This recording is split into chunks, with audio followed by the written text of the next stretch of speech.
Welcome to the Pewter Pregame Show on the Pewter Game Day Network. I'm John Ledyard from PewterReport.com. Casey Hudson is with me today to preview the Bucs against the Washington football team. The game starts at 1 p.m., but the Pewter Pregame Show starts right now as we look at both sides of the ball. What's going to happen when these two teams meet here in a little under an hour and about 59 minutes, Casey? We're excited for the game and excited to be back from the bye week, too.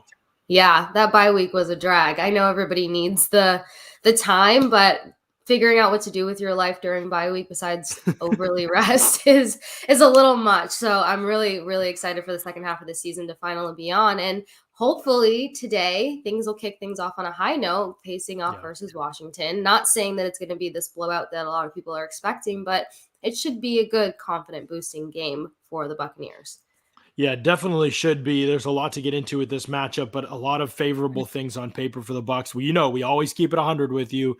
When there's matchups on paper that worry us with the Bucs, we are open and honest about that. This is one of those games where they really need to take care of business in a lot of areas. We're going to talk about all of those, but today's pregame show, as the game day show, all of it is brought to you by Celsius. Celsius powers active lives with essential functional energy. I'm rocking the strawberry guava today, the sparkling strawberry guava. Case. I have not tried that one yet. Yeah. I've been waiting to try that one because I've seen advertising for it on Instagram a lot more. I'm rocking the Celsius infused tea. Yeah, there you go.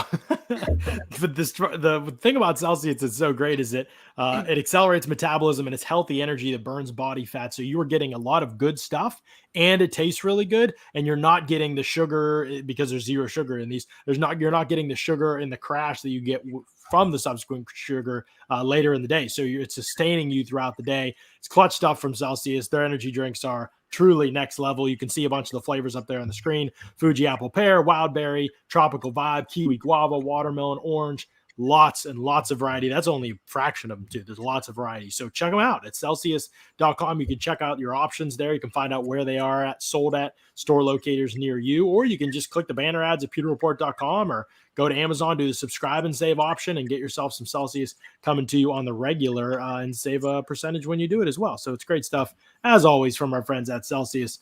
All right, Casey, we're getting into this matchup, and the first thing we always do is we look at injuries. But before I even do that, I got to let people know that the pregame show is not where today's festivities ends. On the game day show, Paul Atwal and myself, when the clock strikes 1 p.m. Eastern, Paul Atwal and myself will be with y'all, and we will be breaking this thing down as the game happens. We'll be watching it live with you. So pop us on your screen, have us on while you're watching the game live, and we'll break things down, player evaluations, X's and O's, scheme stuff, all of that coming on the Pewter Game Day Show, the live in-game analysis and reactions from Paul and myself today during the Bucs and the Washington football team matchup. Let's start with the injuries, though, Casey, for the Bucs. The significant ones. Antonio Brown and Rob Gronkowski remain out of the lineup. Thought they would be back coming off the bye week. They are not. And the other ones of note, Sean Murphy-Bunting and Scotty Miller, remain on injured reserve. They were cleared to practice, but they are not activated yet to the roster. So they'll be without those two as well today. And obviously Carlton Davis still on injured reserve. So hurting in the offensive weaponry and in the defensive secondary today. Yeah, absolutely. And I mean, I know everyone was looking forward to Antonio Brown coming back and Rob Gronkowski coming back, but I think the biggest highlights there is that Gronk's probably going to be a little bit longer. You could just see the concern all over Bruce Arians' face when his name comes up. They just didn't manage the situation properly. They rushed him back for really no reason. I know that he's a big asset, but if you know that it's going to prolong him being on the field, then it wasn't worth it. So I'm not banking on Gronk being back anytime soon without, again, rushing his progress. And then when it comes to Antonio Brown, they said that the good news was that he was not in the boot on Thursday's practice. So he's making, progression towards getting back on the field, hopefully. But even though you lose those two weapons, the Bucs made a good move in bringing some guys aboard that can actually really help them in both of those areas and both of those positions. So the concern isn't too high, at least on my end, when it comes to Antonio Brown and Rob Gronkowski being out. Chris Godwin, he's a questionable. There was that surprise injury with the foot out of nowhere. So we know that this team's really trying to manage what's going on injury-wise. He was very limited on Friday, and that was still pretty hush-hush as to how much he would be involved. But a lot of rumors started going around yesterday that he will actually be active and playing in today's game. My biggest hope is that they don't throw him in there and heavily rely on him like they need him. It's not the Saints, it's Washington football team, and I'm not discounting what the Washington football team can do. I'm just saying they have to think long-term realistically at this point. Yeah, I think you're right. They need to be careful with him. I don't think he'll play his normal snap count load, which is typically would lead the team probably. And so I do think you'll see a lot of Tyler Johnson and Breshad Perriman, who was signed this past week, will have to play a role as well. I thought you were going to say the biggest deal today is Scotty Miller not playing, because I know that you're excited for his eventual return, which should come next week. That's a big deal too. It's like to get your hopes up when you hear that Scotty Miller is active and like that these guys can come back, and everybody's saying that they're going to be back. And then yesterday, everybody just crushed my dreams. It's okay. I'm already not feeling well, world. Let's just add the fact that Scotty Miller won't help my fantasy team and he won't be back on the field to the blow. But especially because you had the whole bye week to get excited about it. Exactly. I'm already bored. And then I have this glimmer of hope that I'm holding on to. And then everything just, come on, stop with the Scotty Miller tease. Just bring him back. He's ready. No, but what softened the blow was, I'm glad that you mentioned it, having Breshad Perriman. If you guys don't know, as a former Knight, he was a former Knight 2012 to 2014. So not just as a colleague, this guy can do some major things. I mean, I'm really excited to see him back with the Tampa Bay Buccaneers and to see him with a quarterback like Tom Brady. This guy's done some pretty things on the field with okay quarterbacks. So finally having a stand-up guy, I don't know. This could be a breakout, a real breakout for Breshad Perriman's season. So that's softened the blow about Scotty. Yeah, no question. I like the move to bring back Breshad Perriman. One thing we just don't talk about enough, the Bucs front office just stays so on top of it. I feel like their pro evaluations, the guys they've brought in late to the team, whether it's Leonard Fournette and knowing how he'll fit and having that vision, even if it was a slow burn to get there, Ross Cockrell bringing him in, they've just kind of always stayed on top of these moves, and being able to add Breshad Perriman and Darren Fells too, a tight end who I know you're excited to see in action today too, and think he'll help the team a lot. I thought those were just great moves. Those are guys who know the system. Fells was with Arians for 4 years. No, Rob Gronkowski did it. He can step in, and especially Fells is right now the highest graded pass protector amongst all tight ends on Pro Football Focus. Whatever you think of Pro Football Focus, it's clear Fells is good. Maybe he's not the best, maybe he is, but he was playing great for the Lions in that capacity, and as a blocker in general, he's made a career out of it, even though he is a former basketball guy, but he's always kind of he's made his hay really as a blocker. And then he's gotten better as he's aged. As his 34-year-old seasons, he was catching 11 total touchdowns for the Texans. He was a legit weapon. I was going to say, he had 2 great seasons with the Texans, and that says a lot because the Texans were really kind of straddling that mediocre line of where they had the ability to do better, but they couldn't cross that line. They couldn't get there, but he had 2 great seasons. He knows how to find the end zone. I love his build. This kind of goes back to that conversation you and I had about what a real tight end, no offense to the other tight ends, but what a real tight end should look like and should be capable of. I mean, he's 6'7" for crying out loud. And then, I know we'll dive more into this as we talk about when the Bucs have the ball, but what I'm most excited about is that when you get a healthy Rob Gronkowski back, being able to run a real 12 personnel. That's what I love to see, and that's what we hope that Bruce Arians would have more confidence to actually run in the right time, in the right place. Right. No, it's a great point, because that's something that, when they've run out of 12 personnel, they've turned other offensive linemen. They've asked O.J. Howard to try and be that guy. It hasn't been his strength. It hasn't been Cam Brate's strength when Howard was hurt.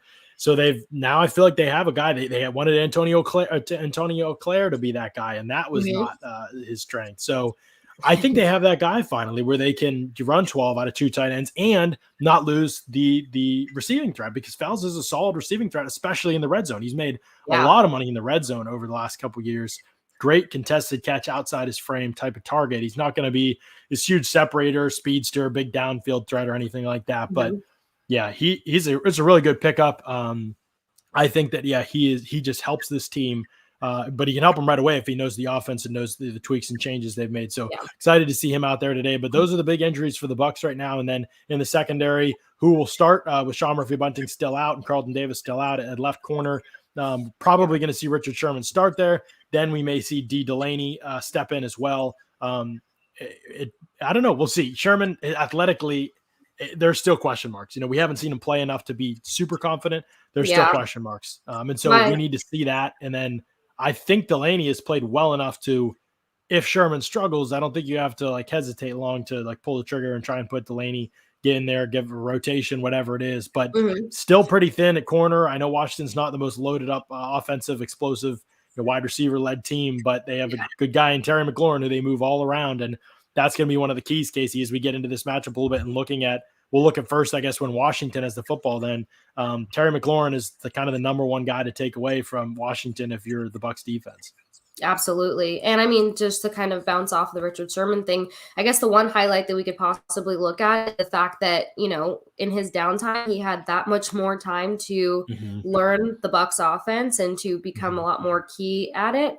So that's the big hope there, is that all this downtime, and especially after playing Coach Sherm, he knows the plays well enough to kind of allow his athleticism, to take off a lot more. Because I mean, the worst thing to do is to come to a team, have everybody doubt you, have everybody say that you're too old to be, an asset, to be helpful. And then you come in, you do okay, versus the Patriots, then you kind of fall off in the next 2 games and then you get injured. So he's got a lot to prove coming back into this. Something else when it comes to the Bucs secondary, even though, they're a little thin and you're not going against the strongest receiving core with Washington football team. And like you mentioned earlier, McLaurin's probably their biggest threat. The last game, their highest receiver, quote unquote, was their running back, J.D. McKissick, if I'm saying his name correctly. You are correct. I think he had over 122 receiving yards. So there's a little bit of versatility that they can throw in there at you if people start overloading or overlocking in on McLaurin. So that's something to definitely keep an eye out on. And him being a running back who can also put up that many receiving yards, that's something to pay a lot of attention to for the secondary.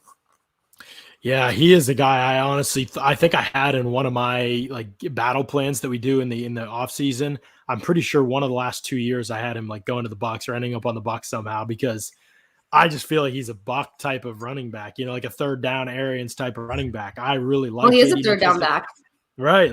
He's fits what Bruce Arians always kind of wants in that role. Obviously, they have Giovanni Bernard now, but last year I think it was. I just thought maybe they'd make a move for something like that at some point because the receiving game was so bad for their backfield.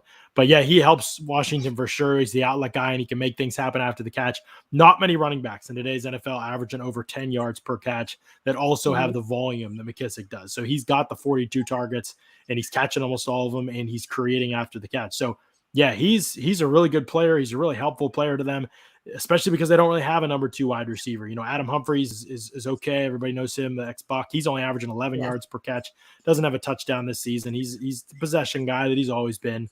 Ricky Seals-Jones trying to step up at tight end and be a guy, but Antonio Gibson, other guy out of the backfield that has some receiving ability too. But there isn't another guy really right now on this team other than McLaurin in the passing game, McKissick underneath on occasion. So how the Bucs defend McLaurin is going to be huge. He's their big play threat. He's their red zone guy. He's kind of everything to them. So, and Washington moves him around. So there cannot be one stagnant plan for him. They're going to have to communicate and be aware of where he is at all times. Let's talk about Taylor Heinicke though, Casey, because this is a guy who went out and just lit the Bucs up last year in the playoffs. Put everybody on edge. It took a amazing performance by Tom Brady to lift the Bucs defense in that one. We've seen a lot of those this season from Brady, but you'd hope that with some more tape and time to prepare for Taylor Heinicke and a lot of games of him starting this season, that the Bucs defense would be more prepared for him this time around, right? Yeah, hopefully. That was one of the hardest games to watch for a moment. A lot of Mm-hmm. issues there because for one, I get it. The Bucs weren't exactly fully prepared for this guy to come in and do what he was doing, and mobile quarterbacks always kind of throw them for a loop. So I gave him that for a second, but then, this kid put up 306 yards, 26, I think, out of like 40 something, 26 completions out of 40 something, 44 attempts, and 46 rushing yards. So Yeah. I would hope with a lot more time to study him, they will be a lot more prepared. It's not Heinicke specifically per se that I'm most concerned about. It's the fact that when the Bucs faced off with him in the wild card in January, that Ryan Suckup was technically your MVP. If you look back at the game, it was his 4 field goals that really kept them in it from handing the game over to Washington. Yes, Tom Brady threw for 381 yards, but it was that third quarter that almost handed off the game. So it's really circles back to that, don't hand this off, don't have those mistakes. When it comes to Heinicke as well, we kind of talked about this when it came to the Saints game, is the coverages, the right coverages, not over blitzing, not, having this huge gap in the middle of the field, because if he slips out of the pocket, he's going to cause an issue for the Bucs, and it's going to take them a minute to get things under control. So it's more so Heinicke's mobility and is able to throw on the run, which we've seen, can shake up the Bucs a little bit, but they should be well more prepared for that. Yeah, you heard Bruce Arians and Todd Bowles mention it this week that Taylor Heinicke's ability to run, his mobility, they was like the first thing both of them mentioned when they talked about him. So rest assured, the Bucs are aware of it. Does that mean they'll do a good job of containing or bringing him down? I mean, a lot of that's up to the players. The players haven't done a good job of that in recent weeks, and they need to do a better job of finishing as a pass rush. It's the big thing holding him back, and Arians has also harped on that every show, every time we get to talk to him. He said, we've gotten pressure for the most part. It could be better, but we've gotten pretty good pressure. And he's right. They've gotten pretty good pressure.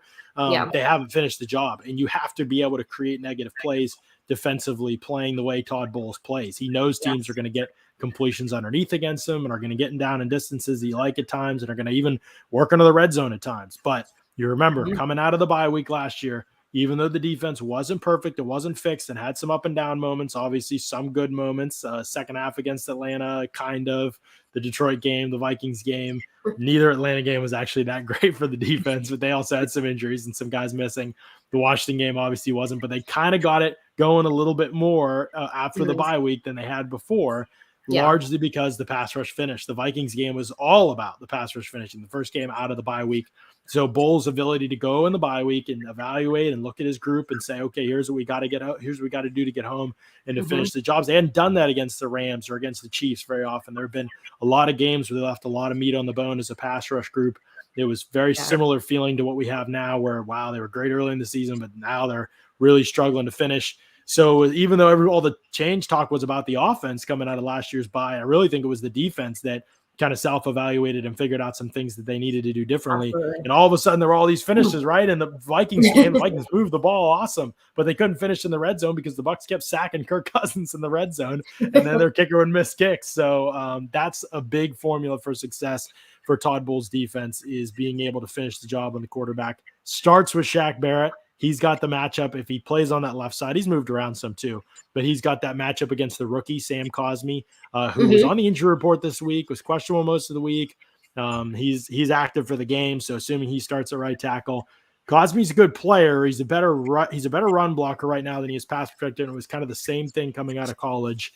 I think that's a matchup, Casey, that I'm looking at, and I know we'll have Scott on in a little bit to talk more about some of the specific matchups he's seeing, but that's one I feel like the Bucs got to win. And then does Joe Tryon-Shoyinka play more snaps? I think those are two big things we're looking at.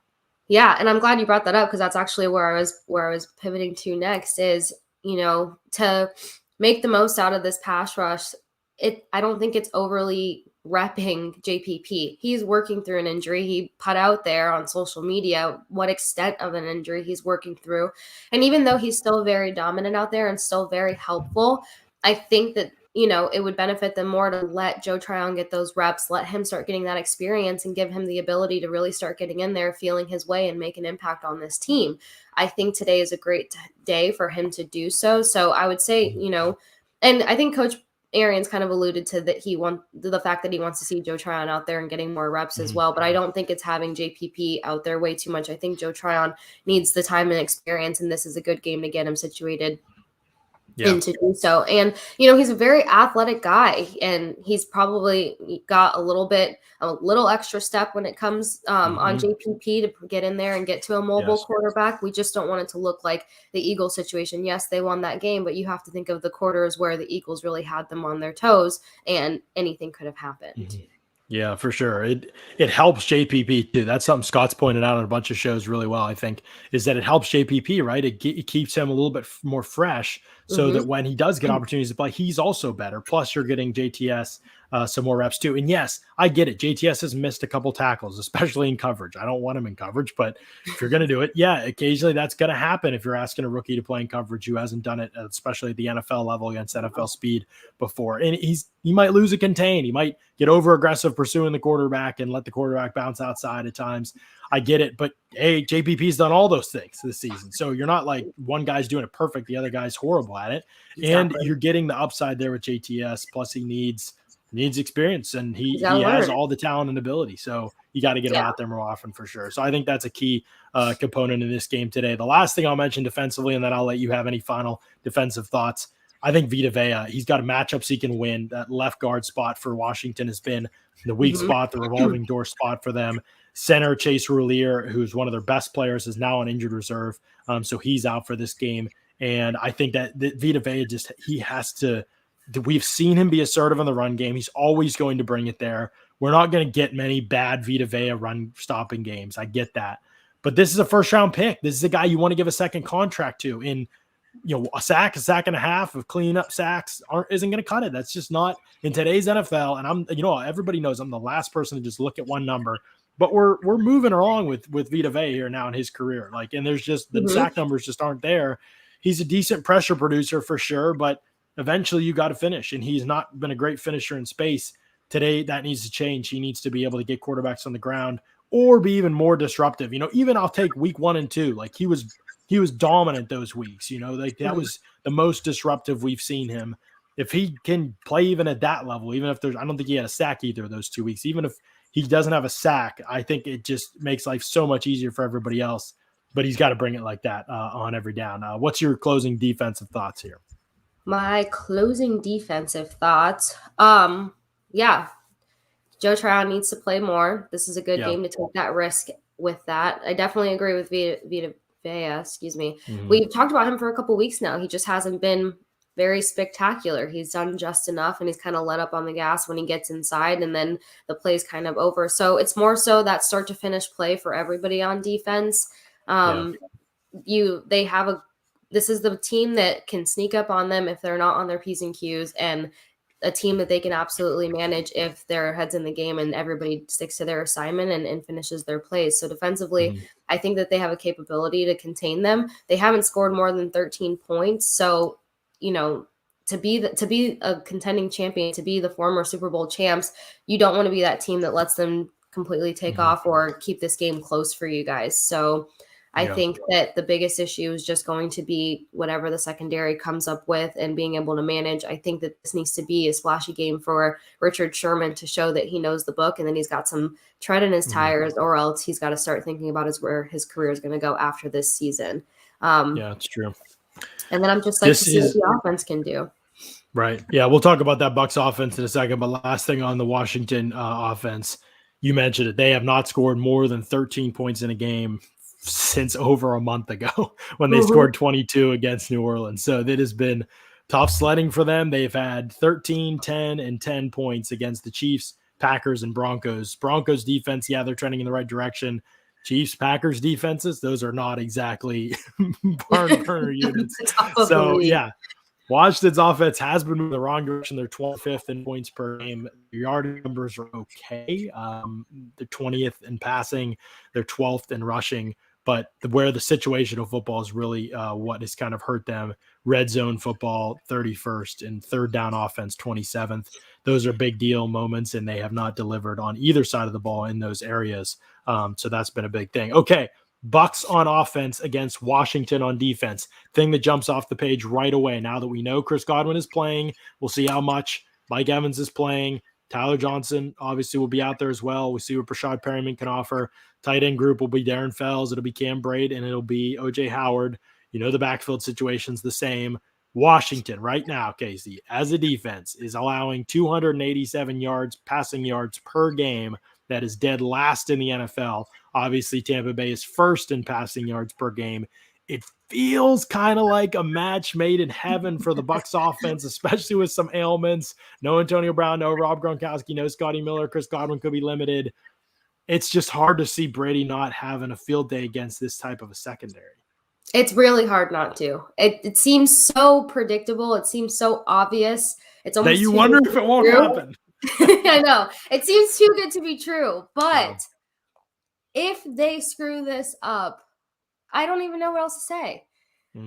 This is just a prime opportunity. And even with those guys that are missing on offense, like I said, the fillers that you got, those two guys that have now been brought up in your tight end and in your wide receiver, you got two pretty quality guys that can fill those shoes and help. I mean, Breshad Perriman, he's a fast guy and he knows how to stretch the field. I think he ranked 5th and 6th in 2019 and 2020 for like the amount of yards per reception that he was getting. Yep. We're talking 17.9, 16.8. The guy knows how to catch and he knows how to make a deep ball look easy. That with Tom Brady's arm should create a lot of fun opportunities on the field. My biggest concern when it comes to the Bucs offense versus the Washington defense's front men are not as strong as last season. And Chase Young isn't as splashy as last season. It's kind of like he did great things last year and he's kind of plateaued there for a minute, or he's still trying to find his way. I don't know what the case may be. I'm not as impressed with him this season. It's Jonathan Allen that creates the biggest issue for me with 6 sacks already this season. And he knows how to get inside. So you're still going up against the best, if not one of the best offensive lines in the league who know how to keep Tom Brady's jersey clean. So this is a great opportunity, a silver platter for the Bucs to really do some great things this evening or this afternoon and to spread the ball like crazy. We've kind of touched on this earlier, how Bruce Arians has just been loving to either run the ball or just throw it this season. He can now put in 12 personnel in a more reliable capacity, or he can spread the ball all day. Mike Evans needs some yards, and why not add a couple more touchdowns to 8 touchdowns? But Chris Godwin's their leading receiver with 660. It's time to get Mike Evans up there, and this could be the game to do so. Yeah, it's not been a great year for that Washington secondary, and so William Jackson has struggled with injuries. Their big free agent signing has not been great when he's been out there. It is really a pretty zone-heavy scheme. I think you'll see some single high safety today.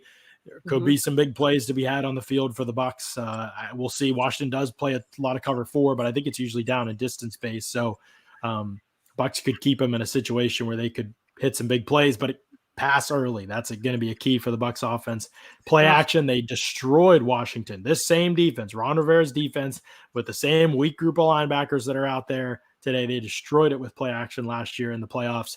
It was a huge asset for them. It was the second most highest percentage of play action passes in any of the 20 games last year. It needs to be a staple of the offense again today to displace those Washington linebackers for sure. But the one matchup I am worried about, Casey, is the one you said, Jonathan Allen against Ali Marpet. I wouldn't say I'm worried about it because Marpet's a stud, but that's a battle. Like that's one where, he gets a strip sack and it changes things. So he's a great player, and that's the best player on their defense. No offense to Chase Young. Montez Sweat, obviously, speaking of injuries, out, with that broken jaw. And so he was just placed on injured reserve yesterday, I believe. So Jonathan Allen, Chase Young, they're deep at defensive tackle. They are not as deep at edge rusher. So you'll see James Smith-Williams in there, pretty unproven.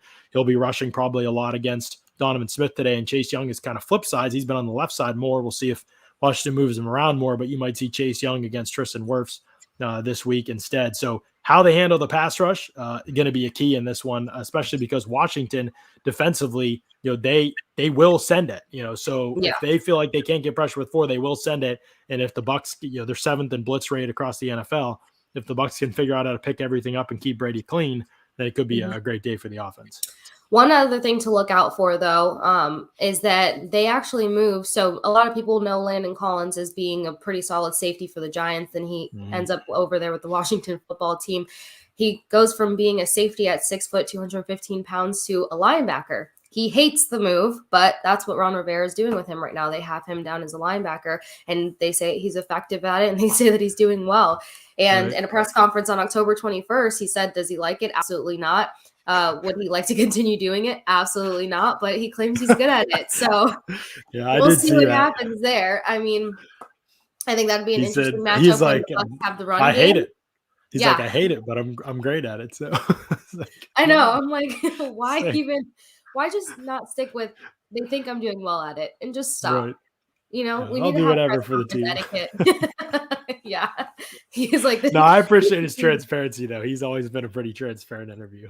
Yeah, he's an interesting guy. Definitely paid more attention when he was over at the Giants. But I will say that's something else to keep an eye out for, especially when the Bucs do decide to run the ball, is Landon Collins being in that linebacker position. Right. Yeah. He says that he what hates they do with him too. Linemen. Yeah. Right. He says, I hate hitting linemen and I hate getting them off me. I mean, I don't blame him. That's a tough thing, but it's all about beating them to spots. I mean, he's not that much smaller than the modern day linebacker in today's NFL. Most linebackers are not Devin White's build, not that Devin White's great at getting off blocks, but most linebackers are just slighter in frame. And I mean, Darius Leonard was playing at like 215 or 213, I think he said last year. So yeah, there's layers to this matchup, Casey, that are going to be fun to unpack. But bottom line, I mean, this is just the advantage is Bucs everywhere on paper that you look. The only area of concern maybe is penalties. We've talked about it a lot, so no reason to get into it a whole lot again. But Bucs are 59th in penalties this season. It's just way too many. They're second worst in the NFL in I think they're third worst or fourth worst maybe in pre-snap penalties, and still second worst in terms of penalty yards against them. But the real story to me, Casey, is that they're 32nd in penalties that they've benefited from and 32nd in penalty yards that they've benefited from. That's the real kicker here to me, is that yes, the Bucs are getting penalized and some of them are BS, but those BS calls aren't going their way favorably. They're like I said, they're last in penalties that they've gotten called in their favor, and last in penalty yardage that's gone in their favor. So that part has to swing the other way at some point. Absolutely. Like that has to kind of come back around. And even if they commit penalties in the same rate, they're going to start benefiting from other teams' penalties at a higher rate than they are now, where it's basically non-existent. They have hardly gotten anything in terms of calls this year. Yeah, because you don't want to be giving the other team credible field position as well as yardage to get them in the red zone because of a freaking penalty. I don't know how you practice that in bye week. I don't know how much film that takes, how much whistleblowing that is, but I mean, hopefully this week helped them get to the other side of that, because it wasn't the greatest takeoff after their bye week last year. Obviously, they were heading in the right direction when they came back, but one of the things that they did clean up was the penalties, because they were struggling with that again last season. So hopefully whatever they did last season during bye week, they did this year so that they can kind of remove that off the charts, or like you said, it starts to play in their favor to where it's not costing them as much. It's kind of rounding out at the end of it. But that's the only thing that I can see today is if the Bucs beat themselves. They have too much. They have too much talent. They have too many people that can help them out, get the job done. I mean, Tyler Johnson's somebody else who we should see. I think you mentioned him before, to play a lot more. He's only at 14 receptions for this season. There's been some big plays that Tom Brady has relied on him for. There's been some big plays that he has showed up for. So it doesn't have to all go on the shoulders of one guy. The biggest concern is just making sure that defense doesn't put this game completely in the offense's hands. Right. Yep, that's the key, Casey. Terrific stuff. Awesome stuff on the pregame show. Enjoy the game. We'll catch you later on the postgame podcast, which will be tonight, 7:30 p.m., by the way. That postgame pod is a little bit later than normal because of the 1 o'clock game. We'll wait till the 4 o'clock games are over. We'll go live after the 4 o'clock games. We'll sneak in before the 8:20, 8:25 Sunday night game. That's our plan anyway. Well, I will draw it up. So appreciate you jumping in here. Game ball to like Breshad Perriman and Darren Fells this evening. That's right. That's what I'm hoping for. That's right. Yeah. Game balls could have a lot of new faces tonight. We'll have to see how that goes for sure. That'll be interesting stuff. But we appreciate your time, Casey. Enjoy the show for sure, and we'll catch you on the post game show. Now we bring in Scott Reynolds to talk about some of the matchups in this game to watch. But first, we are going to hear a message from our friends at Immuni Financial. At Amuni Financial, we help you live in the now. Congratulations. We're so happy for you. Thank you. And even though the now may feel very different, you still need to plan for the future. How's retirement treating you? Oh, just fantastic. I know I say it all the time, but you really got to come up to Colorado. Let's do it. All right. Yeah. We can help you develop that plan to keep you on track so you can still prepare for tomorrow, today. A-Muni Financial. Plan ahead, stay ahead. Hey, John. Hey, Scott. Hey, John. Hey, Pewter Report audience out there. How are you? I want to tell you all about Immuni Financial. Managing your family's wealth means more to Immuni Financial than simply allocating your assets. It means legacy planning, brokerage and advisory services, accounts for your retirement, college savings account, insurance services. With over 40 years of experience in the Tampa Bay area, let Immuni Financial help you plan ahead and stay ahead. Call Immuni Financial at 1-800-868-6864 or visit amuni.com. John, I did All just right. that. I am a You did? satisfied client of Immuni Financial, doing a great job with my investments, making me a lot of money. So I like it. I love it. That sounds like a great plan to me. Let's talk about this matchup, Scott, because there are a lot of games within the games that you were watching today. And this one is Bucs take Washington here in about 25 minutes. A reminder, Paul Atwal and myself will be with you throughout the entirety of the game right here on this link. You don't have to go anywhere. The game day show will roll on after the pregame show ends. We'll go right into the live in-game analysis and reactions. We'll watch the game alongside with you, give you X's and O's, player evaluations, all the breakdowns that you want as the game happens, answer your questions as well.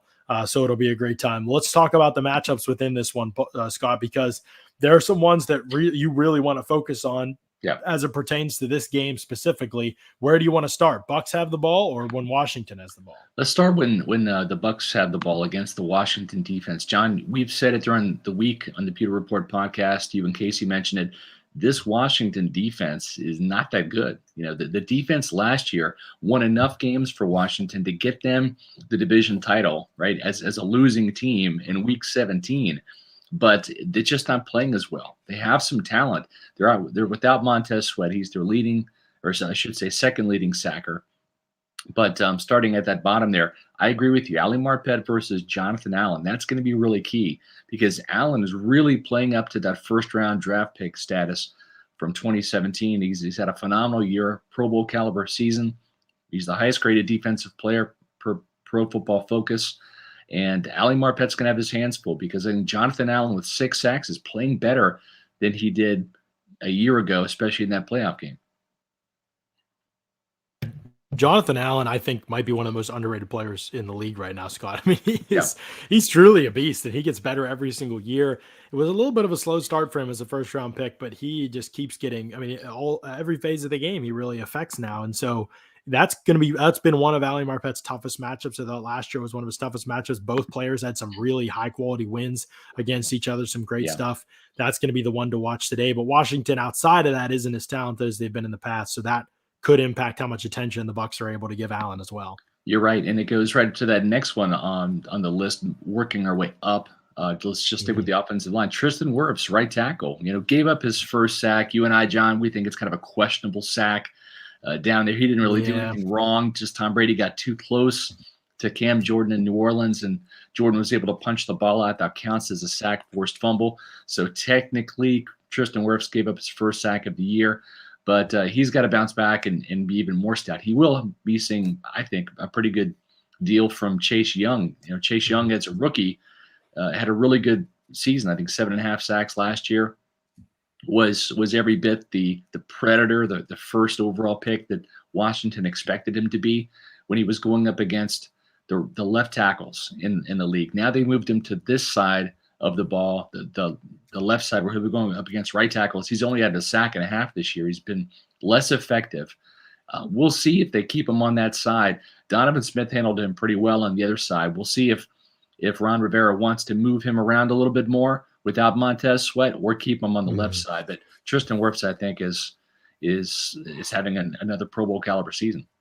Yeah, he's been outstanding, and Chase Young has struggled a little bit, but Chase Young is a growing young player. He's young coming out. He's all the talent in the world, and so a guy you absolutely have to prepare for as if he's a monster because he has that kind of potential. So, Wirfs hasn't taken anybody lightly. We know that he won't in this one either. It's going to be a fun matchup to watch. Again, no Montez Sweat, so how much attention can they focus on Chase Young to kind of help subdue him? Definitely more than usual. James Smith-Williams, not a guy you're afraid of yet. On the other side, right. We'll see. He's got a long way to go. We just haven't seen much of him. Maybe he balls out today. We'll see. But big, long guy that going up against Donovan Smith, probably a lot will be one to watch as well to see if Smith can shut that one down. But yeah, good matchup right there. Tristan Wirfs against Chase Young. I think everybody would pay to watch that one just by itself. No doubt. And speaking of balls out, I mean, Mike Evans last year, John, we were there in the press box. We thought that Mike Evans in that week 17 season finale would maybe suffer a season-ending knee injury, right?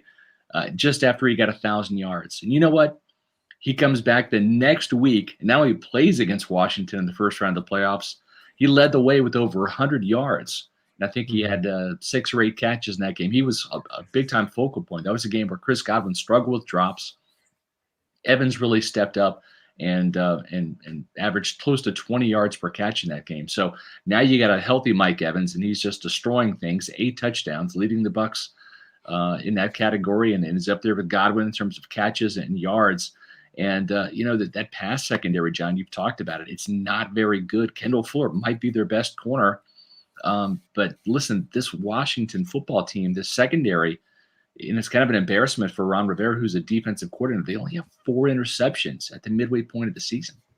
Yeah, and it's weird because the same group really with less talent played well last year in the same scheme, and Fuller played well, and both the safeties played well, and it's hard to figure out exactly. And that's why I wonder if this defense, they have been playing a little bit better recently. They start off so bad.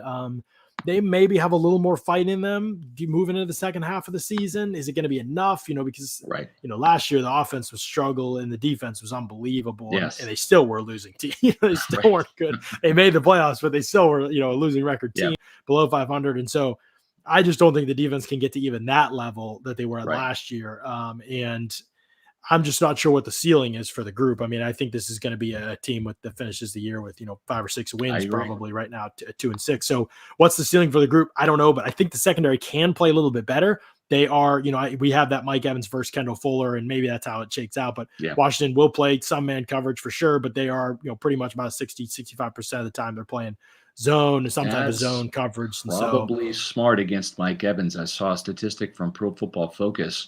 6 of the 8 touchdown catches that Mike Evans has this year against man coverage. Those 6 touchdowns in man coverage are the most of any receiver in the NFL. So, problem is when you get into the red zone, if you're playing the Bucs, you're pretty much always playing man coverage. That's right.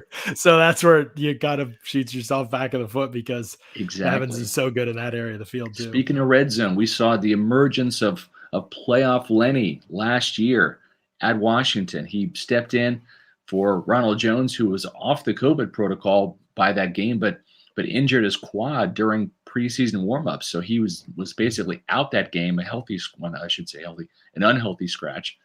Leonard Fournette had 132 yards of total offense, 93 yards on the ground, scored a touchdown in that game, and kind of took off from there in the postseason. So I think that Fournette now is going to see a pretty sizable role. I agree with what you said with Casey. I think that they're going to limit Chris Godwin's pitch count. I think they're really going to try to have some balanced offense in this game and use play action. Whether you believe it or not, Bruce Arians believes that you got to run the ball, John, to have play action work. That's not exactly the truth, but that's what he believes. So you're going to see, I think, a pretty healthy dose of Leonard Fournette in this game, running and catching the ball. And, the Washington linebacking core is just not good, John. It really reminds me of Kansas City's in terms of the entire unit just does not have any playmakers. If you're looking for one playmaker, it might be middle linebacker Cole Holcomb. Statistically speaking, he leads the team in tackles. He's got a forced fumble. He's got an interception. He's got a sack. He can do some things, but you see also, too, the missed tackles, the missed assignments, the plays he's not making. And that's why he's one of Pro Football Focus's lowest graded inside linebackers, too. Yeah.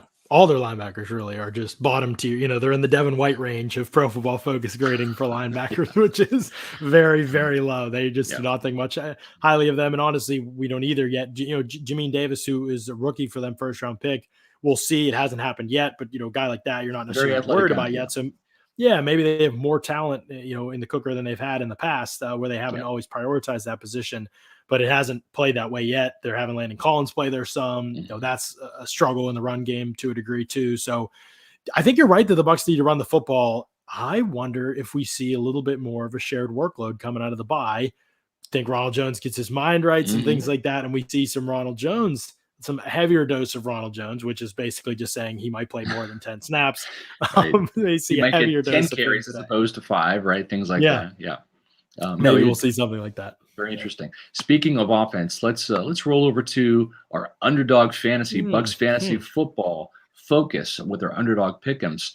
In this game, if you go to Underdog Fantasy, John, the great thing about it is not only can you play traditional fantasy football, right? You can also do game by game pick'ems. So if you haven't visited Underdog Fantasy yet, do so and played some of their pick'ems. You still got 15 minutes to get some of these picks in. These are some that were noticeable for me that I wanted to bring to the table to get your thoughts on, John. They've got Tom Brady over 304.5 yards passing.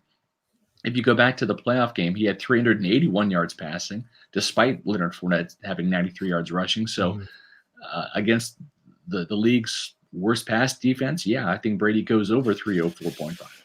Yeah, I mean, you worry about some of the weapon, the Perriman and, how much Godwin's going to play, the Perriman thing, the Darden thing. Do those guys play a lot? Tyler Johnson's messed up some routes. My biggest concern with the Bucs offense is those guys messing up a route or dropping a key ball or things like that, or dropping a couple balls because they're not used to being out there with him. The timing, some of those things are off. The Bucs offense, it can be a lot for receivers if you're not used to playing time. And so that's my biggest concern. But there's a lot of numbers on the side of taking the over for Brady there. I mean, the Bucs are first in the NFL, 328 passing yards per game. Washington's worst in the NFL in passing yards allowed per game. Obviously, Tampa Bay's Brady just tore up Washington last year. Same defense, same personnel, same defensive mind and Rivera. So I mean, I think if you're doing this, if you're going in there for this with the injuries the Bucs have, I think you're definitely going over 304.5 passing yards. Yeah, and I think probably the most focal point of the Bucs passing attack today is going to be Mike Evans. He's the healthiest receiver, right? I mean, you don't have Antonio Brown, you don't have Chris Godwin, or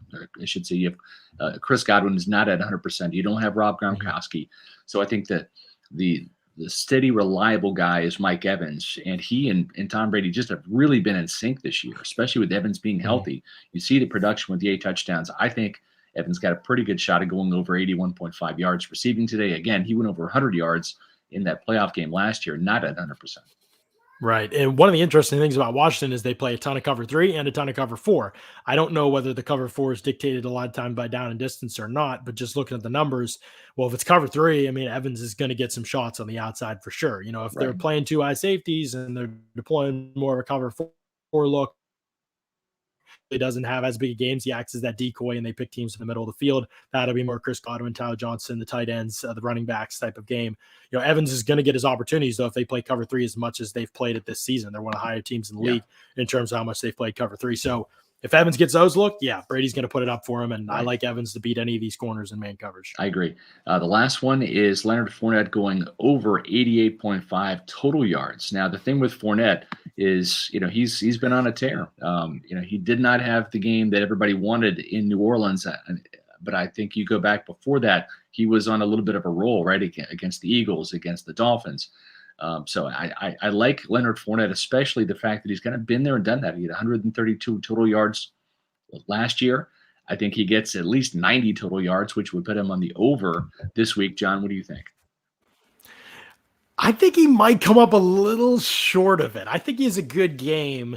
It's just hard. Take 3 overs on the same offense. I know it's a bad defense, but I have a little skepticism there. Maybe I think Ronald Jones might get a little bit more carries. Okay. What about Giovanni Bernard, man? He's looked great. He has 6 carries on the year. He's averaging like 9 yards a carry. Give him a look too. Maybe he gets a couple carries and opportunities. I don't know. I think he has a good day, but maybe it's like 75 yards total. Yeah, And it very well maybe could some be. other guys And get I think opportunities. for Ronald Jones to hit 90 yards or more, at least 88.5 in this, he's got to start off hot, right? Because if he's the hot guy early, then he'll get fed. And now if the score gets out of hand in the Bucs' favor, then you might see some more Ronald Jones and Giovanni Bernard. I think this game is going to be a little closer than people might think, just because the Bucs, to me, have not proven that they can be dominant and put away teams on the road like they did last year against teams like the Raiders, teams like the Lions, for example. So we'll see how that goes. Quickly looking at our defensive matchups when the Bucs run defense against the Washington football offense. Shaq Barrett versus Taylor Heinicke. I agree with you, John. I think that this is a game, especially against Sam Cosmi, the rookie who's been injured. He's really got to get off today, and he's got to be the guy that chases Taylor Heinicke, whether Heinicke's in the pocket, he gets him down, or whether he rolls out of the pocket, he tracks him down. I think Shaq Barrett's got to step up today. Not convinced Jason Pierre-Paul is anywhere close to being a factor. I know he had a good game against the Bears, 2 sacks and a forced fumble. That was the Bears. Washington might be in the same category, the Bears, so I'm not saying Jason Pierre-Paul can't go up against Charles Leno. But you've read my column. We've talked about it this week. Joe Tryon-Shoyinka needs to split the snaps 50-50 if Jason Pierre-Paul is going to play. Talk to me about Barrett and JPP.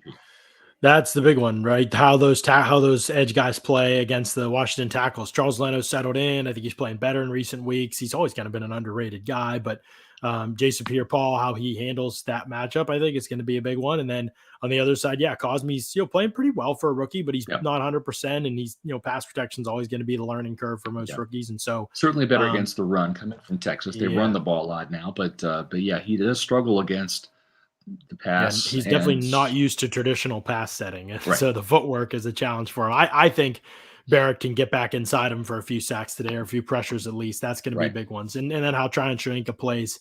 Does he get enough snaps to feel out those matchups? As a rookie, he doesn't play these guys like Jason Pierre-Paul's played him 10 years. On our podcast on Wednesday, right? And as somebody who loves the pass rush, who studies defensive line play, especially when you're a young guy, it's hard to come in on 3rd down and have one rush and get a feel for the tackle you're going up against. Sometimes you need to have an entire series to get a feel, to be able to set up that inside move or a spin move, or like a fake stab move and then a quick rush to the outside, and just getting put in there for a play or two.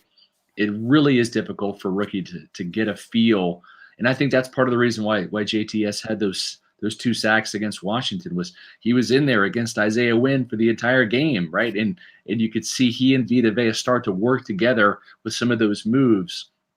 And I think that's really key. Speaking of Vita Vea, John, you mentioned the starting center for Washington is out. He was the highest graded offensive lineman, according to Pro Football Focus. Now you've got Tyler Larson in there, who is a bigger body, 6'4", 335. Vita Vea is not going to be able to ragdoll him like he would, say, a 300-pound center. But the thing is Tyler Johnson is not nearly as good. So I should say Larson. Tyler Larson is not as good as Roulier is. So I think that Vita Vea is really he's got to be able to not just push the pocket, John. This is one of the things that we've talked about. He's got to be able to shed and make a play and finish. And really, that's the area of the game. I think, that has got to step up for Vita Vea. Yeah, I agree. It's he's got to be the player was drafted to be. I mean, 1st-round picks get sacks, period. That's he's a great run stopper, no question. There's a lot of value in that. But today's NFL game, especially if you're playing on the Bucs defense that gets thrown out more than anybody else in the league, it's about getting to the quarterback and how much you affect the quarterback. And it's not just, week 1 and 2, I thought he played unbelievable, and it was not sacks. It was just pressures and dominating line of scrimmage and making quarterbacks uncomfortable in this pocket. Even if he can do that, that's super valuable. That hasn't been the case as much in recent weeks. So how he plays moving forward, going to be a huge indicator, open up for a lot of the guys. I really think Vita Vea has got the athleticism and the physical talent to get 6 to 8 sacks per year. I really think he's that caliber of guy. If I'm Casey Rogers, if I'm Lori Locust, I'm spending 15 minutes every day after practice with Vita Vea working on shedding, right? Yeah. On snatch and pull, push pull, on that type of technique, because he does a great job of pushing the pocket, but he drives the guard or the center back And then it's like he's waiting. And it's like when you're there, that you got to get rid of that guy and make a move. And it's like, I understand you want to keep your gap integrity, but man, it's like you're right, John. You are a first round pick. This is year 4. This is they drafted you to become a complete nose tackle, not just a run stopper. Right. So right. And speaking of first round picks, the guy's got to step up is Devin White, right? We talked about the running backs that Washington have. Listen, I suspect they're going to do what every team does, give up on the run, right? They'll try to trot Gibson out there for a couple of carries, McKissick for a couple of carries. They're going to run into a brick wall. Then they'll revert back to what those guys do best, which is catching the ball out of the backfield, especially McKissick. Wow, this guy is a weapon. Between McKissick and Antonio Gibson, both of those guys total make up about 25% of their passing game. So they play a huge role. And if you watch that Denver Broncos game, the last game that the Washington football team played against, it's like they drive those guys down the field with McLaurin and Logan Thomas. They just go vertical to create space underneath for McKissick and Gibson to work with. And Taylor Heinicke, who's got some real problems finding his second and third receiver. If McLaurin's not open, he's looking to check the ball down. And you know what? When McKissick's averaging 10.1 yards per catch, John, that's a first down every time just about. Not a bad idea. Yeah, he's been effective after the catch. I think that's one of the main guys the Bucs have to stop today. They're great in terms of the average depth per target against the Bucs. Teams are they're pushing teams to throw short against them.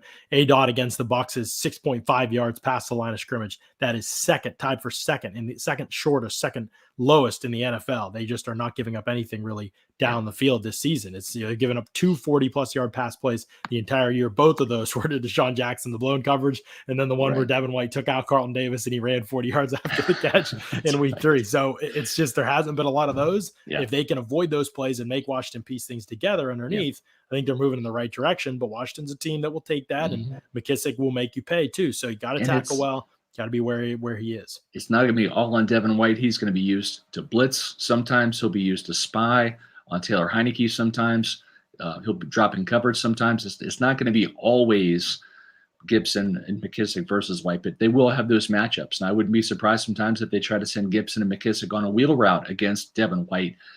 What I want to see from Devin White is what everybody wants to see: splash plays. That's why you're the 5th overall pick, not just to be a tackle producer, but to make some splashy plays, sacks, forced fumbles, fumble recoveries, scoop and scores, interceptions, pick sixes. That's what Devin White really needs to focus on over the second half of the season. He's got to let the game come to him, John, but when it's there, he's got to make a play. So I don't want to see him try to do too much and get out of position or miss tackles or come in not under control and miss sacks. But he's got to become more opportunistic. He's got to be the splashy player that honestly he was the first 2 years of his career. It's stunning to me. Halfway through the season, he has not checked any other box outside of tackles this year on the stat sheet. It's really true. And I think that there might be more opportunities for him to do that in a game like this. Taylor Heinicke has put the ball in harm's way more than most quarterbacks, 13 turnover-worthy passes this season. So he's a guy that will try to throws that he probably shouldn't. Times this year, I believe, turnover-worthy throws.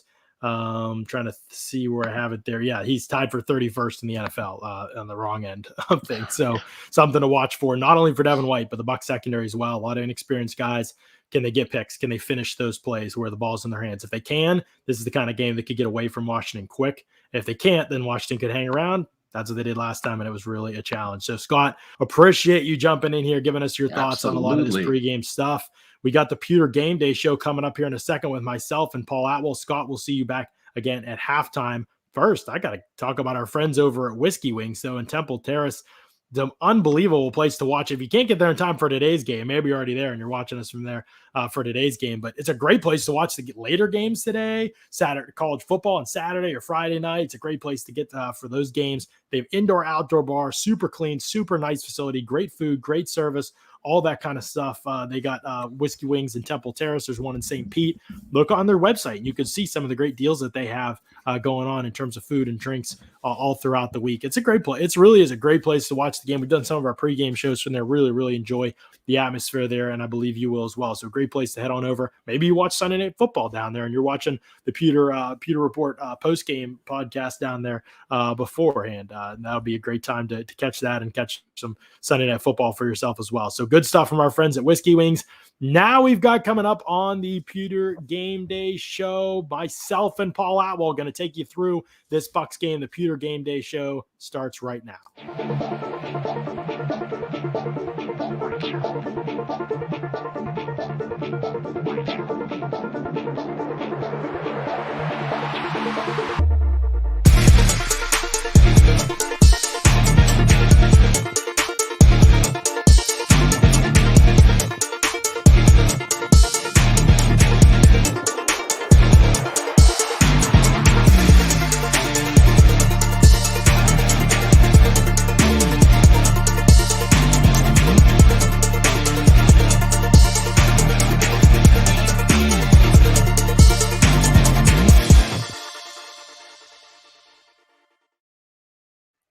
Paul Atwal, John Ledyard here with you today on a Pewter Game Day as we talk Bucs Washington football team in Week 10. We're excited about this one, Paul. It's presented to you by Celsius. Celsius powers active lives every day with essential functional energy. I'm rocking the strawberry guava energy drink today. It's going to sustain me through this entire game, Paul, as we are live with Bucs fans, live analysis, reactions. It's great stuff. We've already got breaking news to talk about, but first, did you enjoy your bye week, sir?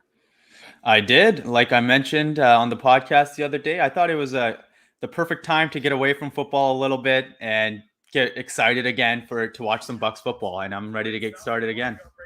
Yeah, and we've already got some news. Richard Sherman is out for today's game, a calf injury. Somehow heard it in warm-ups, I guess. I don't know. He wasn't injured with a calf before. It was a hamstring before. We start to have the question marks now with whether Richard Sherman's body can hold up, but the Bucs are back to being down Richard Sherman, Carlton Davis, Sean Murphy-Bunting. So it will be Jamel Dean, Dee Delaney, Ross Cockrell, and Pierre Desir. Here we go.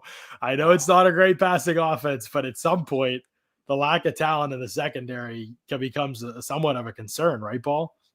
Oh, for sure. I mean, at some point, you're just going to run out of guys who can suit up and play. I mean, the Bucs have already kind of taken that to the extreme with some of their misfortunes thus far. But I'm curious. So, do you know how many corners they have active today? Breshad Robinson's out too, so Okay. I think it's just 4. Wow, he must have gotten hurt in pregame warmup. So I'm trying to see if anybody can tell. Let's get synced up on the TVs. We'll get as much information on that one as we can. Let's get synced up on the TVs. Where are you at? What are you seeing right now? I'm seeing a family at Thanksgiving dinner. I'm not just seeing the game yet. Oh, okay. You've got your. I'll let you know. Yeah. It's 101, man. They're slacking out here. You guys are probably going to be ahead of us on this. On everybody in the watch the stream, probably going to be a little bit ahead of us on this one. That's fine. But we like you to be ahead of us more than we do ahead of you because we don't want to ruin the game for you. We want to react to the game kind of right after you've seen what happened or as you're seeing what's happened, that rather than be ahead of you and kind of ruin everything that's coming for you. Usually we've been a little bit behind you, so that's and you what can we always try pause to your own game and so you can catch up to us. That's right. Or wait for us. For sure. Yep. If you want to be linked up with us, you can definitely do that. It says, I'm trying to see from people who are at the game. Okay, I'm seeing Bucs Brady now. Okay, I'm not seeing Brady quite yet. I'm seeing the end of a Lexus commercial. They're showing the weather. Now they just switched to the standings. I got the Fox Sports thing going on now. The robot football player. Okay, so Sherman calf injury, by the way, for people wondering, must have happened in pregame warmups because obviously he was active. I'm a little bit ahead of you. They're about to kick off, and I'll pause it. Okay, I see Brady. On the sideline looking at the wristband. There's the graphic. Arians and Rivera up on the screen. Bucs 6-2, leading the NFC South, trying to get this bye week started off right. Both teams coming off a bye week, Paul. That doesn't happen very often. Yeah, so not too much of a game planning advantage either way. Are you about to see the kickoff here? I am about to see the kickoff. Here comes the kicker running up. Joey Sly sends this one skyward, and it's going to be out of the end zone, and the Bucs will take over on their own 25-yard line. That's where Tom Brady will start. So they start on offense. What are you hoping to see today? Some play action, John. I think that'd be nice. Yeah. So I think based on last year's game against the football team, the Bucs had 15 play action dropbacks in that game, more than they had in any other game the entire season. They are a single high zone type of team, so you can take advantage with play action and attacking that middle once you draw in those linebackers. But that's why having Godwin today is so huge. And on the first snap of the game, OJ Howard jumps offside. So the Bucs 29th in the NFL in pre-snap penalties. Add another one. They try to reclaim their lead. They lost the lead. They were by far the best, the highest team with the most pre-snap penalties until the bye week. And then when everybody caught up, and now the Bucs are 29. So they're going to reclaim that one here by the end of this one is the vision here probably. Yeah. Here comes 1st and 15 now for the Bucs on offense. Brady handoff Leonard Fournette on first down. He gets around the right side with ease and is run out of bounds. It looked like a gain of about 5 or 6 yards maybe there, Paul. Yeah, and a run to the outside, John, which, as we talked about on the podcast, a huge part of their run scheme this year, which wasn't there last year. A lot more outside zone or just all sorts of stuff that's taking them to the outside. So it's not all just in the A gaps and B gaps like it was before. So more diversified, and they picked up 5 there, which is a good run. Yeah, and there's your first down run that you want to stay out of, especially on 1st and 15, because now you're in 2nd and 10. Obvious passing situation, nothing down the field. Brady checks it down to Tyler Johnson for a gain of 2, and you end up in 3rd and long. So it's, again, predictable stuff, staying out of those down and distances. That's been the key, Paul. We talked about on Thursday's show. Bucs failed to do it on their first drive. Obviously, penalty doesn't help. Yeah, and so sticking to the trend, like we talked about, in neutral situations, outside of 2-minute situations, and when the game is still in hand and it's not a blowout, the Bucs throw the ball on 83% of second downs, John. 83%. Yeah. And they're sticking with that here, and that's after being one of the most run-heavy teams on first down. So far, they're right on cue. Right. And second down, it's the one. And as John Allen beats Ali Marpet, gets a huge hit on Tom Brady, whose passes, honestly, it was catchable. Looked like there for Tyler Johnson, but he couldn't get that break fast enough. Maybe a little out of his reach there. And so the Bucs are going to have to punt 4th and 8. Brady got clobbered by Jonathan Allen, who looked like he beat Ali Marpet on the play. Yeah, that looked like a good throw, John. It especially under that sort of duress, about to take that kind of hit. You'd like to see Tyler Johnson be able to finish that play just a bit outside, actually. Yeah, Tyler Johnson on outbreaking routes has been a struggle this season. He just either doesn't have the speed or isn't getting out of the breaks with enough speed. I noted it early in the year, I think in one of my Bucs briefings maybe, but there's a punt that isn't too great from Bradley Pinion, returnable. Washington's going to start from their own 40-yard line. So immediately Bucs kind of giving life, the penalty, the play calling, especially on first down, not what you want it to be.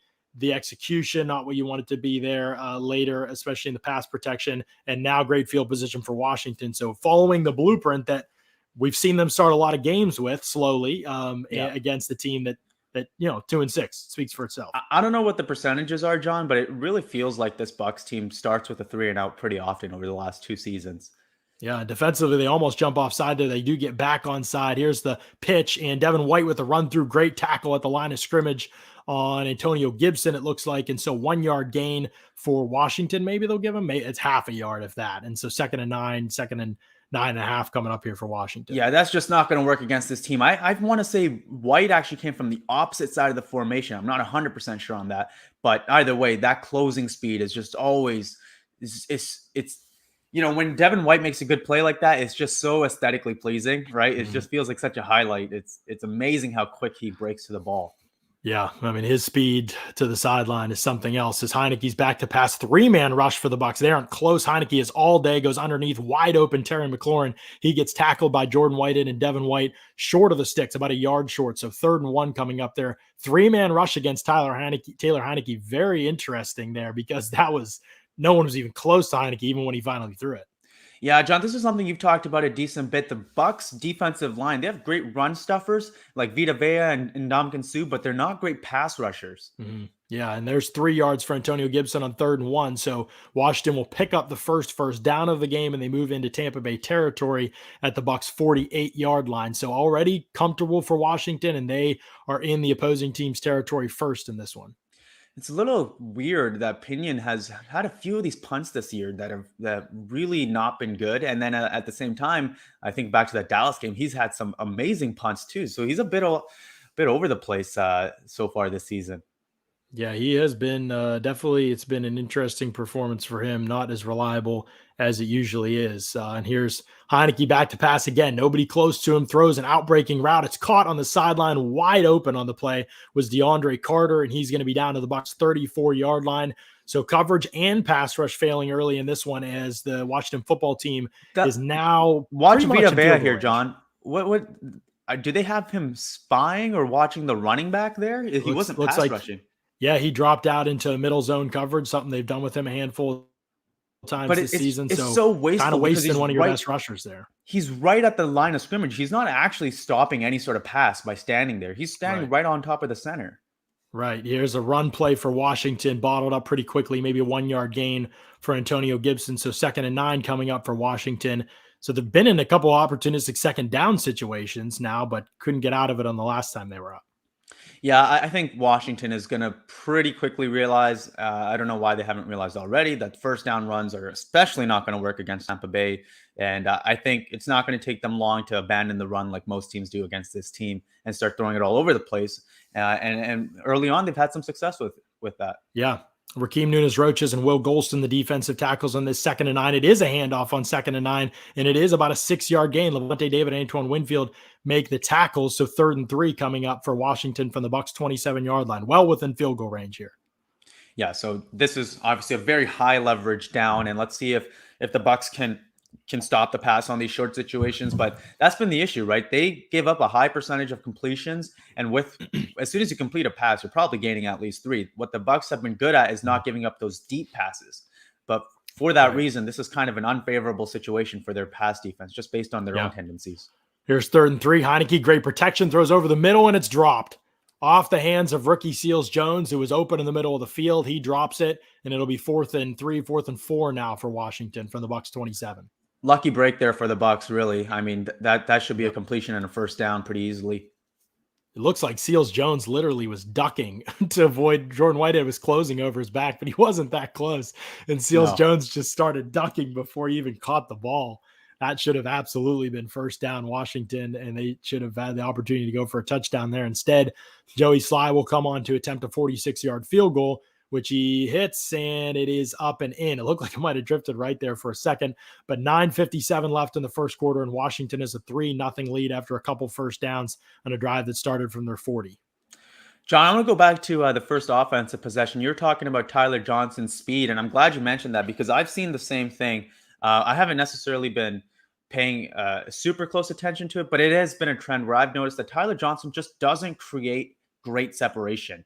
And I was wondering if maybe if you could talk a bit more about that, because I know I'm sure you knew about him before he even came into the NFL, just from all your draft process. So kind of what was your scouting report on him like? Yeah, he was a really good route runner, but he wasn't, he was a good separator at that level. But the problem was was it going to translate or not, because he wasn't a great athlete. He was worked from the slot in college. That's always a red flag, right? In the NFL, a lot of times your number one corner can move into the slot. And he did work outside too. I don't want to make it sound like he just played in the slot, but he played a lot in the slot at Minnesota. And in the NFL, you can put a top corner inside. You can do things to defend guys inside. In college football, like that's the most vulnerable part of a pass defense, because you're typically not putting one of your top corners. They're playing outside most of the time in college, not inside. And so you're down to number 3 corner at the college level, if that. It could be your number 5 corner, but it's the only one that can play inside. Could be a linebacker, could be lots of different things. So he kind of picked apart coverages in that way. But what was great about Tyler Johnson was outstanding hands and outstanding contested catch ability. We have seen that at times. We've seen catches outside his frame. There hasn't been a ton of contested catch opportunities there hasn't been a lot of catch opportunities, period, for him. But that's the question, the athleticism. Can he separate from guys who are as good an athlete as he is? Yeah, I didn't watch him in college, but that's the exact same thing that I've seen so far on the tape with the Bucs. He has excellent hands. He's great at completing a catch, but he's not good at getting open in the first place. And that's just not a good process for a quarterback to want to throw to a guy and be like, okay, I know he can catch it, but if he's not open, that's too volatile of a play. But there was a play last week against the Saints on 3rd and 3. He was very tightly covered, and there was actually a middle field player, Malcolm Jenkins, 2 weeks ago. Brady flashes his eyes to Giovanni Bernard, looks this way, moves that middle zone player just a little bit this way, and then fires a strike right over the middle on 3rd and 3 to Tyler Johnson, who's not open. But Brady puts it low right there, and Tyler Johnson does a great job of getting down and completing that catch. Difficult catch, but he's not doing a great job of getting open in the first place, in my opinion. And that goes back to last season as well. And I think he's a great, 4th or 5th wide receiver, but I think at times he can be a little bit overrated from Bucs fans, where I really felt like if Godwin did miss this game, it was going to be a huge drop off. And one reason for that, is last year in their game. I know Chris Godwin really struggled, but he led the team with 12 targets. And that's because of how they're attacking the middle of the field off of play action. Right. Yeah. If he hadn't had those 5 drops, which were totally uncharacteristic, we'd have been talking about like a 200-yard game for Chris Godwin. That's how open he was a lot of time in that game. So effective to have him out there today, but we'll see if the Bucs offense can pick up the slack. 9:57 left in the first quarter. Washington leads 3-0 right now. 2-6 Washington against 6-2 Tampa Bay. Both teams coming out of the bye week. The Bucs have 1st and 10 now from their own 25-yard line after going 3 and out on their opening drive. We've seen that too much of that this season, and we'll see if play action becomes a thing here to start their second drive offensively. Yeah, I'm curious as well. I'm overall curious if they change the first down frequencies this year like they did after last year's bye. And it is play action, and Leonard Fournette drops the throw. He's open underneath, and he drops it. So Bucs coming out sluggish right out of the bye week, and Fournette taps himself on the chest. Might have been a little bit behind him there. And maybe a little bit too much heat on that for such a short pass. But, I mean, he hit him right on the numbers. Yeah, that's pretty easy catch. So 2nd and 10 from the Bucs from their own 25-yard line. So like we talked about, at least the Bucs do a good job of not running it in this situation here. Yeah, Brady back to pass. Here's Jalen Darden. Ball bounces up in the air, and it's caught. Jalen Darden had it in his gut, and the ball never touched the ground there. So I don't know if that's going to count as an interception or a fumble. But either way, it's Washington football. And just like that, the guys that the Bucs are relying on to fill in for their injured dudes have let the team down once again. Yeah, and that definitely just looks like an interception there to me. I think if it did hit the ground, it wouldn't have been a fumble because it wouldn't have been a completed catch. But yeah, he catches it clean, turns to get upfield. The ball's punched out of his hands. So, I mean, it might count as an interception, but it's clearly just a fumble on Darden's part, really. I mean, he had the ball clean. He caught it, turned to get upfield, and that's just a rookie being a rookie, and it kills the team at a moment like this. And this is why it's so tough with Tampa Bay, man, because they have all this talent. The injuries matter to a degree, but they can't get out of their own way with mistakes, whether it's starters or whether it's backups filling in. Here's Taylor Heinicke, max protection. Pass rush isn't close to him, has all day to throw, looking down the field, finds a man streaking over the middle, and it's McLaurin who drops it at the 10-yard line. So Washington having some struggles of their own with drops. Heinicke had all day in the pocket. Bucs pass rush is getting absolutely punked early in this game. Yeah, and that's kind of how he had so much success last year too, was getting out of that pocket more time and then just picking apart soft zone defense in the playoffs. He put up good numbers in that game, but I honestly didn't think he played that great. There were a lot of somewhat inaccurate passes, but guys were just wide open. And kind of early on seems to be a similar story. Yeah, here's Vita Vea in the backfield, and he brings down Antonio Gibson for a loss of 1 or 2. So 3rd and 11 or 12 coming up here for Washington. Great play by Vea. Washington just shooting themselves in the foot there with that play call. I mean, 2nd and 10, running the ball. I mean, against anyone, that's not really a winning strategy, let alone against the Bucs. So far, I mean, both teams have kind of been getting in their own way. Washington with a couple of those drops and some of these play calls, and obviously Tampa with the drop on 1st down by Fournette and then that 2nd down interception. Yeah. Here's 3rd and 11. This is a down. Got to get off the field. Pass rush got to show up. It doesn't. Taylor Heinicke throws out route. 1st down. Devin White beaten on the play by Ricky Seals-Jones. Backup tight end for Washington beats Devin White. Then Devin White can't corral the tackle. He turns upfield, gets 3 or 4 more yards, and he gets the 1st down. So ugly start for the Bucs on both sides of the ball. You got to get off the field on 3rd and 11. Absolutely. I mean, that should be basically a given, very low percentage situation in general for the offense, but it doesn't feel that way against this team as of right now. But I mean, on the other hand, overall, they have been pretty good at keeping stuff in front of them. Yeah, I mean, Devin White there just had to make up his mind. Am I going for the pick or am I going to tackle this guy short of the sticks? He couldn't. He was caught in between. He wasn't in a position to do either, and he gives up the 1st down. Again, just the instincts with Devin White are the real question mark. 4-yard pass on 1st down on the play action rollout to Cam Sims, and he's out of bounds at the Bucs 12-yard line. So 2nd and 6 coming up for Washington. Would be a bit of a shell shock, to be honest, if the Buccaneers started this game down 10-0 early like this. This should be an opponent that they shouldn't have trouble beating. Obviously, the way better team, as indicated by the records and just overall from the talent on the roster. But yeah, Bucs just not sharp in the way that you would expect a championship caliber team to be. Right. And I know I've seen people already in the chat mention coaching and things like that. How? Oh, there's Antoine Winfield into the backfield, blitzing off the edge. Washington tries to run on 2nd and 7 and it backfires. He drops Antonio Gibson for a loss of 8 yards. So 3rd and 14. You don't see a loss of 8 very often on a run play. Yeah, absolutely. And one of these blitzes, exotic blitzes from Bulls working out favorably. Overall, they've been a bit of an issue in the pass game, but very successful in the run game here. And John, go ahead, finish up that thought, what you were going to say about people in the chat.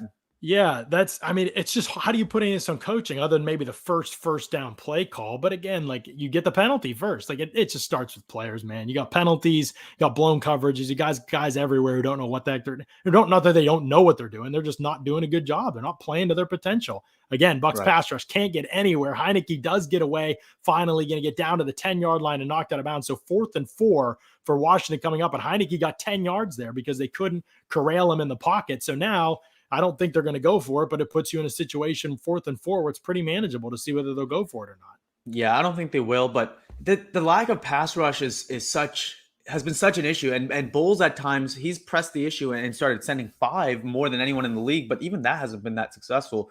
But when you have to take that extra guy out of coverage just to get any sort of pass rush, it really weakens you on the back end. And the Bucs need as much support on the back end as they can get with all those injuries there. And that's why it's just particularly detrimental that they're not creating pressure with just 4. Yeah. I mean, right early on in this game, I know Washington's protected with 6 a lot, but the pass rush has been unwatchable how bad it's been. That's not what you want to see, and got to try other things if you're Bulls to try. And I mean, right now it's low blitz. As Pat O'Connor broke through but could not get the block. Washington gets the chip shot field goal, and they're up 6-0 with 5:56 left in the first quarter. So Bucs doing about everything you can do wrong early on in the game. Washington's taking advantage for a 6-0 lead. Obviously, the game's still right there, but yeah, pretty ugly start for the Bucs on both sides of the ball.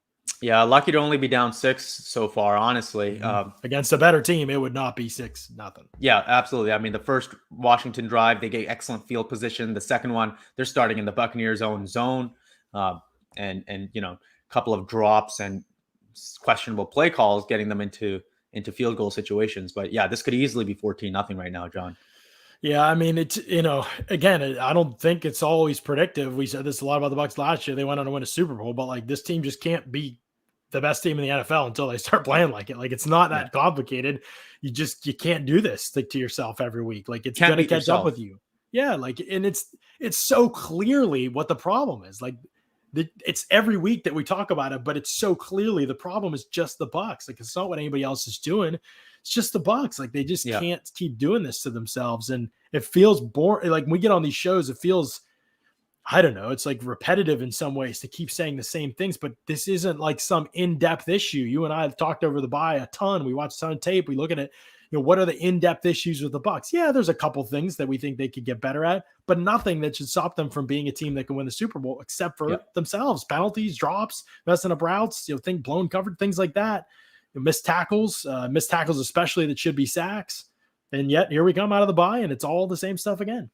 Yeah, I think that's a great point. Like a lot of the stuff that we say can be better, it's just not proportionately as significant as these other smaller things that are just on the players, right? Like just drops, penalties, these type of things. Like, none of the other stuff compares in terms of how important it is. And even defensively, I know a lot of people have been frustrated with Bowles.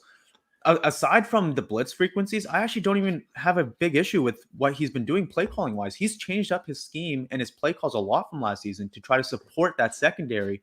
A lot of what he's done has made a lot of sense. There's been some nitpicks, but it's at the end of the day, it's about the players executing, right? Offsides, all these penalties, after the whistle penalties, right? Taunting, that sort of stuff, lack of a pass rush.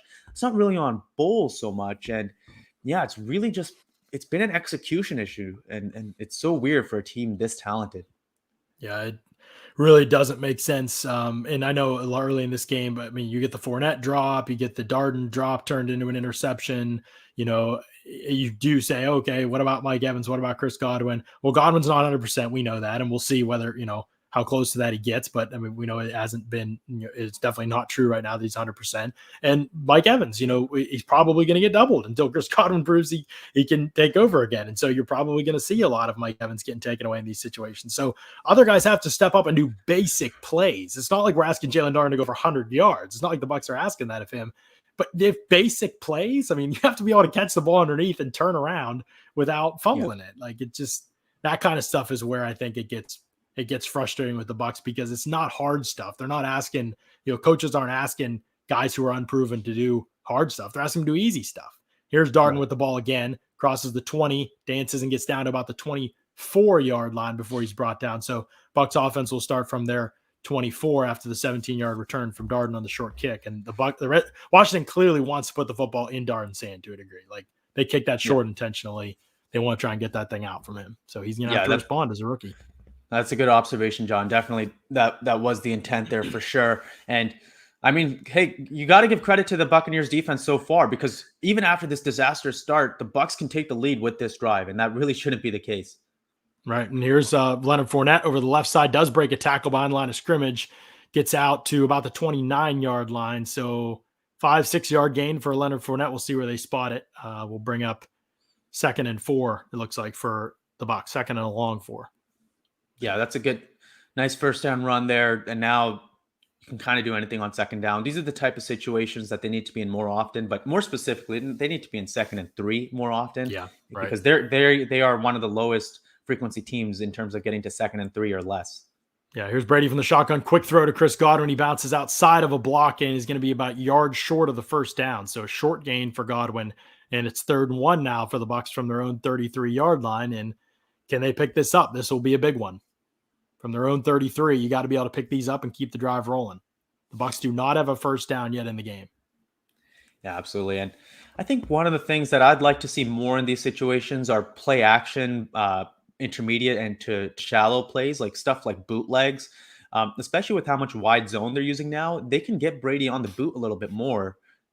Yeah. Here's Fournette, and he's not going to get there. No way. Jonathan Allen is one of a couple Washington players in there, and he maybe got back to the line of scrimmage, but it's going to be 4th and 1. And we'll see what the Bucs opt to do here. I mean, 33-yard line, probably a situation where you should go for it, the numbers would say, but Jonathan Allen stands up Ali Marpet. I'm not sure Marpet expected Fournette to go outside of him there.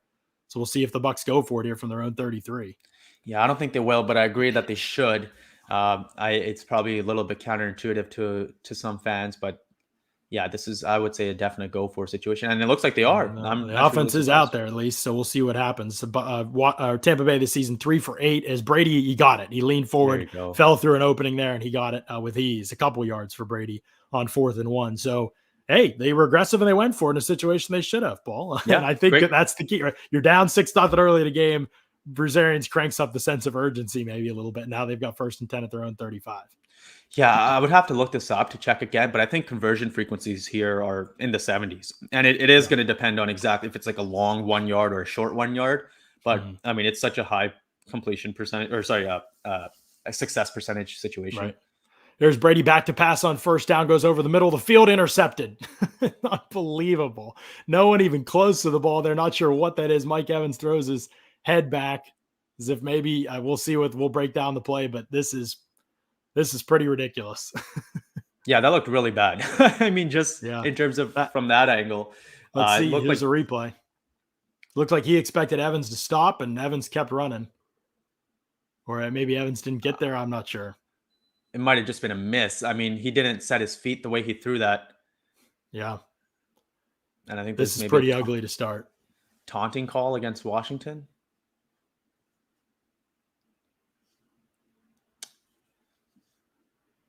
But yeah, John, I think you made a good point, and I want to say it was Bucs briefing where you mentioned how last year out of the bye, the Buccaneers didn't look sharp against Minnesota. I mean, I think we think back and we think, oh, they were on fire as soon as the bye week ended, but that wasn't the case at all. They actually looked not great at all against Minnesota, and had it not been for all those missed field goals, they're probably losing that game. And yeah, that's kind of the case so far here. So we'll see if they can tighten things up. But it was really that second half of that first Atlanta game where they really came together. So it took a game and a half after the bye for them to really get it together. Right. And there was a taunting penalty in there. So the ball is right now at the Bucs 46-yard line. So Washington will have their second drive that starts in Tampa Bay territory and their third drive of the game that starts from their 40 or better. So just absolutely atrocious start from the Bucs in every phase of this game. Yeah. About as bad as it could possibly imagine it being in terms of realism. I mean, this is ridiculous. They haven't played this bad at any point all year. Yeah, and I want to see the all 22 for that interception, but that honestly looks like the worst throw Brady has made all season. Yeah, absolutely. I agree, especially seeing the replay there. I mean, yeah, Evans wasn't there yet, but also didn't have his head around, but the ball wasn't even like catchable for Evans either. I don't feel like it was out of his reach. Oh, not even close. I mean, I mean, I feel like Jonathan Allen's in there. And I was tweeting this morning again. So I was tweeting out all these amazing Brady plays from the Chicago game this morning, and feels like a bit of a jinx here. Yeah. I mean, at this point, the whole thing's a jinx because we talked about coming out of the bye. The whole thing on paper, they're every single aspect of this game, they're significantly better than Washington. There isn't one thing that Washington does at a high level. Washington hasn't done anything at a high level all season long in any game. It's one of those things that it's like, only if you do this, only if you literally go out and just beat yourself like this, is it even close? And now they're, looking at being down multiple scores here. Yeah, agree. And this game, obviously a long way to go and a lot can still happen. It would have been a great opportunity for Brady to really put himself ahead in that MVP conversation. I think going into this week in my opinion, he was clearly the MVP thus far, but whether or not this Darden pick is on him, I mean, it shows up as a pick on the stat sheet. It's going to definitely hurt his candidacy. Yeah, I mean, Brady's not going to, throw a lot of interceptions. So I'm not necessarily even worried about that. If he gets the yards and touchdowns back, he's still not going to be near one of the league leaders in picks. So I think it gets overshadowed eventually. But in terms of this game, killing the team, and obviously Darden's drop was big, huge part of that. We'll see how they do this drive. 5 yards for Antonio Gibson off left tackle on first down. So pretty decent run for Washington on first down there. Get him into a manageable 2nd and 5 situation here. 3:05 and counting left in the first quarter. Washington leads 6-0. Bucs have 1 first down and 2 turnovers in the game. Yeah. I mean, if they can hold them to another field goal here, that would honestly kind of be a successful drive for the defense. For sure. Here's Heinicke under center, play action, back to throw, steps up, can't find anyone. Man flew through the middle, could not get him down, missed sack again, but Heinicke actually slides down face first, and Shoyinka is there. I guess he'll get credit for a sack there. They look like a short loss, so a loss of maybe 2 on the play. Somebody flew through. I think it was Raheem Nunez-Roches. Totally whiffed on Heinicke. Nunez-Roches was actually in coverage, blitzed late when he saw nobody pick him up, and somehow missed a point-blank sack for a big loss back at midfield. That would have been on Heinicke. Heinicke got out of there and only ended up losing 2 yards. So he got +7 from where Raheem Nunez-Roches missed him. That could be big if they can convert this 3rd down. 3rd and 7 for Washington. Heinicke is working from empty right now. Bucs bring the blitz. Devin White kind of breaks through, and it's over the middle, and it's caught. Antonio Gibson has the first down, picked up 8 yards. So again, the missed sack by Nunez-Roches, that would have made that a much harder down and distance. As it was, it stayed fairly manageable, and Heinicke's able to pick up the first down on the slant to Gibson. Yeah, that missed sack on the previous down, John, we've seen that way too many times this year, and it's such a weird trend. Yeah, but I mean, very weird trend. Not something that typically tends to hold up over time, but it's been all season for the Bucs. Yeah, exactly. I don't feel like it's even necessarily predictive. But it's just here's kind of Gibson, or here's McKissick, and he spins out of several tackles and picks up a couple yards, 2 yards. It looks like they had him in the backfield initially. He's going to get to 2nd and 8, Bucs 33-yard line.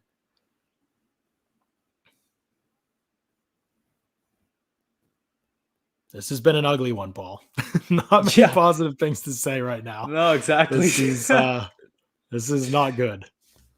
Yeah. Clock winds, by the way, 50 seconds left in the first quarter. 2nd and 7 for Washington. Heinicke working from the shotgun here. Got a man in motion. And they got 2 guys in the backfield now. Takes the snap. Pressure coming. Anthony Nelson is there. Can they get him on the ground? He does. Anthony Nelson unblocked off the edge.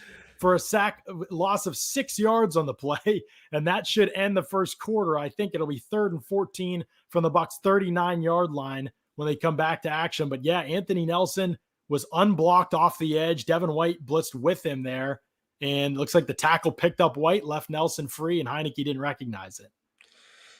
Yeah, and it almost looked like he got out of that sack too. I'm curious what happened there protection-wise, because it looked like the Bucs sent 5 and Washington had 5 in protection. Mm-hmm. So some sort of maybe setting the protections incorrectly or something like that. I only got one look at it. I think they were sliding down to pick up White blitzing, and so the unblocked guy on the edge, and you usually work inside out as a pass protection group. So work inside out, and I think that the tackle did the right thing there. I think Heinicke probably didn't realize White's blitz, thought he had it blocked up. It wasn't, and he gets sacked there. That's my guess from seeing half of it one time. They showed half of it. Yeah. Ideally, in that situation, you should have all one-on-one blocks across, right? Whereas it looks like, based on that free rusher, someone on the offensive line was double teaming, which left, a free rusher, assuming that it was 5 guys in protection and 5 guys pass rushing. Yeah, it looked like nobody extra in there, and that's what'll happen. I mean, Washington's been going max, protection for a while too. So in this game, and that'll be probably a staple as things continue too. 3rd and 14 now for Washington, 39-yard line of the Bucs. So for sure, even if you can't get it all, get a chunk of it, and you keep yourself in field goal range. But hey, Bucs have given up 3rd and 11, and I don't know, what they give up in this one? 3rd and 11, 3rd and 7. Trying to think back over some of the other drives. 3rd and 11, 3rd and 7. And then on the first drive, did they give up something else? That was trying to remember. They gave up another 3rd down. 3rd and 4, they gave up. There were a couple of short ones. Yeah. Or sorry, 3rd and 1. Yeah. So they have given up a 3rd and 11 and a 3rd and 7 in this game. 3rd and 14, a little less doable perhaps. But from the Bucs 39-yard line, this is a big one here. Yeah, I saw your response there. Worst quarter of Brady's career. It's funny how he let it. I mean, that one throw is bad, but other than that, I'm not sure Brady said it. But Fournette drop, Darden drop. Yeah. Short one to Tyler Johnson. Trying to think what the other incompletion was. Yeah, and I don't even think that Tyler Johnson one was a bad throw. I mean, that one. Yeah. He got hit on that one too.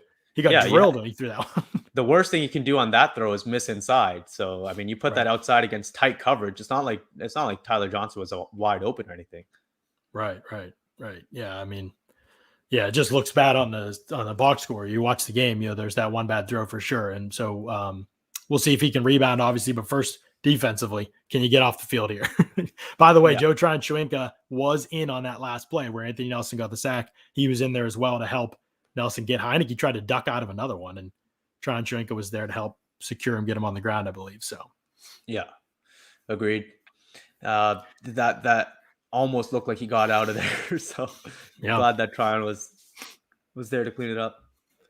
Here we go, 3rd and 14 for Washington. Can they even pick up a big chunk of this to get back in field goal range? There's Antoine Winfield blitzing off the edge, dead to rights with J.D. McKissick, and Jamel Dean blows the tackle. They do get McKissick out of bounds after a gain of about 11 yards. So this is going to have Washington back in field goal range, whereas if Dean can make this tackle, it's going to be pretty tough. Let's see where Dean misses this stop. He reads the whole way, comes up, basically misses him about 2 yards past the line of scrimmage. That's pretty inusable. Kissick really didn't even throw a great move on him. No. Now they're going to be in position to kick the field goal or go for it on 4th down, 4th and 3.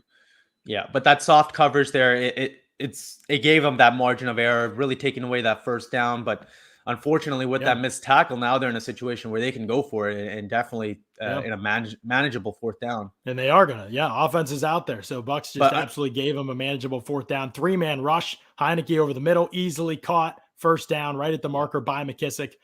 And so easy stuff for Washington. They pick it up. And again, that missed tackle by Dean, the missed sack by Raheem Nunez-Roches looms large right now. And Washington's got a 1st down at the Tampa Bay 24. So they do end up giving up the 3rd and 14. Another embarrassing start for the Bucs defense too. Yeah, John, and that 3rd down is another example of where that's not a play call issue, right? The play call just on a chalkboard worked out just fine. It worked out exactly how you'd want it. Yeah, that's right. Yep. And on Player just when blew it. there's only 3 yards to go, then that's not really anybody's fault. I mean, it's hard as a defense to not give up 3 yards. Right. I mean, the coverage is right there again, but yeah, Yeah. that's you get in those situations because you can't tackle, and it's becomes really difficult. So here's the 3-yard run on first down for Washington. So 2nd and 7 now. And they'll work from the Bucs 1 line. Buck line 13-18 left in the second quarter. Yeah, and Washington surprisingly consistent or persistent with the run game so Quick far. throw to Terry McLaurin into the flat. Devin White drags him down. D. Delaney's there too. Gain of 1 yard. Good closing speed and finish by Devin White there and Delaney as well. So 3rd and 6 coming up for Washington from the Bucs 20. Yeah, interesting attack so far. I think the way that you want to attack this Bucs defense is with play action and test out those linebackers over the middle, right? Especially Devin White off of play action. This team is so hard to pursue, is so willing to pursue the run that they bite on those fakes, and you can get some stuff over the middle, especially when it's against Devin White in coverage. But so far, that's not really what Washington has done. Yeah. What do they do on 3rd and 6 here? What do the Bucs do as a pass rush group? Here they come, send 6, but it's late getting there. David comes around, throw to the end zone, caught, touchdown. D. Delaney was beat by DeAndre Carter, a dime from Taylor Heinicke. And if they can get the extra point, it'll be 13-0 Washington on another 3rd down conversion. And again, blitz was late getting there. Pressure was late getting there. A huge problem going into the bye, and Heinicke makes him pay. Yeah, John, and frustrating situation here, especially with how much help they got over the bye with other NFC teams losing that are in the hunt for that first seed. So this would just be a huge blown opportunity for the Bucs. Honestly, in their second game in a row, if they do go on to lose this, because the previous game against the Saints, they really should have won that. And if they just get out of the way a little bit with some of the mistakes, they win that game going away. And especially if they get a few of those unfavorable calls turned back. But even without those, it's really just the Bucs getting in their own way, John. That's really the only reason that they've lost it all this season. Right. And actually looking at the replay of that throw, Heinicke, it was late and it was behind a little bit. The receiver, Delaney, was beaten so badly that he could not make up that ground at all in that situation. So just toasted by whoever DeAndre Carter is. Pass rush, as it's been all season, late getting there. David was in free, but they could not run the game fast enough to get him in. And so Washington now 4 for 7 on 3rd down and 1 for 1 on 4th down. A complete joke of a performance by Tampa Bay so far on both sides of the ball. Yeah, agreed. I mean, I blame the defense less so far just because they've been put in some really hard situations. But it's still a bottom tier offense, so that makes it tougher true to swallow. They haven't scored. Washington hasn't scored more than 13 points in a game in over a month. So wow, Jesus, yeah, that's what I mean. It's tough. yeah. I mean, and even defensively, it's weird because the type of issues are the same on both sides of the ball, right? I mean, on defense, you're missing tackles, you're missing sacks. On offense, you're failing to complete catches, right? And of course, both sides of the ball really struggling with penalties. I don't get it. I think with penalties, a lot of people immediately point to coaching staff, which has always been a little strange to me. But I'm curious, like how much, when you look at a highly penalized team, John, how much do you look at the coaching staff as being responsible for that? I really don't know. I mean, again, how many penalties do they have in this game? 1? Right. But I mean, overall, throughout the season, right? Yeah. But in this game, that's not. I mean, O.J. Howard clearly didn't even know the snap count there. Like he would like totally misheard something. That wasn't a flinch. Like he was off and running. Like he thought he got it right. He was just totally wrong. And everybody else knew it. So I mean, that's just a player thing. It's not like he's not holding his water. He literally thought the snap count was something different than what it was. And he was just wrong. It's weird though, because I am reluctant to just blame the coaches for all the penalties that the Bucs have suffered for the last few years. But on the other hand, you look at teams that are really well coached, right? Like the Patriots, the Saints, the Rams, they consistently tend to be very low in penalties committed. So there seems to be some sort of correlation there at least. Yeah. Brady, 3 interceptions in his last 7 passes, obviously going back to the Saints game. Obviously the Darden one is not on Brady at all. But the Bucs offense got to get going here a little bit, sputtering to start the first quarter. Pretty miserable performance across the board. They are just not executing at all. And now Washington has life 13-0, and tough to foresee this being the blowout that it should have been. And we'll probably be white knuckling this one as we typically are with the Bucs for some stupid reason. And they'll start from their own 25. The Bucs were down all game against the Saints and then came back, took the lead in that fourth quarter. I mean, very explosive offense. So they, by no means is this game even close to being out of hand, especially with this much time left. I think the Bucs could easily, I mean, they're so good that they could be up by more than 7 by halftime. But it's you don't know. But first, they got to focus on getting a first down, and they have only one of those so far. 4 first down carry, runs in Young and through Chase Young for a gain of 3. And so it'll be 2nd and 7. And again, the Bucs stay predictable on first down, and I'm sure we'll see a predictable pass on 2nd down, and they stay right according to script. And Washington has been able to defend them really well as a result. And that one first down that they did get took all 4 downs to get it. Right. 0 over 2 on or over 3, I guess, or on 3rd down so far in this game, or over 2. But the fact that they've even had 3 third downs already on 4 drives is right. Right, pretty ugly. And here goes Brady from empty. So again, predictable spot for the Bucs offense. A 3-man rush for Washington, trying to take away everything. Goes down the field, got a wide open man. It's Jalen Darden, makes a move, cuts back inside, and is brought down. But it's a big gain, 29 yards to Jalen Darden. Washington blew the coverage, and he gets out to the Washington 43. Look like cover 2 zone there, John, and they're looking to the juke route here on Godwin over the middle because he is one-on-one, most likely against a linebacker there, but just Chase Young is there taking it away from the middle, but it looks like that's just that honey hole against cover 2 where that corner is playing the flat, playing that cloud corner spot, and then there's no one behind him really, with the safety still further deep down the field. So way to attack that soft spot there. Yeah, here's another first down. We'll see what they opt to do. Josh Wells is in the game, and they hand off Leonard Fournette running on the right side. Washington lost contain out there, it looks like, and Fournette picks up 5 yards. Washington wants a hold on the edge. I don't see a flag down right now. Yeah, again, though, a ton of first down passing, and that there's a face mask there, if anything. Yeah, face mask by Landon Collins. There might have been a hold there by O.J. Howard, too, but Collins face mask Leonard Fournette pretty clearly.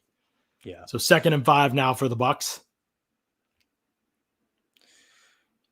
And working from the Washington 38-yard line. Probably looking at a pass here.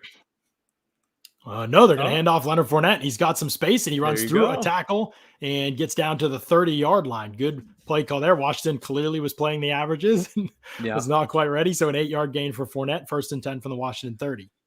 Yeah, John, and like we talked about on the podcast, I mean, we don't even necessarily, I think you agree with me here, but I don't even necessarily want to see more passing. I just want to see more passing on first down so that you can pass less often on 2nd down, right? Just shift those frequencies over a bit. Yes. It's just the distribution, I think. Washington wants a false start on Tampa Bay, but I think they were just communicating at the line of scrimmage. And here's the snap. Brady from the shotgun will throw on this 1st and 10 over the middle. Leonard Fournette makes the catch, leans through a tackle, and is going to be about 1.5 yards short of the first down. So 2nd and 1.5, 2 yards coming up here. This is the exact situation that they haven't gotten themselves into nearly enough. 2nd and short, because this is a running down now if you wanted to, or you can play action, set up something deep. Yeah. You can just do absolutely anything compared to 2nd and 7, 2nd and 8, where really it is a passing down and you need to be passing it. Now you can make the defense wrong no matter what they do. They play the pass, you can run. They play the run, you can pass. Right. Here's Tampa Bay 2nd and 2, and they are going to run it. Leonard Fournette gets the handoff, and he leans through another tackle, and he'll have the first down, gain of about 3 yards down to the Washington 19. So the Bucs enter the red zone for the first time today in this one with 9:03 and counting left in the second quarter. Bucs are down 13-0. You heard that right. Down to the 2-6 Washington football team, 13-0 if you are just joining us here. But they're starting to get it rolling. It seems like maybe finishing in the red zone, right? That's going to be big. And hey, they're great at that, honestly. I mean, for the last 2 years, they've been, I think, I would have to look up the numbers, but I think they've been one of the best red zone teams in the league. Yeah, here's 1st and 10. Brady, play action, looking over the middle of the field. Chris Godwin, and he couldn't catch it at the 5-yard line.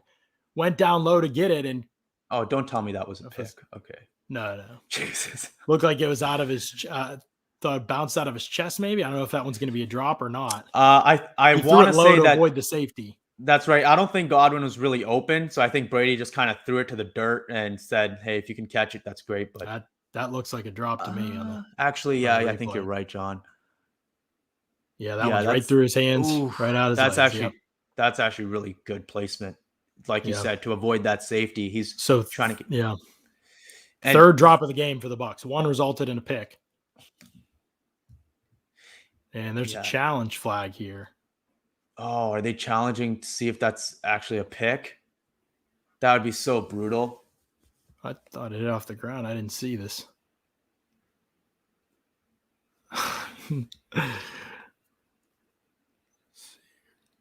Oh my gosh, it kicked off Godwin's foot. Was that caught before it hit the ground? Yeah, that's going to be an interception. Or did Unless it hit he dropped it. Wow. Yeah, and that's a perfectly throw. That's exactly where you want that throw to be, low and away. The safety closing up over the top. You don't want your receiver standing up, taking that shot in the chest, protecting his receiver as he always does over the middle of the field. Godwin makes that catch 9 times out of 10, drops it, and to get the unlucky bounce there, maybe. I could not see whether that was caught or not by the diving defender there. But this is, you cannot start a game with 3 drops. Like, that's just embarrassing. Like, their only hope at this point, 8 pass attempts in this game. Their only hope is that the defensive back hit the ball hit the ground while the defensive back was trying to intercept it, because clearly Godwin, it didn't hit the ground when he was trying to catch it. Unbelievable. Yeah. I mean, it's hard to know what do we say? Just play football at a fundamental level and you'll crush them. Like, it's hard to, you can't make too much of it. Like, when they do those things, they destroy teams. Like, it's not that hard.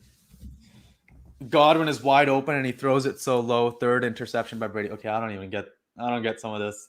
I mean, he's not wide open. There's a safety right over top. If he hits him in the chest, Godwin's getting laid out. Like, he's gonna get. They literally practice it this way. Yeah, that's why they do it this way. That's how you coach that. Literally. How many times have we seen this same throw to Godwin? Which was it? The Miami. I'm trying to think of the one that was Brady threw it over a linebacker. It was a harder throw than this one. Yeah, for sure. I mean, and think about Edelman over all those years. Edelman, I can just, picture him falling to the ground and completing a catch. Same with Amendola. And you got to protect your receivers over the middle like that. Otherwise, that safety is already driving down when the ball's in the air. So he's ready to just lay Godwin out if that ball is any sort of in his midsection. Right. Yeah, definitely was live off Godwin's foot. I don't know about the rest of it. We've got one replay and it didn't show from a great angle, see whether the ball hit the ground or not. But I mean, you got to start catching the football, man. You can't, you're already down talented players on offense. You can't keep doing this to yourself. Lucky break. It is incomplete. And here goes Brady back to pass already as they come back. Tyler Johnson is going to pick up 8 yards. He was open on the outside. And so 3rd and 2 now from the Washington 11. Yeah, and by the way, just the language difference there, call stands, not call confirmed. So really just saying that it wasn't conclusive enough to change it, not that they definitively know that it was in fact incomplete, because otherwise it would have been confirmed. Right. Yeah, that actually you could see on the replay. It did not look like it was caught. So here's 3rd and 2 from the Washington 11. That actually was a great replay. They kind of found an angle between a couple bodies. Great shot. Yeah. I'm usually very critical of replays. That's why I went over it there. Here's Brady. Quick dump off to Leonard Fournette. He has the edge and he gets the first down by a yard. Good quick read there to recognize the leverage Fournette had. And so now he got 1st and goal from the Washington 8-yard line. Yeah, well executed. And Fournette has done a great job of being just more reliable in the pass game. I know he had that one drop earlier today, but I was even watching the Saints tape. There was a Chase Young is down, by the way. There was a pass where Brady kind of threw it behind and to his hip. I'm talking about in the previous game where Fournette, he just smoothly caught it and kept running. And, overall, really good improvement, even from early this season, John. I mean, early in the season, there were it felt like for the first couple of games, when he would catch it, he would kind of bobble it and catch it. And it looked so difficult and intentional. And it's looking a lot smoother now. Right. Brian, we appreciate the $5 super chat. Is this real life from a couple minutes ago? We are wondering the same thing as this game has started. 13-0 advantage Washington. And really the clock is, obviously not for the game, but for the first half, if you're trying to get the lead before halftime for the Bucs, 7:49 left in the second quarter. We'll see what they're able to do, if they're able to finish up this drive the way you want it to, obviously. Chase Young is down hurt, by the way, on the field. And so does not look good. The Pewter Report crew saying that the play didn't look good. We haven't seen him on the play yet, but looks like they were looking at his knee, I think, when it went to the break. So we'll see Chase Young already without Montez Sweat, their other starting edge rusher. So it would be Casey Toohill and James Smith-Williams, I believe, two unproven guys for Washington on the edges. If indeed Chase Young is seriously hurt here, we obviously hope that he is not. Really promising, bright young player. So we'll check that when we come back. But first and goal from the 8. What are you looking for here on first and goal from the 8, Paul? Under center, play action, create a high-low to the back of the end zone and one right in the front of the end zone. You get like a flat route and someone coming over the top on the opposite side. Get Brady on the move there. He can do it. He's been delivering strikes on the move this season. And it's just a new element that I would like to see them take advantage of more than they have thus far, because I think it's there for the taking, and it really opens up the field for them too if they do it. Yeah, for sure. That'd be they've done it even down here, right? In the red zone, they've done it. Yeah. I think it was like the first 3 games, they had like one bootleg each game. But since then, they've kind of gotten away from it. Brady has still gotten out of the pocket himself on straight dropbacks and thrown some on the move, but it doesn't feel like we've seen many designed rollouts or anything. Right. Yeah. Agreed. First and goal from the 8. Chase Young is getting helped off the field by a couple trainers. He does look like he's in some pain. We'll see. Here's the replay. Oh, that sucks. He takes off here, working against Donovan Smith, trying to get the edge on him. That was almost before Smith even touched him. He went down. Yeah, it was just planting, I think. He just planted. Those kind of tend to be the worst, right? I mean, the one where it's kind of without contact. Right. It didn't even look like his knee twisted from those replays. I couldn't quite tell. No, hard to know exactly what happened, but that's so brutal. Yeah. Here's the first down play. Fournette up the middle, 2 yards. Washington very congested in there. They read it all the way. Linebackers were teeing off at the snap. Second and goal from the 6. It's weird because they're actually kind of like teams that are actually starting to play the run a little bit on first down at times, not all the time, but like at times they're crowding the line of scrimmage, and it's purely a tendency thing. It's not as if they're actually more scared of the Buccaneers run than the pass on first down. It's just that they're so predictable that they can get away with it. Right. Here's Brady from the shotgun. Plenty of time. Now pressure breaks through, and he throws back shoulder for Giovanni Bernard, and he couldn't bring it in.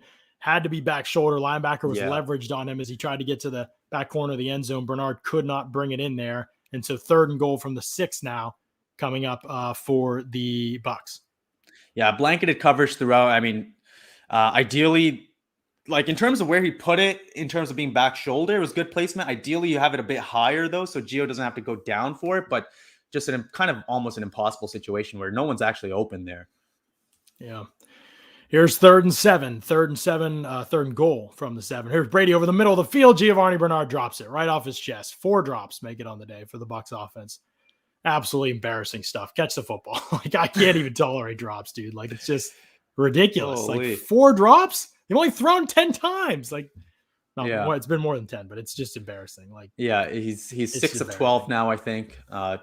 So 4 drops. Yeah.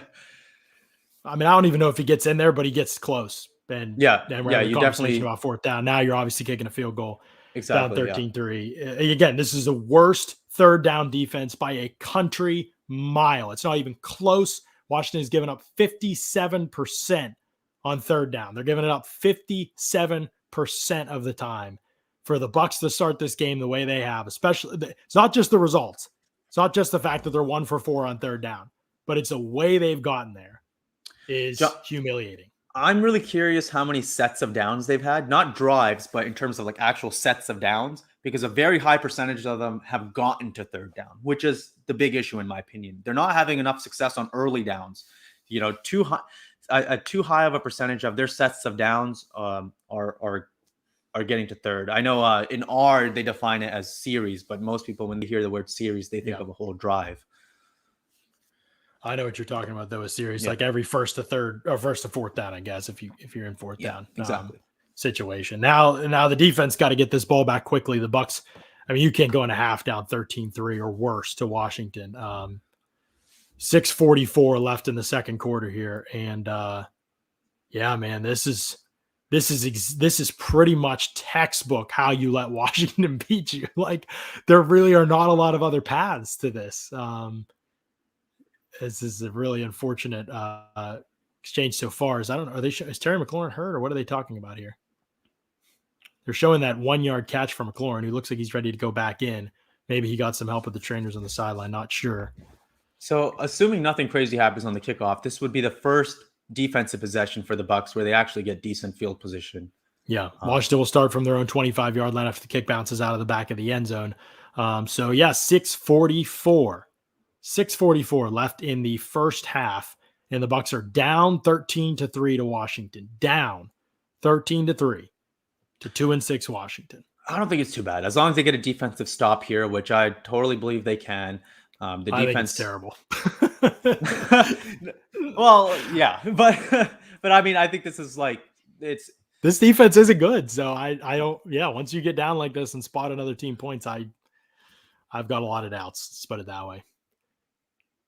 Here's Heinicke, play action from the shotgun. Pass rush doesn't get close to him. Throws over the middle. Interception off Jordan Whitehead's hand is caught by DeAndre Carter at the Washington 47-yard line.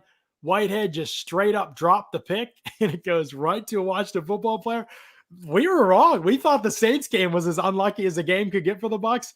It wasn't even close. This is it right here. This is a straight pick off Jordan Whitehead's hands. I mean, was the Saints game even unlucky? That was just dumb by the, but well, just with the calls that went against. Oh, with the calls, yeah, fair enough. Yeah. Here's Washington. Heinicke goes under center. Handoff. Antonio Gibson missed tackles, runs through tacklers. 15 yards for Gibson. He's all the way down to the 38-yard line of the Bucs, and already Washington. There goes that field position. 2 plays. Yeah, unbelievable. And Jason Pierre-Paul, he's really not had any sort of impact. I mean, I've been kind of just watching him on the last couple drives, and it's just he's so banged up, John. It's weird that they're so adamant on playing him. Oh, and they blow things dead here, and Washington's going to get called for a false start on Ricky Seals-Jones, the tight end. Devin White was totally out of his gap and then missed the tackle when he did get over back into his gap. So that 15-yard run definitely on Devin White. The replay was a good one. Showed that from a good position. So, yeah, good call. I don't know, man. 1st and 15 now here for Washington from the Bucs 43-yard line, I believe.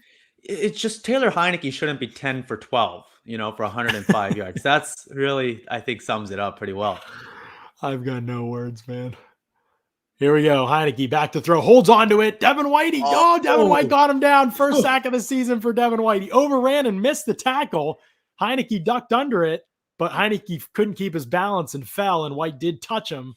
Yeah. So that really looked like it really looked like he was going to get out of it again. Yeah. Yeah, he couldn't keep his balance as he ducked. If he just sidesteps, if he sidesteps like a moment earlier, he gets away from it. But he's just flat-footed for a moment too long. And so 2nd and 20, and now it's not just about not giving up the first, although obviously that matters, but it's also about the field position. Right now, Washington just across midfield. Here's an out route throw, and Mike Edwards knocks down McLaurin after a gain of 7. So 3rd and 13 coming up. Again, don't let him get close enough to go for it on 4th. Don't let him get closer so that they're kicking a pretty makeable field goal here either. Right now they're at the Bucs 41. Not really the zip on that out route that you'd want to see from a quarterback. I mean, the bit of a loft there, and playing with fire if that's how you're getting the ball to the sideline. Bucs need to be able to take advantage of that. That shouldn't be such an easy completion if that's all you can put on it. 3rd and 13. And Sue jumped offside. They're going to goal. I cannot, man. This team is determined to beat themselves. Just an incredible effort to beat themselves. Yeah, just I mean, how is this Washington or oh my gosh. I mean, Establish the Bucs are penalties. bottom team in pre-snap defensive penalties. We'll see now that officials are discussing it. It seemed pretty clear to me. I didn't think the Bucs even protested. Did I miss it? Yeah, I don't even know what the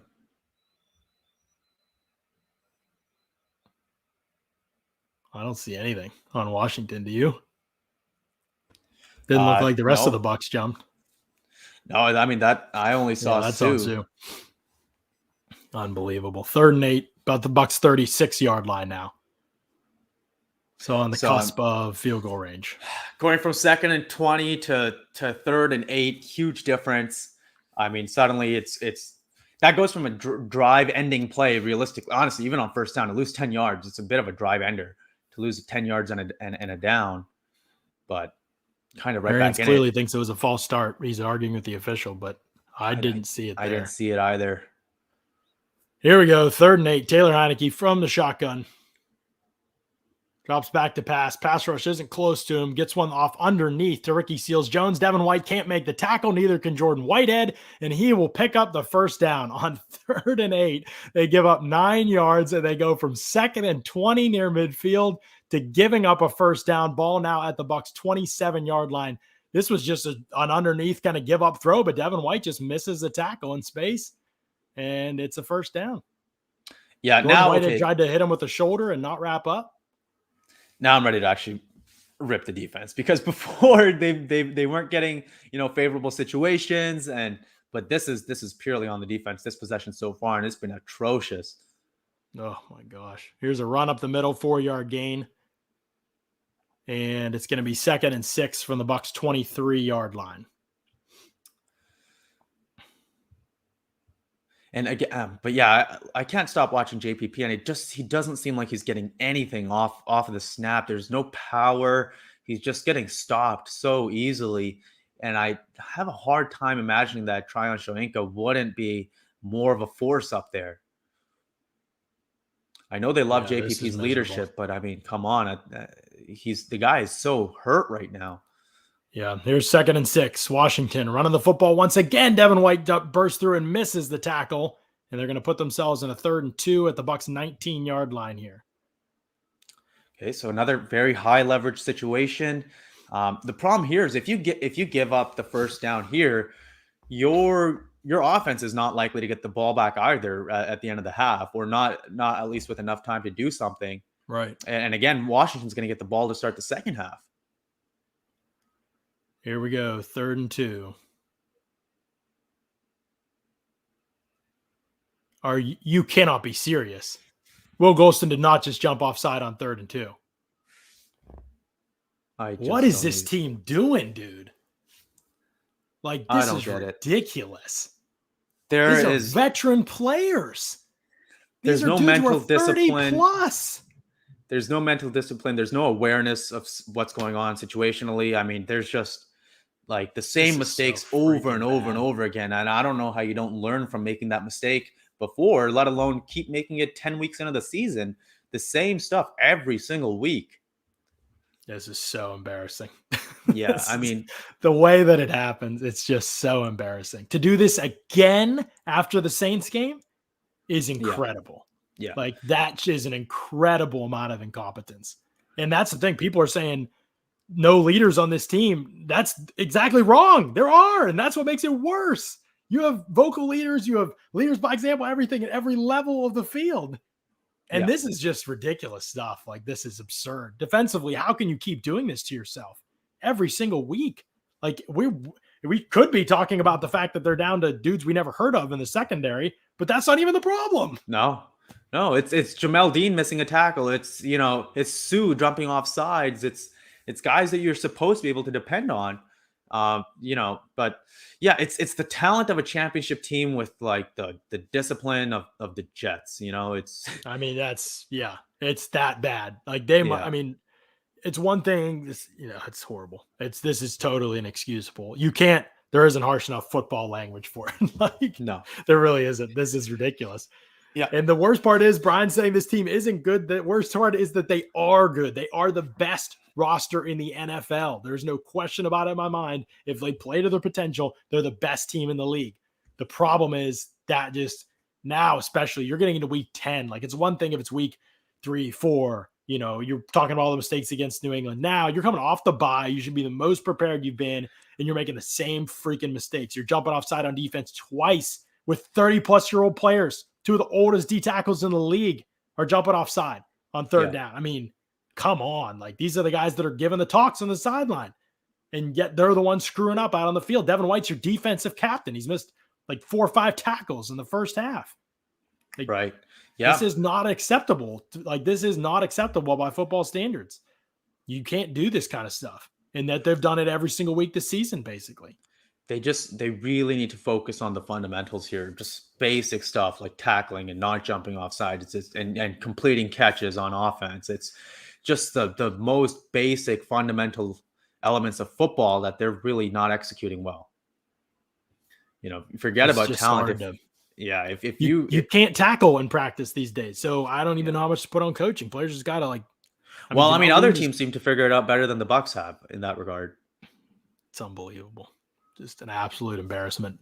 By the way, this drive gets huge because it's a 2-minute warning right now, and it's 13-3 Washington. And any points they put on the board is going to make this tough because Washington also gets the ball coming out to start the second half. So, and by the way, Washington, like I said, has not scored 13 points in a game for over a month.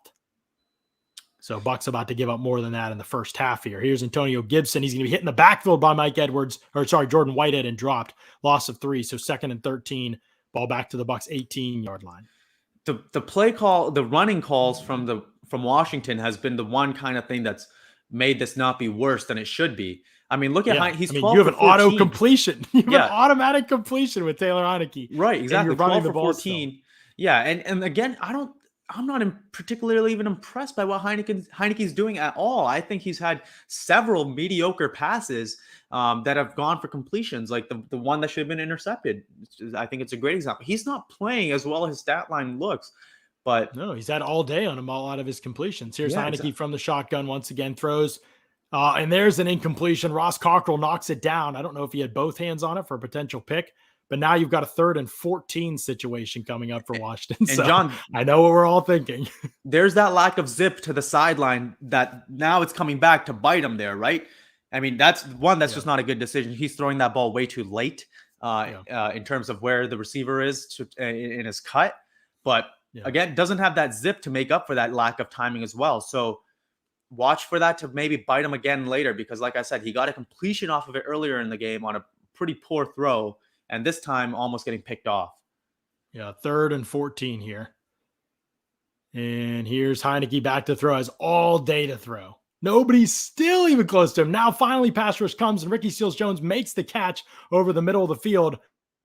White knocks him down, but it's a gain of 8 yards. Seals-Jones is hurt. 4th and 7 coming up from the Bucs 11-yard line. Obviously, Bucs need to stop the clock here, but Washington's going to stop the clock for them with this injury, which is right, a bit lucky for them. So they're going to get the ball back with just under a minute left and all 3 timeouts, which is absolutely doable for this offense to get down the field. I mean, the pass rush is hard to find words for. Like, this is not a great offensive line. This is an offensive line that has lost their center, who is maybe their best offensive lineman. Got a rookie at right tackle. They've got a questionable left tackle. It's just hard to, you have got to be able to win some one-on-ones here. Yeah, I mean, all day. That's a long time to cover for a group that's playing a bunch of backups in the secondary. The secondary has played better than the defensive line in the past game, at least. And I think that's been true for several games this year. It's the secondary hasn't been what's killed them, despite all the injuries. Mm-hmm. And again, it's weird because you have good players, but up front, but they're way better against the run than they are against the pass. And unfortunately, you would much rather be the other way around. Right. Has Terry McLaurin been in? I'm not sure what his status is. I saw somebody saying, is he out for the game? I didn't check to see if he was in. I saw him with his helmet on, assumed he was going back out. Here's a 29-yard attempt for Sly, easy one. He puts it up and through. So 16-3 is the advantage right now. 58 seconds left to go before that. Bucs do have all 3 timeouts, but this is, I mean, Washington gets the ball back coming out of the second half, and right now Bucs defense has been horrible. So this is the offense now. If McLaurin's not out there and Seals Jones isn't out there, Logan Thomas already hurt. Now you've lost your number 2 tight end. It was your best tight end left. You've lost by far your number 1 receiver and weapon in Terry McLaurin, not even close. You've lost Chase Young. They've lost Montez Sweat already. Come on. There's just. And, if they lose this game, it becomes really difficult to win that number 1 seed in the NFC. With the Cardinals. If they lose this game, they're losing again. Right. And they would be 2 games behind the Cardinals then, right? Because the Cardinals, I think, have only lost 1 game so far. And obviously they don't have the tiebreaker against the Rams if the Rams win out. And like you said, if they're losing to this team, then you can't even count on the Bucs to win out because Well, this defense is just not good. This, especially in their situation right now with all the injuries Washington has. If McLaurin really is already obviously missed some snaps, and they've already talked about the offensive linemen who are out. This actual group that's out here, it's not going to get much worse than this. And if they can't defend this, again, Washington's play calling is actually actively hurt themselves. The drops actually actively hurt themselves. So I think they've kicked 3 field goals, John, and all 3 of those field goal situations could have easily gone for touchdowns with a slightly better execution or slightly better play calling. You're not far off from giving up 21, 28 points. I'm not sure exactly what it would be, but and as soon as you get a competent team out there offensively, you're going to be down. That's going to be 28 points. Exactly 24 points. But at the same time, the Bucs need to be able to rely on their offense to play better too, right? Because that's the strength of this game. But it seems almost like they don't want to embrace the strength of their team. The strength is the passing attack. The strength is play action. They're so good at play action. One of the absolute best, if not the best team in the league. And then almost last in terms of play action usage, the 30th out of 32 teams. And, just stuff like that. They're not really taking advantage of what they do best. And it's a bit frustrating in that regard. They get in their own way in so many different ways from a player standpoint, from some play calling elements, but it's really, really frustrating. Yeah, it's true. And that stuff's magnified when you do the easy stuff wrong, like drops and blown blocks and things like that. It's magnified a lot. And so, so far 13 dropbacks and 9 runs, and they're not running the ball well at all so far in this one. And so a lot of it's because most of those are on first down and they're really predictable stuff. And so I think that hurts as well. But Washington getting set to kick off here. So the Bucs are going to get an opportunity here. And we saw some good stuff from the Bucs offense on the previous drive. So there's something to build off of. They got to be able to finish, though. Yeah.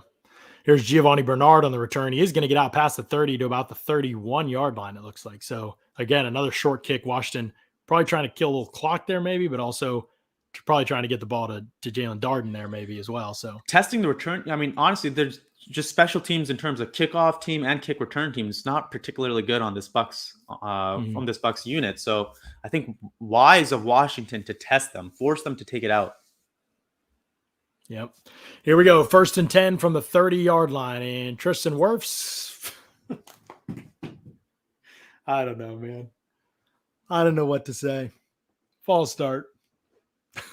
This is just absurd.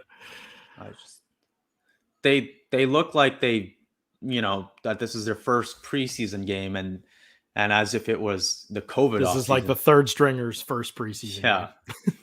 It's so embarrassing. Here we go. Brady from the shotgun on 1st and 15 now. Takes the snap. 4-man rush. Over the middle of the field, Chris Godwin gets down to back to about where the ball was before, and they'll go hurry up, obviously. They try to pick up this on 2nd and 9 now. Yeah, and I think smart not to use a timeout here because you're not likely enough to pick up this first down, in my opinion. Here's Brady, 4-man rush over the middle of the field again. Tyler Johnson. The ball's going to be out to the 38-yard line, but it's 3rd and 2. And I think now I would use that timeout. Yeah, they are. Yeah. The reason 3rd and 2 from their own 38. I like the decision not to on the previous down because it's 2nd and 9, and if you don't pick up the first down, you're going to give Washington the ball back with a bit too much time. Whereas here on 3rd and 2, you're fairly likely to pick this up just in terms of percentages, and you want to give yourself enough clock to get down the field. Yep. I think they're going to put some time back on this clock. We'll see how much. Yeah, it should be about 3-4 seconds back on there. So they have 31, 32, something like that. Yeah. Also, this should be a 2-down situation here.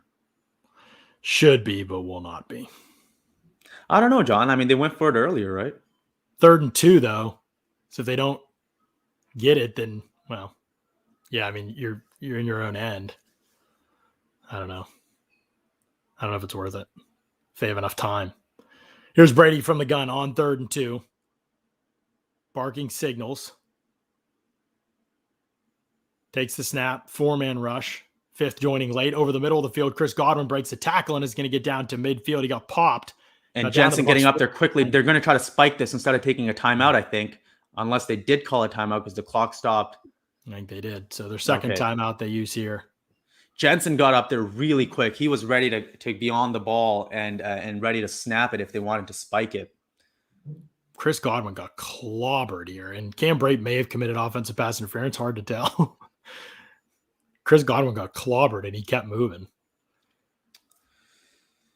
Yeah, and I think Godwin is playing like I don't think he's right. I know he's got that foot injury, and I think he seems like he's kind of powering through. Yeah. Here's Tampa Bay with the 1st and 10 from their own 49-yard line.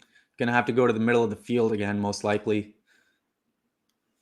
Brady, in the middle of the field, Giovanni Bernard makes the catch, tackled immediately, gain of 2 yards, pointless. And now we'll see what they do here.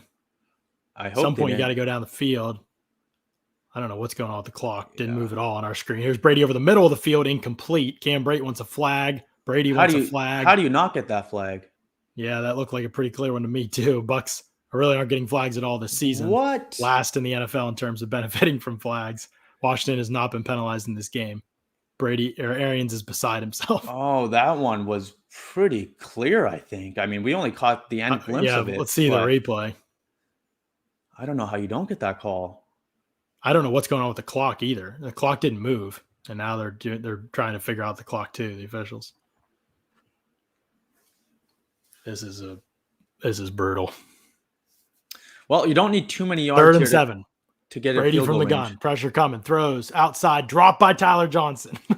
You can't make it up. He had the first down on 3rd and 7, and Tyler Johnson drops it. This is unbelievable. Let's see if Fuller got his hand in there at all.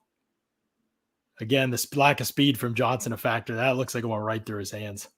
I'm wondering if you go for it here. I mean, there's no around mid. You just should throw a Hail Mary here, right? I don't know how much time's left. You got about 20 seconds, I think, and a timeout. So the clock graphic is all messed up over here. I think they have over 20 4th seconds. and 7. Looks like they're going. Brady takes the snap from the shotgun. Late pressure coming over the middle of the field. Mike Evans makes the catch. He's going to get down. Go down. You have a timeout, right? Yeah, they do have a timeout. He gets down to the 25-yard line. And Evans got a face mask too. They have a timeout, right? Or is this graphic screwed up? Why? No, they did have a timeout. Washington just gave that up. Yeah, I don't understand what just happened. They thought it was going to be a Hail Mary or something. Washington just gave that up. Evans got ripped down by his face mask, so that moved the ball too. But so I really want to know now how much time is left because I thought they had around the 21 graphic has seconds. nothing. The screen has around nothing 21 seconds before that snap on 4th down and a timeout. Is there 2 seconds? I don't know. Could Evans have seen how much time left? We didn't know how much time there was left, but obviously he was taking his sweet time. I don't know what Washington was thinking. Did they not know the Bucs had a timeout? Hard to say. I mean, I can barely tell what's going on right now. So okay, so the clock graphic. The graphic not working for the clock on the screen is definitely hurts here. I wish they would just show the stadium scoreboard at least one time so we can see. So what's this field goal attempt then? Because, if you have 15 seconds or 10 seconds here, you wouldn't just kick the field goal yet, especially with a timeout. So it must be less than that. So a 31-yard attempt for Ryan Suckup now because Washington I have no clue. Did they just not know? I don't know. Like, I don't know that they knew. Does anyone in the chat know what's going on? Oh, was that an untimed down? That's what Josh Anderson said. So that would mean that there were 2 seconds left. Okay. Oh, okay. So it seems like, yeah, there were 2 seconds left. That's why Evans might have been looking for that lateral there. This is an untimed down due to the penalty. So there was no timeout left? This graphic said there was one. I saw it with Evans. Well, no, they had a timeout left, but I think before that 4th down play, there were only a few seconds left, like 2-3 seconds, something like that. So the play would have ended on that down had there not been a penalty. Huh. Which is weird because the last time we saw the clock, there were 20-something seconds left. So that's why. So 31-yard attempt for Ryan Suckup to make it 16-6.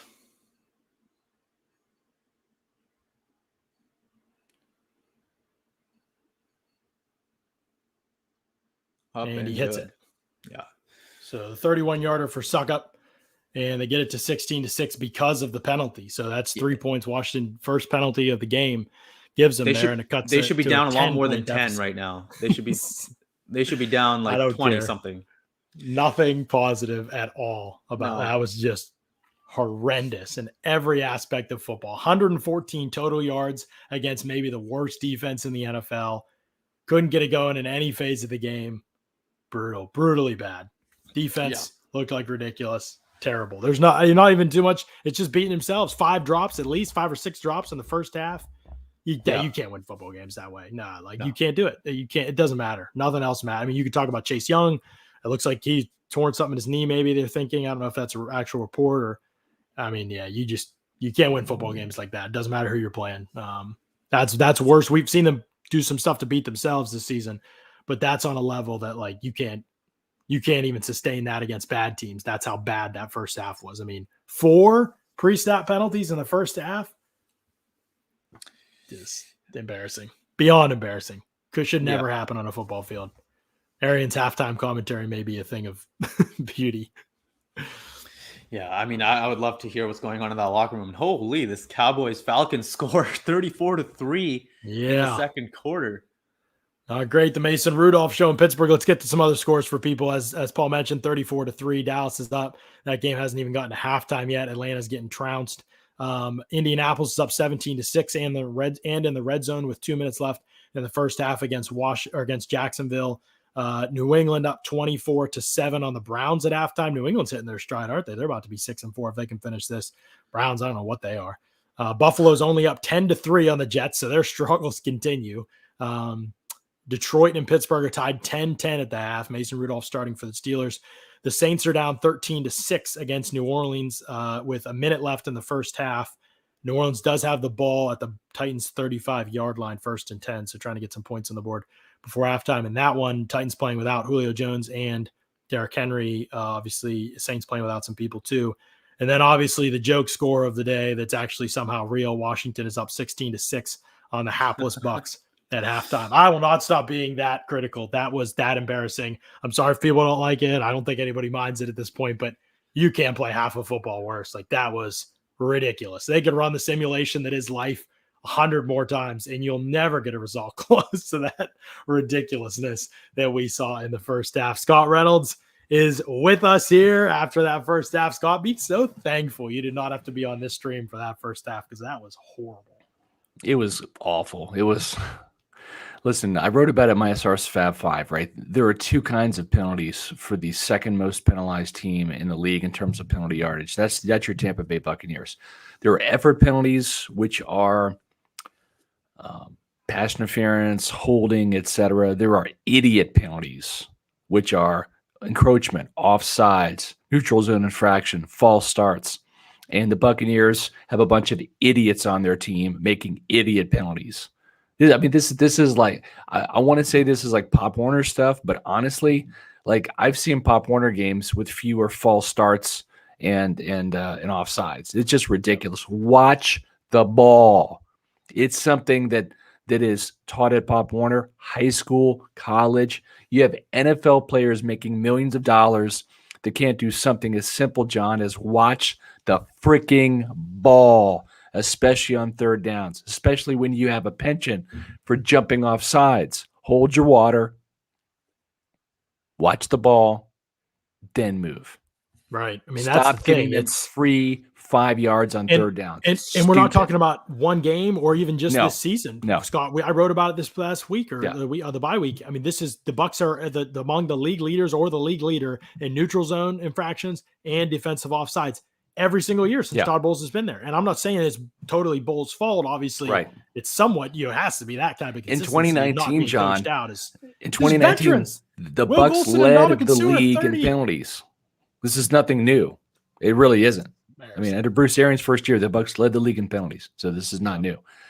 So, and they say they talk about it every day, but I don't know, man. When 31 and 34-year-old players, two of the oldest, most experienced defensive tackles in the league, are jumping offside, Jason Pierre-Paul leading the league every year in that area, like Shaq Barrett, these are all vets. These guys have all played a ton of football. No doubt. It's ridiculous. It's ridiculous. You're exactly right.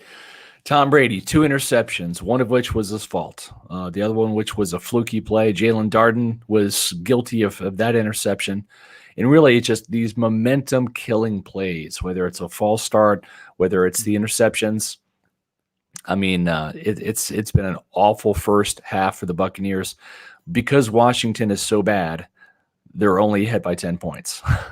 Yeah. I mean, seriously, like if this was they're a good running team, on 2nd and 10 or running on, it's if this was a good so team, they would be 24-6 right now, and the Buccaneers would lose this game.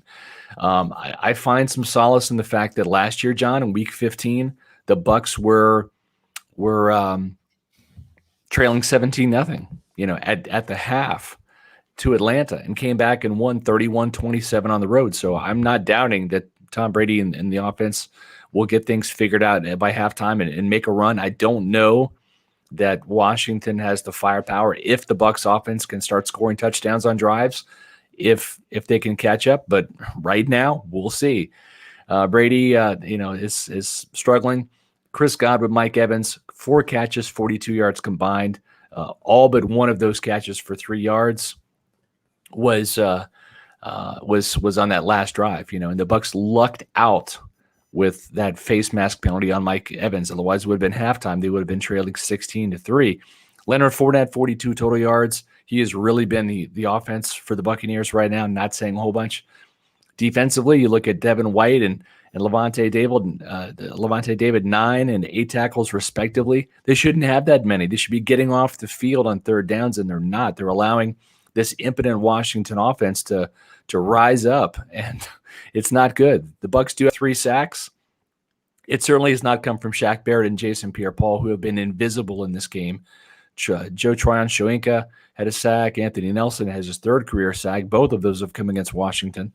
I should say 2 out of the 3. Devin White finally gets home, almost misses a sack by going high. So the only saving grace by this Bucs defense is the red zone defense has held Washington to 3 field goals. Now they've had to defend 2 short fields, and they've done a reasonable job in the red zone.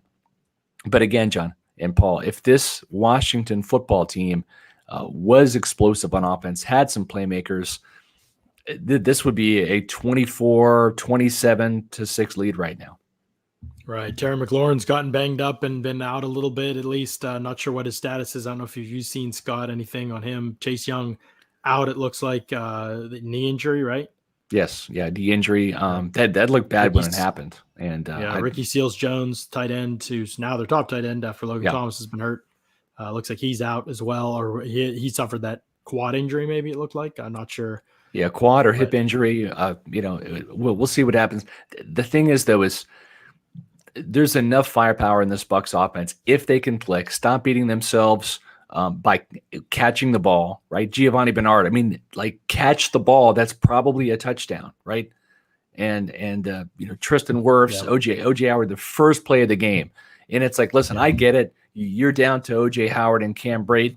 But at some point in time, if you're Bruce Arians and it's the first play of the game, you're OJ Howard, you're coming out of the huddle and you put your hand down and you false start on the first play of the game, when that has been the emphasis the entire bye week is don't beat yourself with penalties. You sit him down. If you can sit Ronald Jones down for fumbling, then you can sit OJ Howard down. Right. Yeah. and set the tone. You got to do something. If Jason Pierre-Paul jumps off sides or Ndamukong Suh, you sit him for a quarter, and you play Nacho in there for the entire quarter. You got to do something.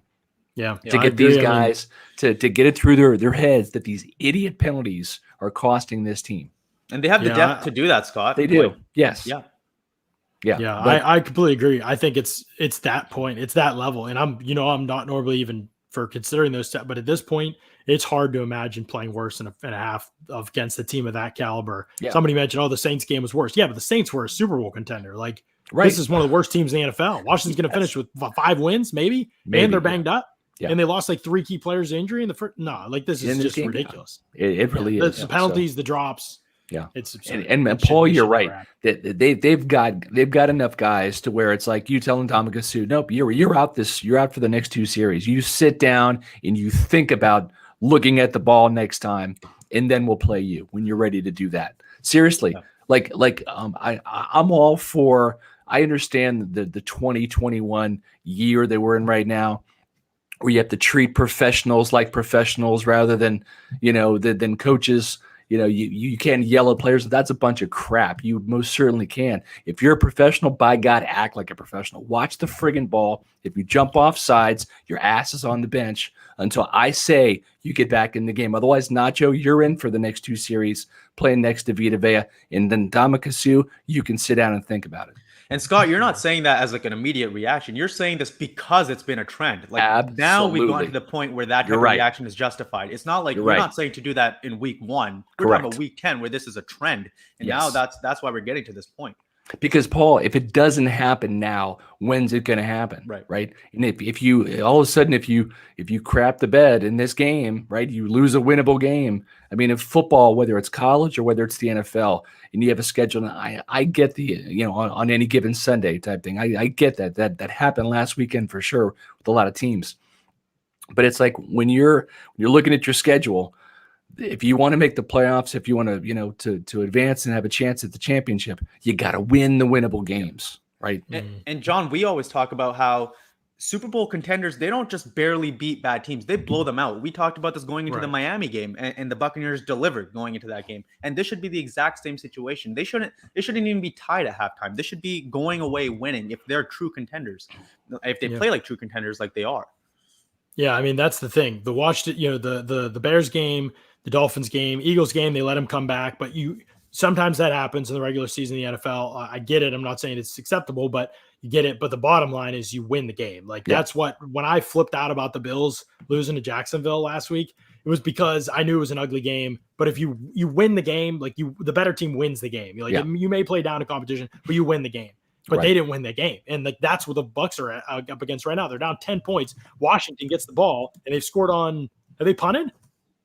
I don't know if they've punted. Right. Yeah. I think they scored on all 4 first-half possessions. So what I have no confidence in the Bucs defense. That's not a new thing. I just have no confidence in their defense. John, now listen, you spotted them 10 points. You're exactly right. Your point, Paul's point, when you have these games that you should be putting these guys away. Listen, it was different last year on the road, right? I mean, they beat the Raiders 45-20 out there in Las Vegas. They beat the Panthers 46-23 in Carolina. They beat the Lions 47-7 up in Michigan. Okay. I mean, those are 3 ass-kicking performances by the Bucs on the road. We have not seen that team this year. They play that way at Ray J, but they are far from that on the road. That's so ridiculous. Average team Washington on the road. And Washington is horrible attendance. This isn't even like New Orleans where it's crazy. Correct. And this isn't even that. This is not. This is a 2-6 football team's crowd. Yeah. There's still time to get this figured out. There's still time for the Buccaneers to become more dominant. But I'm telling you right now, this is not a team that's going to get home field advantage. They're just not. Nah, they're not doing anything. Okay. Playing like this, they're not doing anything. No. That means you're going to have to play at least 1 playoff game on the road. And if you can't learn to be good on the road, you're not going to the Super Bowl. You're just not. Yeah. Right. They got to figure it out. I mean, no part of that first half was acceptable unless that changes. We're going to, Washington gets the football, and so we'll find out here as they're getting ready to kick off to start the second half. DeAndre Carter is back. Scott, thanks for jumping on with us. Obviously, get back to the action now here, and we'll see if the Bucs defense can turn some things around. Mentioned it. Taylor Heinicke's looked, as good as they can make them look in this game. 13-16, 129 yards, a lot of underneath stuff. A lot of open stuff, but he's hit the passes. He's thrown a touchdown. He's been sacked 3 times, but he had 1 pick dropped, but that was his 14th turnover worthy throw of the season. So that's he's had a lot. Yeah, that's a lot. I think he's sixth highest in the NFL. He has put the ball in harm's way. See if the Bucs can turn this thing around as the second half gets started. Washington will take over from their own 25-yard line. And I can't overstate it. And Scott said the same thing. Washington could easily and should easily have a ton more points. And the Buccaneers are so lucky for this to only be a 10-point game. 10 points is more than manageable for a team this good. So it really starts here, and they can turn this around quick, but they have to start playing a lot better. Yeah, here's 1st and 10, and Gibson gets the ball, and he's hitting the backfield, and he's going to be dropped. Devin White and Shaq Barrett. Shaq Barrett hit him first. Gibson spun out, but Devin White was there to clean it up. So good start to the half for Devin White there, and brings up 2nd and 11 now for Washington at their own 24. And this is the real test. Can you hold up against the pass game? Because that's what they haven't done so far. You can stop the run all you want, but if you're going to get burned through the air, you're losing the game, and you're going to give up points. Yeah, probably one of the most unbelievable things about that first half was the amount of negative offensive plays for Washington. I think they lost yardage on maybe 9 plays, including 3 sacks. And yet they lead 16-6. Crazy numbers. Here's Heinicke back to throw. Pressure coming. Devin White's got him and brings him down. Flag comes in. What are they going to say? Offensive holding or White go low? That's got to be holding. Yeah. Because White was kind of pushed down. It's not as if he dove for the knees. But great job by White finishing that tackle because of how he was pushed down. That was not, like, if Heinicke got out of that one, I'm not blaming Devin White. So great job by him finishing that sack. And now 3rd and long. Okay, this 3rd and 21. We shouldn't even be on the edge of the edge of our seats, but I literally am right now. But yeah, I am literally on the edge of my seat right now. Good job by Devin White. 2 great plays to open the half by Devin White. Absolutely. And so that's answering the bell in terms of what this team needs him to do after a first half that, I mean, there was a couple good plays in the first half by him for sure. Here's Heinicke on 3rd and 21. Obviously a screen. McKissick underneath makes the catch. He's got space to work with, and he's going to get a lot of yardage, but not the first down. 4th and 7. They gave up 14 on the play. And how did you even? A player is down on the field. John? What a pro. I got my app too. Oh, okay. I was like, usually pops up. World did you? Delaney is down. I believe D Delaney is down for the Bucs, so could be on another corner here. Delaney has been fairly solid for what he is, right? I mean, he's really pretty far down the depth chart going into the season, and he's played pretty well given what the situation he's been thrown into. So. I mean, losing anyone at this point is brutal for that secondary, but Delaney has been fairly solid, all things considered. 4 sacks for the Bucs in this game. That goes back to what I said. I mean, I think there were 4 negative rushing plays in that first half. But John, I think you see Devin White succeeding on those first 2 plays. One, in the run game, he's always pretty solid. I know he had a poor play or 2 in the run game in the first half, but overall, he's reliable in the run game. 2, he's good at pass rushing. Sure, he's missed a few sacks. But this is where I want to see Bowles mix it up more. Send 4, but make Devin White one of those 4. Turn him into more of an actual pass rusher, because that's what he's good at. He's just not good in coverage. And you got to let your guys do what they're good at.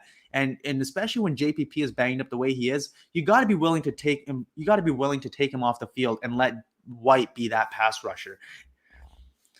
Yeah, absolutely agree. And I believe Devin White is the player who destroyed D Delaney here. But remember, Richard Sherman was hurt in pregame warmups, apparently, or something like that, hurt his calf. He's already out for the game. Yeah. And so now Delaney is obviously Sean Murphy-Bunting and Carlton Davis still on injured reserve. So this is Pierre, and Rashard Robinson's also on injured reserve. So the Bucs now have 5 corners out. This is Pierre Desir and Ross Cockrell and Jamel Dean left. And Mike Edwards will have to play in the slot if they go to dime at all. They don't have any corners. I'm trying to think. I'm pretty sure they don't have any corners. I'll check with the PR team to be sure, but I think just 3 corners left. Yeah. Lucky that that Washington's not really the type of team that can test you with their wide receiver depth. And I don't think they're going to go 4 wide too much or anything like that. But yeah, it's super difficult spot for when they, if they were playing, the Rams or something like that right now, even with Woods being out. But yeah, you you got to be able to get healthier, but more than anything, you just got to be able to play sharper. If they can just do the things that are within their control, John. And I said the same thing against the Saints. I know they got really unlucky with how the refs called that game, but if they just did the things that were within their control, well, they still easily win that game, and they would be easily winning this game too. Right. Here we go. They did give up some field position by giving up that long screen pass on the long third down, but they do hold as the Bucs defense. And here's the punt skyward, and Darden is going to run under his own 28-yard line, gets upfield for about 10. He looks like he dove to the Bucs 38. So good field position to start for the Bucs offense. I think this is their best starting field position of the day, their own 38-yard line, I'm pretty sure. Yeah, I think so too. I mean, pretty solid, honestly. And, if you go down, get a touchdown here, I mean, the game is going to feel like it's favoring the Bucs. Honestly, I feel like if they get a touchdown here, I'll be thinking that they're going to win. Yeah, I mean, this is a big drive, obviously, especially if the defense gets their first stop of the game, I'm pretty sure. So I had to really go out of my way to not say the M word and betray everything I believe in. Yeah. Old momentum. Here we go. 1st and 10. Brady from the shotgun. Takes the snap. Hands off. Leonard Fournette up the middle for 3 yards. 2nd and 7. Can't do it anymore, man, with the first downs. Not a lot left for us to say. Team's doing it to themselves. Yeah. Got to change. Got to change. Play action's been non-existent in this one. Got to change. Yeah, that's a good point. I mean, they really haven't used play action much at all. And they're crazy. It worked like crazy for them last year. Just doesn't make any sense. Worked for them crazy this year. Totally I mean, stupid. For the whole season. Right. I mean, again, I meant against Washington, the playoffs. Right. The same defense, basically same people, same coaching. I mean, you got to try it. Here's Brady from empty on 2nd and 7. And underneath to Leonard Fournette, he makes the catch maybe 3 yards short of the first down. So 3rd down coming up again for the Bucs offense. But yeah, John, one of the most run-heavy teams in the league on 1st down, one of the best play-action team in the NFL. Everything points to logically they should be one of the most heavy play-action usage teams in the NFL. I just, I know they hate analytics. Bruce Arians rejects it up and down, but I mean, this is the most it's not even analytics. If you're charting the success of your own plays, you're gonna see that. You're gonna see the results. Yeah, no question about it. This has just been a complete dumpster fire. Here's 3rd and 3. Brady back to pass. They blitz, pressure coming. Cam Brate got held. He's looking for the flag. Does not get the flag. 4th and 3. Brady had to throw the ball. Pressure was right there. They didn't pick it up. And he had to get rid of the ball there. It sure looked like Brate was held. Yeah, unblocked rusher comes in. I don't know if that was blown protection or nobody blocked Jonathan Allen. Oh, clear hold. He turned his whole body. Turned his whole body.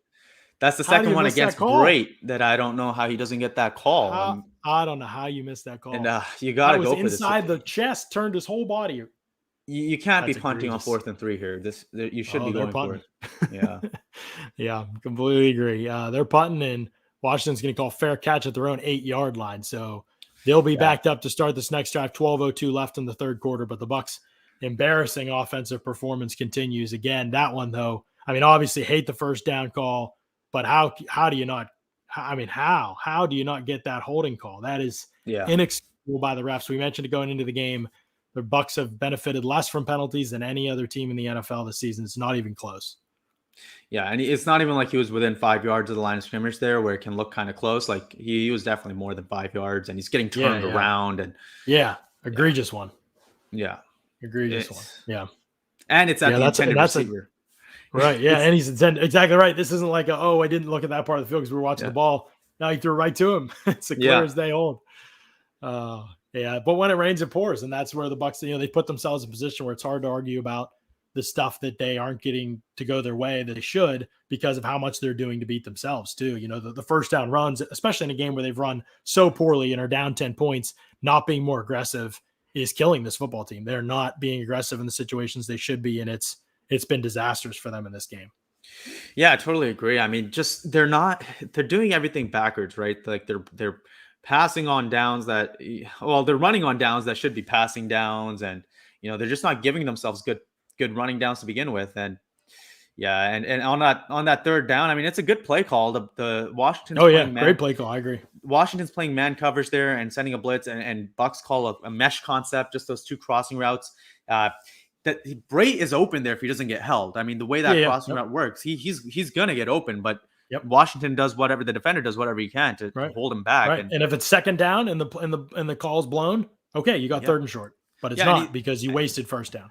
Just watching the replay there, John, like I think that was number 31 covering Bray. He's behind Bray and he reaches around and grabs the front of his shoulder pad. Like it couldn't be more blatant. Like he's behind him, reaching around and grabbing him from here. Like, it just makes no sense. That's about as easy a call as you'll see in the NFL. But again, that's been the way all season for the Bucs. They have not gotten calls for whatever reason. Obviously, I'm not hinting at any conspiracies because I think they're ridiculous, but I make fun of them every week. But it's just that's the way things have broken for the Bucs this season. They just have not gotten those calls.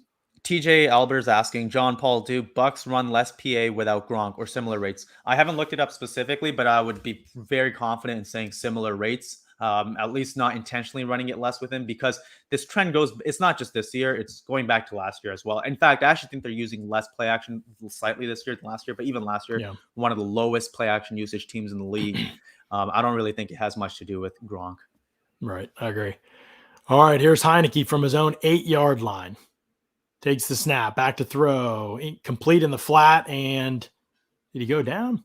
Now there's a fumble, and the Bucs have recovered. I don't know I thought he was down. It looks like they're going to. Oh, wow. They're calling it Bucs. They're giving the Bucs the ball. I don't know if this will hold up. I definitely thought he was down. Who recovers it? The Bucs would be due for a lucky break here, and this would be a huge one. I'll be shocked if this holds up. He looked like he was down clear as day to me on the initial tackle. Let's see. I agree, John. Whitehead. Yeah, his forearm's down. He's down. He's down. That's not going to be a fumble. And then he just got up and dropped the football straight up. Really weird play. Yeah. So Whitehead's going to get the tackle there for a very short gain on the pass. Good tackle by Whitehead. Way to close in, and you're giving up that underneath pass, but you're not allowing any sort of yards after catch. And that's the idea of this scheme. This is what, on a chalkboard, this is what Bowles wants. He's not asking his guys to break up the pass before it's even complete. He's asking his guys to take away everything past the line of scrimmage and intermediate and give up the short stuff in the flats and then close it and tackle. But tackling has been that one issue so far this season. And it's in some ways made Bowles' scheme look worse than it is, or his play calling look worse than it is. Similar, again, and the pass rush certainly adds on to that. But yeah, good job there for sure. Yeah, so he's going to be down, and it'll be second and 9 probably for Washington from their own 9-yard line, I believe is what it'll be once they reverse this. Saints, by the way, losing 20-6 to Tennessee. Tennessee just scored. I believe Saints fumbled on their own end. 12 minutes left in the third quarter of that one. Saints down 14. So we'll see if they have another comeback opportunity in them like they had last week against Atlanta. That was a crazy game. The week 9 drunkenness is carried over into week 10 for the Bucs, at least. Everything else looks like it's pretty normal around the league right now. No unexpected real results right now. Maybe the Patriots being up as much as they are on the Browns, but I don't, other than that, it seems pretty new. It's like the Bucs and Washington missed week 9. So they're both part of the weirdness that happened in week 9 because they were on the bye. Yeah. It's so frustrating. I mean, it can only repeat ourselves so many times, but it really just feels like if the Bucs did the easy things, pass more on first down, call play action, don't drop the ball, don't jump off sides every other drive. They should. This could be like one of the best teams ever, John. Like ever, just period. I know. And they're not even. I mean, I still think they're the best team in the NFL, but it's not like they're not head and shoulders. Yeah. See, my thing is. You made a lot of mistakes against the Saints, still scored a ton of points, put up a ton of yards, had a lot of good process right there at the end of the game. Yeah, it doesn't go your way. I get it. There's things that need to be fixed, but that's a really good football team. Obviously they benefited from a very abnormal amount of penalties, blah, blah, blah. But to do it against 2-6 Washington changes things for me. Like, especially right after you just did it and had some concerns all season really with this stuff. I agree with you in terms of talent, but it's getting indefensible in terms of like we are in week 10. Like Agreed. I can't call them or rank them as the best team in football at this point when they're doing this against bad football teams. Like, yeah, fair.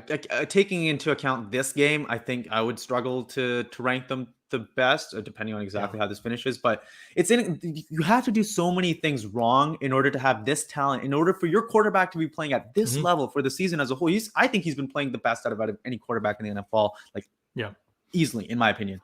And for them to still be behind Washington in week 10, you just have to do so much stuff wrong to be in this position. And they've done it so far. 4-man pass rush. Heinicke back to throw. He holds the ball forever and gets sacked. Vita Vea pushed the pocket back into Heinicke. I think Sue's going to get this sack, and he's down back at his own 2-yard line. Great. It's 3rd and 16. Great way to finish that play. I mean, you would like to see him not have so much time in the first place, but looks like good coverage on the back end. I mean, kind of more of a coverage sack more than anything. Wouldn't you say, John? Yeah, very much. I mean, that was, and you were kind of lucky here because Vea was getting taken down via hold that was uncalled. But when he did, he scraped his hand along Heinicke's helmet, and that was a penalty last time against the Saints. But not this time, apparently, which is good for the Bucs. 3rd and 17. I mean, should be automatic. But yep, here it is. Shaq Barrett coming through, and he gets a little bit of pressure, and Heinicke throws that one up incomplete. Dean almost tracked it down for a pick. Good coverage by the Bucs on the back end, and now Washington will punt from their own 2-yard line. Heinicke he's trying to get rid of that ball, trying to throw it out of bounds. Might have actually been better for the Bucs for Dean to not intercept that. I can't see exactly where. It's actually probably still better. Yeah, well, unless still better to pick it. Yeah, punting from your own 2 is tricky. Yeah. I thought it was a little bit further down the field, that near pick. But anyway, great start to the second half so far for the defense. Offense needs to be dominant the way that they should be. Yeah. Interesting. The Bucs did not go after that. It's a short punt, and Darden takes it his own 48. Kind of falls all over himself, but gets down to the 42-yard line, I think. I don't know. Darden makes me nervous, man, on these returns. I mean, I remember earlier in the season, I don't remember if it was on the Pewter Report podcast or if it was just in the YouTube chat or something like that, but there was talk about Mickens versus Darden, right? And the argument was, okay, maybe Darden, like Mickens isn't going to give you a huge upside, but Mickens knows, okay, just get the ball to number 12, right? Take a knee if you need to, just go down, whatever. Don't make a mistake. Whereas Darden feels like with that inexperience, and I think that's him down right now, feels more volatile, and that is Darden. Yeah, he just kind of fell all over himself there and then went down. Maybe his foot kicked up. I don't know. Hard to tell. He was kind of down before the first contact came, and he didn't get kind of his neck kind of got pushed back. But the ball's at the Washington 42-yard line, by the way. So first time the Bucs will start in Washington on Washington side of the field for a drive this year. Fairly close to where the couple yards off of where that interception would have been, I think. Mm-hmm. Yeah, and so we'll see. Even the wide receiver depth now being tested, John. I mean, Scotty Miller's still not back. Jalen Darden obviously down now. Antonio Brown with a long-term injury, not sure exactly when he'll be back. Godwin playing through a foot injury, doesn't look 100% to me, at least just from the broadcast. Mike Evans has not been a huge factor this game, which is I would have expected. I would have expected a pretty good game. Yeah. Other than that catch they let him have, one catch for 22 yards, the one they let him have underneath. That's it. You probably have the numbers here, but I want to say Fournette has the most targets or catches on the team right now. Tyler Johnson has 5 targets, 3 catches, 17 yards. It's miserable across the board. Fournette and Godwin each have 4 targets. Okay. Both 3 catches. Darden is the team's leading receiver with 1 catch for 29 yards. Yeah, that was the one full shot. Miserable. Yeah. Worst game offensively they played by a mile. And it's because they're putting themselves in difficult spots, John. It really, I can't understate the importance of that first down play calling. They're just setting themselves behind, putting themselves in predictable situations and putting themselves in tough situations. Like it's way easier to throw on first down than it is on third and medium, third and long, or even second and long. Like it's way easier just based on what the defense has to do, especially if you use play action. Like their efficiency is it's night and day.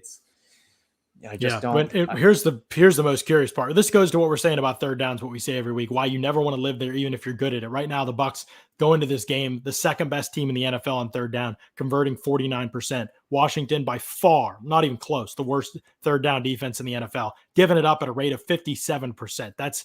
There's nobody else even in the 50s in terms of percentile. Yet in this game, Bucs are 2 for 7. Yeah. You just never want to live there. You just never want to do it. You don't want to process. It's a high leverage down, right? So if it goes wrong, if it goes well, okay, you just gained a bunch of expected points. If it goes wrong, you just you're off the field, right? Mm-hmm. Avoid those situations altogether, which this offense is more than capable of doing. It's not like they're like inching and clawing for every single yard on a week-to-week basis trying to pick up a first down. No, they can just gain chunks. Mm-hmm. Yeah, I mean, right now, Leonard Fournette, 9 carries, 33 yards, averaging 3.7 yards per carry. Tom Brady is 1 attempt for 2 yards on the sneak, obviously. But yeah, I mean, Fournette's the only other real person to carry the ball, and he's obviously not done it very well. So we'll see if they can get things going here from the Washington 42-yard line. Need a play, need a spark, need all of it at this point. Here's Brady, quick throw, Chris Godwin makes the catch, runs through a couple tackles. Great effort by Chris Godwin. Gets down to the 29-yard line, 1st and 10, and he's fired up after that catch and run. They love this screen action, John, with the wide receiver off of play action. They're trying to get the linebackers moving this way as they fake and then screen back to the opposite direction. And their tackles, especially Donovan Smith, he's so good at getting out in space fast. Like he can become a blocker on the outside so quickly. And that little play action gives him just enough time to get out there. And they've had a decent bit of success with this same concept. They've used it a ton throughout this season. Right. Here's Brady, play action. There it is. Lots of time, good pocket. Fournette over the middle of the field. Easy stuff, 14 yards before he's even touched by anybody, and he picks up 15 on the play after running over a DB to finish things off down to the Washington 14-yard line, 1st and 10. And this is why passing on first down is another reason why it's so great is you can make a very conservative pass like that. Even if that only gains 7, you're in a terrific situation, let alone if you can actually pick up more yards after the catch and pick up a first down and avoid second down altogether. So 2 straight play action passes. The first one doesn't really count in my opinion, but so far so good. Here goes Brady. Quick throw to Chris Godwin on the outside. Gets a block from Cam Brady, and he's going to pick up 8 yards. So 2nd and 2, another first down pass, and they're in 2nd and 2. Again, nothing fancy there, but it's 8 yards, and 8 yards is 8 yards. And on first down, that's a huge win. Now you're in 2nd and 2 from the Washington 6-yard line, and you've got the opportunity to have the playbook a little bit more open. Right. And 2nd and 2, I mean, it's a totally different situation than 3rd and 2, right? Like 2nd and 2, now it's not a high leverage down, whereas 3rd and 2, it's very high leverage. Like the outcome of that down is going to have a big impact on the outcome of the game. That's not the case here. And it's way lower pressure. You can do way more things. Yeah. 2nd and 2, the Bucs are going to operate from 13 personnel with Josh Wells back there. Brady goes play action, throws over the middle of the field. Ball was tipped, and Cam Brady caught it anyway for a touchdown. I think that ball was tipped. I think it might have been 2, but John, 3 play action plays on this drive and easily getting down the field for a score. Yeah, look at that. Funny how that works. Unbelievable, man. Make it as hard as you possibly can for most of the game. There's a touchdown. Bucs are an extra point away from 16 to 13. And again, linebackers suck up. Safety gets held, or corner, I guess it is out there, gets held for a second, and Braid's able to beat him down the seam. That's nothing fancy about it. Nope. Make guys defend the run, especially the 6-yard. I mean, you're defending the run there. 2nd and 2. They just have to look in the backfield. They have to respect it. Yeah, easy. I mean, they can be that good all the time. If they want that's right. Like, if you want to make the game easier for yourselves, fellas, you can do this all the time. Yeah. The stats show it. The Bucs are the best play action team in the NFL last year, and they're maybe the best, or one of the best at least this year in the NFL, and they do it at one of the bottom of the league rate. Yes. It's ridiculous. 30th in usage overall, John. Only 19% of their passes are on first down. 19% of their passes are play action. And for reference, the league leading teams are usually in the mid-30s, low to mid-30s in terms of what percentage of their plays are play action. I mean, they can use it a lot more. And I hope they do. Defense has to come out buzzing here, though. This is how it's gone for the Bucs. When they've had these kind of slow starts and these opportunities, they feel like they're getting momentum. The defense has then not been able to hold up, and that's been an issue all season. Obviously, you're facing a pretty depleted team in Washington in terms of what they're able to put out on the field right now, and you've started the second half tremendously. You have 5 sacks in this game, but this is where the defense has got to be able to make plays and maintain this, because I know you don't believe in momentum. I'm sorry I mentioned it there, but momentum I think is a factor right here. And I think that I do think the defense, this is big for them to be able to continue to put their foot on the gas, and the field position battle too, right? They've won the field position battle in the second half. That's been big. Yeah, they have. I mean, and that's partly due to the offense, just not, turning the ball over in their own zone, and also a great job by the defense, shutting them down on that opening drive where I think Washington started around their own 25, and the Bucs defense stopped them there, and Bucs got the ball back around their own 40. But it's not that I don't believe momentum exists. It's that I think it's not predictive. I think it's descriptive. I think it tells you what's happened and it tells you the current state, but I don't think it has an influence on what's about to happen. And I know I'm about to get lit up here. Well, here's what I would just say, that the psychological aspect could have I would say it could have an influence. Doesn't necessarily mean that it will, but it could be a factor, just because let's say you're Washington. Let's say they're 2-6. Let's say they're, what has happened to them this season is they've given up leads. I'm not saying that's exactly the scenario with them. Let's say what's happened to them is they've given up leads. When that's happened, psychologically, you think about the fact, this team, you already knew going into the game, you were going to need to play your A game to beat the Bucs. Like, these guys aren't fools. They knew when they were up 16-6 that they were doing something that was unlikely. Like, they knew that going into the half, but they believed that at that point. But as soon as you stop doing that, as soon as you get killed a couple times on offense, you can't get any yardage. You're not even getting a first down. You're defensively, you give up a touchdown. You hadn't given one up all game. You know what it was going into the game. You knew logically what it was going into the game. I think that can have a psychological effect on some players. Not every player, but it can have that effect that causes them to play a little bit worse or with a little bit less intensity, perhaps. Yeah, I don't disagree with you, because it seems like you're saying like it's going to vary a lot from person to person, and it's not necessarily going to be like a huge thing, like compared to say the actual plays that you're calling and that sort of thing. Like you're not saying it's like the biggest factor. Where I get annoyed is like Buck and Aikman. They especially, all they talk about is momentum. Like every other play, it's like, oh, the momentum's going this way. It's like, how about, what are they actually doing? What are the schematic changes that they're making? Because that's way more important. You know? Right. That's where the game's won or lost. And that's where this one will be won or lost, whether Tampa Bay can continue, especially coverage wise. I mean, they've made a lot of those adjustments and it's worked so far. Winfield is holding for Bradley Pinion on this kickoff. And Pinion boots it, but it's not going to be as long as normally does. It's going to be filled at the 1 yard line by DeAndre Carter. So he's bringing this one out, and he's going to get past 25. He gets out to about, we'll see where they mark it. It looks like maybe the 29 yard line. Remember, the Bucs are hardly ever have to defend a kickoff because of Pinion. So when they do, it's something you just note, because they were the worst team in NFL history last year in terms of average yards gained per kickoff return by the opposing team. And so when they're obviously hardly ever in those situations, but when they are, it's cause for concern most of the time. So can the defense do what we've been saying this whole time? Can they continue to make it, give the momentum, give the ball, whatever you want to call it, back to the offense and get the stop? They've started off the second half well. Can they keep it up? Here's play action with Taylor Heinicke. Devin White's in pursuit, throws out to the right side, got a guy wide open down the field. By the way, D. Delaney's back in this game, but there's a 15-yard gain to Dax Milne. I'm not sure if he's caught an NFL pass before. He's out of bounds at the Washington 44-yard line. He's a BYU guy. I scouted him coming out. He has 4 catches on the year going into this game. Oh, okay. Yeah, and their Washington's depth being tested as well, all over the field, from their line, from their receivers and that sort of thing. But you know what? I'm not going to kill them for, you're going to give up completions. Like, it's this stuff doesn't frustrate me nearly as much as like missing tackles and, penalties, obviously. Like, you're not going to expect the defense to win every single down. Yeah, here's Heinicke again, play action, steps up, has time, blitz didn't get there, throws underneath, going to be a shorter gain. They called his forward progress stop. Cam Sims tossed Devin White, but I don't think he stepped out of bounds. So they must have just called his forward progress stop there. It's a gain of 6 yards. Ball's at midfield, just like that. Yeah, I think you're right, John. Off of that boot act, not boot. It looked like he was going to boot. That's actually kind of an interesting design there, the way his footwork worked on that fake. Yeah, that was a very weird play action. I wasn't sure if there was a mistake there by somebody. Right. He kind of went all the way around with that handoff, or the fake handoff. Now it's 2nd and 4. Washington in a good situation after the first down pass. They pull 2. Mike Edwards tips the ball and he falls down. He almost tipped it and caught it himself on the way to the house. 3rd and 4 coming up. Great play by Mike Edwards. Yeah. Oh, man. I mean, obviously, I'd love to see him come down with it, but just a great play there. And anticipating that pass perfectly.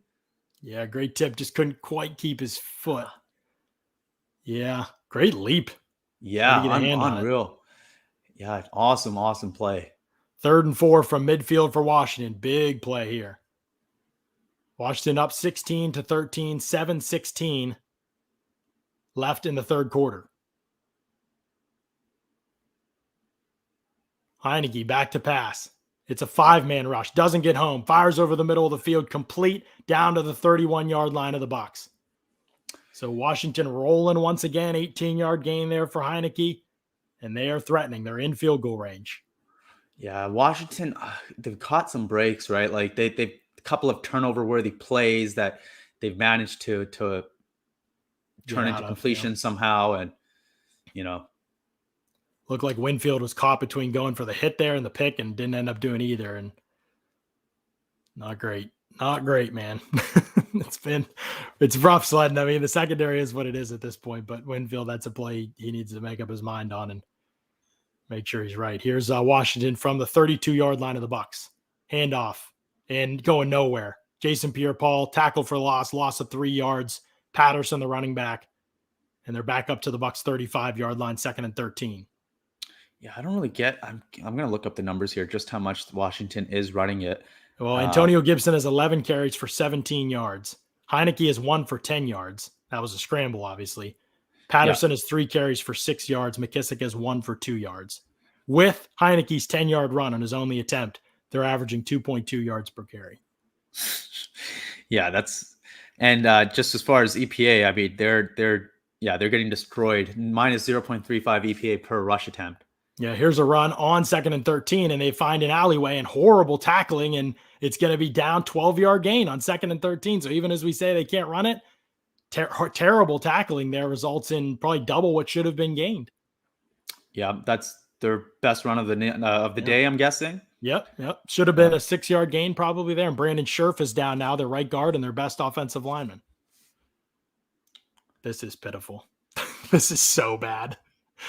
Like, knowing NFL personnel the way I do and knowing the guys Washington's playing with, this is so embarrassing that this is happening. Right. Marching down the field on you once again with nothing, with nothing out there.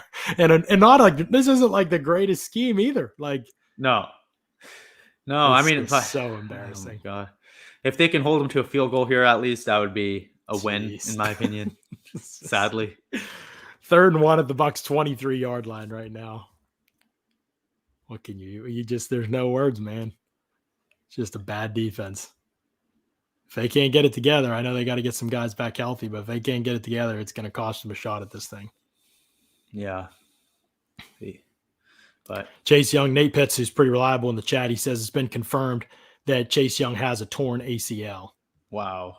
Yeah. So 3rd and 1, let's see what they do. Haven't run the ball well all game, but the Bucs have been atrocious on 3rd down. So at what point does it cancel out? Here's Gibson. Missed tackles behind the line of scrimmage, and he's going to pick up 9 yards. Had him back there. Couldn't get him down. 1st and 10 at the Bucs 14-yard line. Looked like some last-second communication there between the Bucs safeties and figuring out who's supposed to be in the box. They switched it. It looked like Winfield was in the box first, and then he went up top. And then I'm not sure who it was on the other side because it came down in. Yeah, I don't know if he was just bottled up in the backfield or if there was actually missed tackle. Devontae David definitely missed a tackle as he was crossing that line of scrimmage there, it looked like. Probably would have gotten the first anyway, but instead it's a 9-yard gain for Gibson. Would be brutal to give up a touchdown here. Yeah, but that's pretty much what this defense does. So yeah, here's Heinicke back to pass. 4-man rush. Nobody even close to him. Throws high, and it's going to be a flag on Delaney. That pass was uncatchable. We'll see if that changes things here. Yeah. But it usually doesn't when it's the Bucs. It's weird. The Bucs had all the momentum, but somehow Washington got down the field anyway. They overcame that momentum deficit. They did. They shifted it back. Yeah. And another penalty by the Bucs here is going to put the ball at the 1-yard line. Yeah. I mean, this hard to know what to say. This ball's not even remotely catchable. Like, you could have been double his height and not could have been double his height and would not have had a shot at that. No, I mean, maybe that you can call that defensive holding, but I don't think you can call that PI. Yeah, and they called it PI. That's what did. Makes it right. That because uncatchable would apply to PI, wouldn't apply to holding. Right, exactly. And you wouldn't be on the 1-yard line if it were holding. Yep. Here's Antonio Gibson from 1 yard out, hitting the backfield. Can they get him down? I mean, they clearly stopped his forward progress, but oh my goodness, they're calling it a touchdown. They stopped his forward progress for 3 full seconds outside of the end zone, and they just didn't blow the whistle. I hate that, man. But I mean, they're obviously going to score anyway there, but that's just ridiculous. It's just really inconsistent, officiating from calling that pass interference to not calling break twice, once at the end of the first half, once at the beginning of the second half. I mean, that he is clearly stopped. You have to blow that whistle. That is so ridiculous. Yeah. I mean, it's not even close. It's just so absurd that they do that. I've complained about this for years, by the way. People can check my tweets on this stuff. The only way to stop a dude when he's up like this, if you're not going to blow the whistle when he's clearly stopped, is to go low on him while he's being held up by other people. But that's obviously been considered dirty for years. How else do you do it?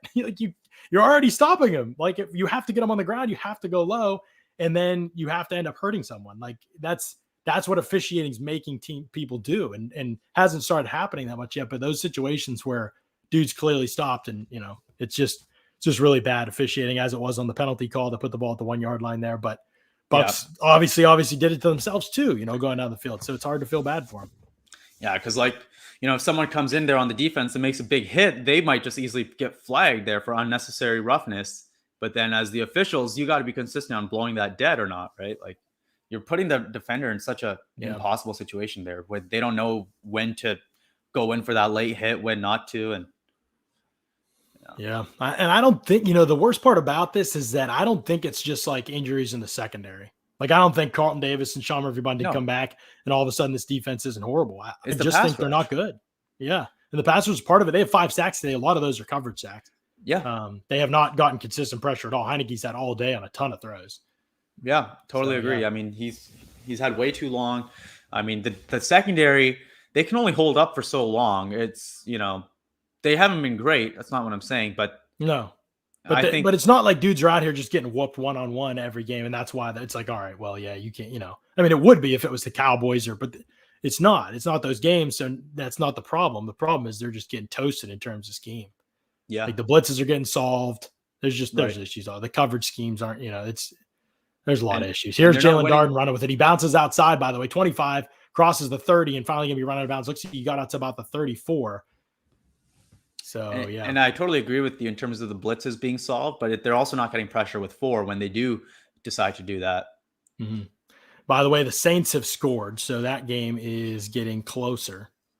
I know Bucs fans will have their eye on that. It's 20-12 with 3:54 left in the third quarter. The Titans lead. Is that pending the extra point? No, they must have. They went for 2. I don't know. Let's see. I don't know. Here's the Bucs offense from their own 33-yard line. So some good field position. Finally, Brady throws, caught by Leonard Fournette underneath. He's going to fall forward for about 6 yards. There's a flag down, and I'm pretty sure this is going to come back. Leftwich is pointing at the secondary, holding offense. Yeah, I think Ali Marpet got tripped here. I'm pretty sure he got tripped here on this play. And when he fell over, I think he had his hand on the dude. I mean, I don't know. I mean, that's for 20 now. It's going to be for the Bucs. Yep. So that's very difficult situation to overcome. Yep. 1st and 20. Didn't get Mike Evans on the inside here. Interesting. Yep. Here's Brady. Washington's just dropping everybody out, rushing 3, rushing 4, taking away deep balls, going underneath Fournette. But at some point, you're going to have to try to throw. But the hard part is when you get down like this in a game and you're the Bucs, everybody's taking away those big plays down the field. And when you're tackling this well underneath, Washington's tackling really well in this game. And yeah, you got to be able to take advantage of the intermediate if they're going to just drop everyone in coverage like that and play those 2 high shells. It becomes a lot trickier when they're dropping 8 because then they can do stuff to take away the deep stuff and the intermediate stuff. But I mean, it's not as if Washington wouldn't respect the run. If you're calling play action here and stuff like that, it's not like it's a 20-point game. Yeah. Clock winds, under 3 minutes left in the third quarter. Brady back to pass. Protection's good. Throws over the middle. Chris Godwin makes the catch, and he falls Holy. down at the 4-yard line. Looked like he could have kept his feet there. And I would somebody love barely to touched him down. I would love to see a wide angle shot of that, or even the end zone angle of that, because that looked like a very tight window, or just perfectly timed, or something like that. Oh, he was kind of touched there, but not. I think he just lost his balance turning. 3rd and 3 from the Bucs 40-yard line. I think if Brady led him there, that he would have gotten smoked by that linebacker. So that's probably why Godwin's slowing down a little bit. Yeah. Here we go. Brady, Giovanni Bernard's in the backfield with him. Takes the snap. Hand off to Giovanni Bernard, who fights forward. He's going to be close. I think they gave it to him. I think he got it. What a brutal play call, though. Giovanni Bernard, good for him, but extremely high leverage situation. I mean, I don't know if I dislike that play call, John. I'm guessing they would have gone for it on 4th down. Maybe so. So just trying to make it. Yeah, maybe they would have, but I don't want to be in 4th down there. Like, right. Yeah. I mean, don't. They just haven't run the ball well. That's why it concerns me a lot. But they do overcome the 1st and 20, the holding penalty.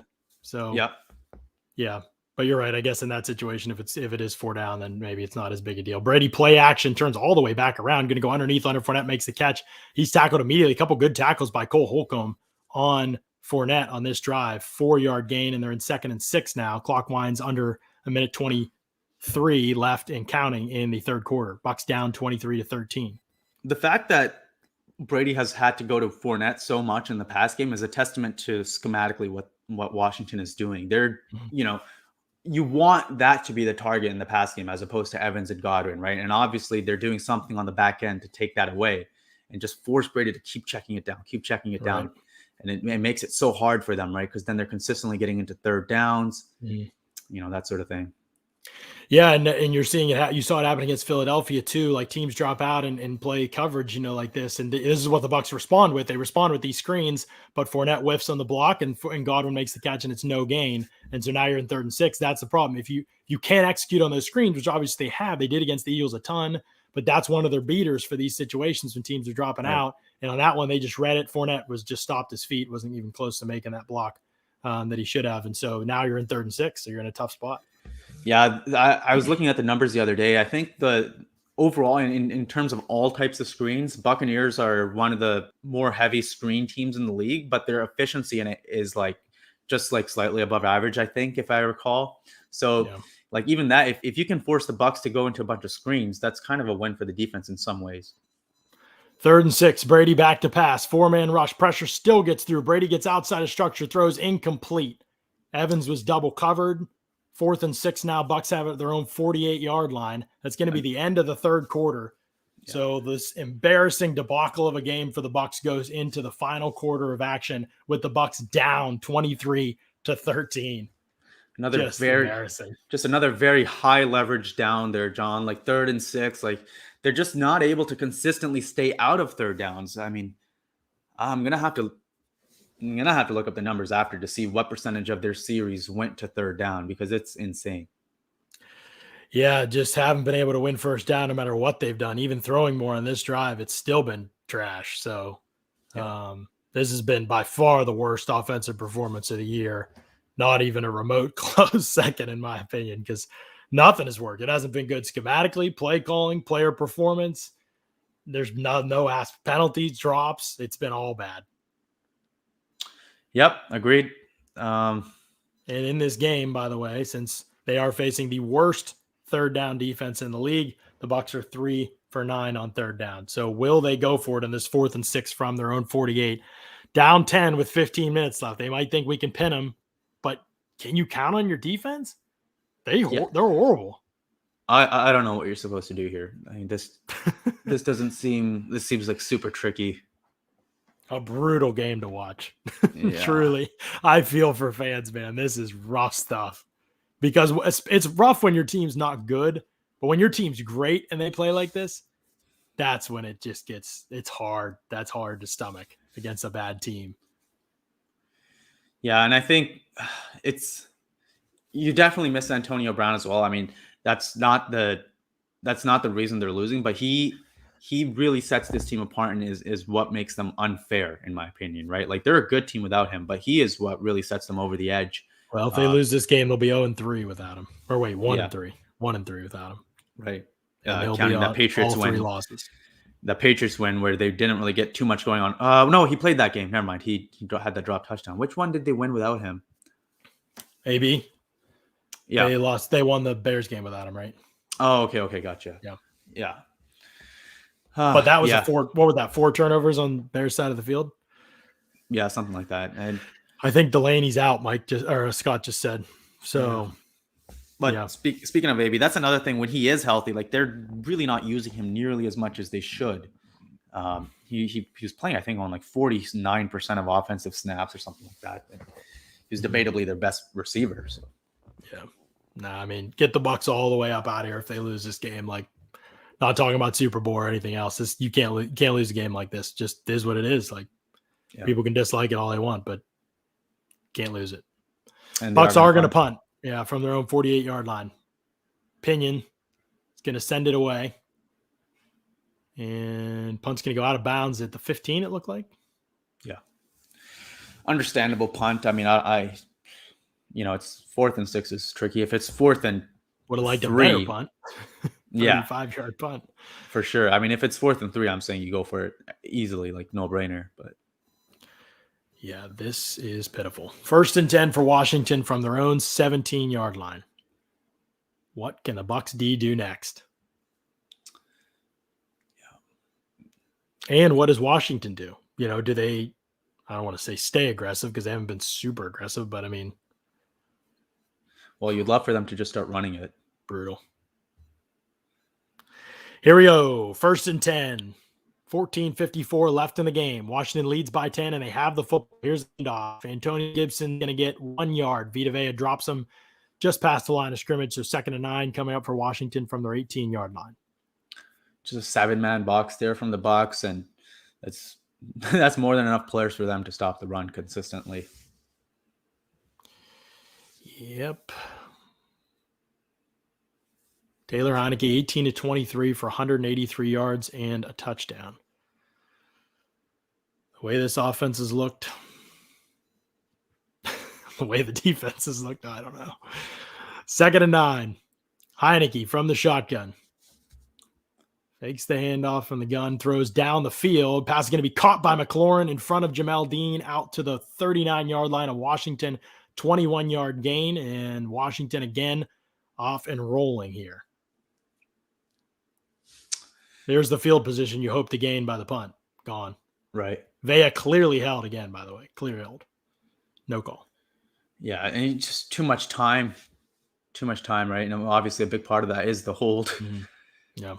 It's just, yeah. Some point the call got to go to the Bucs. Got to go the other way, man. Yeah, for sure. I mean, obviously they're playing horrible, but at some point you got to get some type of break from the officials. Just have not gotten it. Here's a handoff, and it's going to gain nothing. Tackled at the line of scrimmage by Devin White and a couple others. Tryon Shoyinka is in there now for JPP. Mm-hmm. We'll see if it stays that way. But 2nd and 9 for Washington from their own 40-yard line.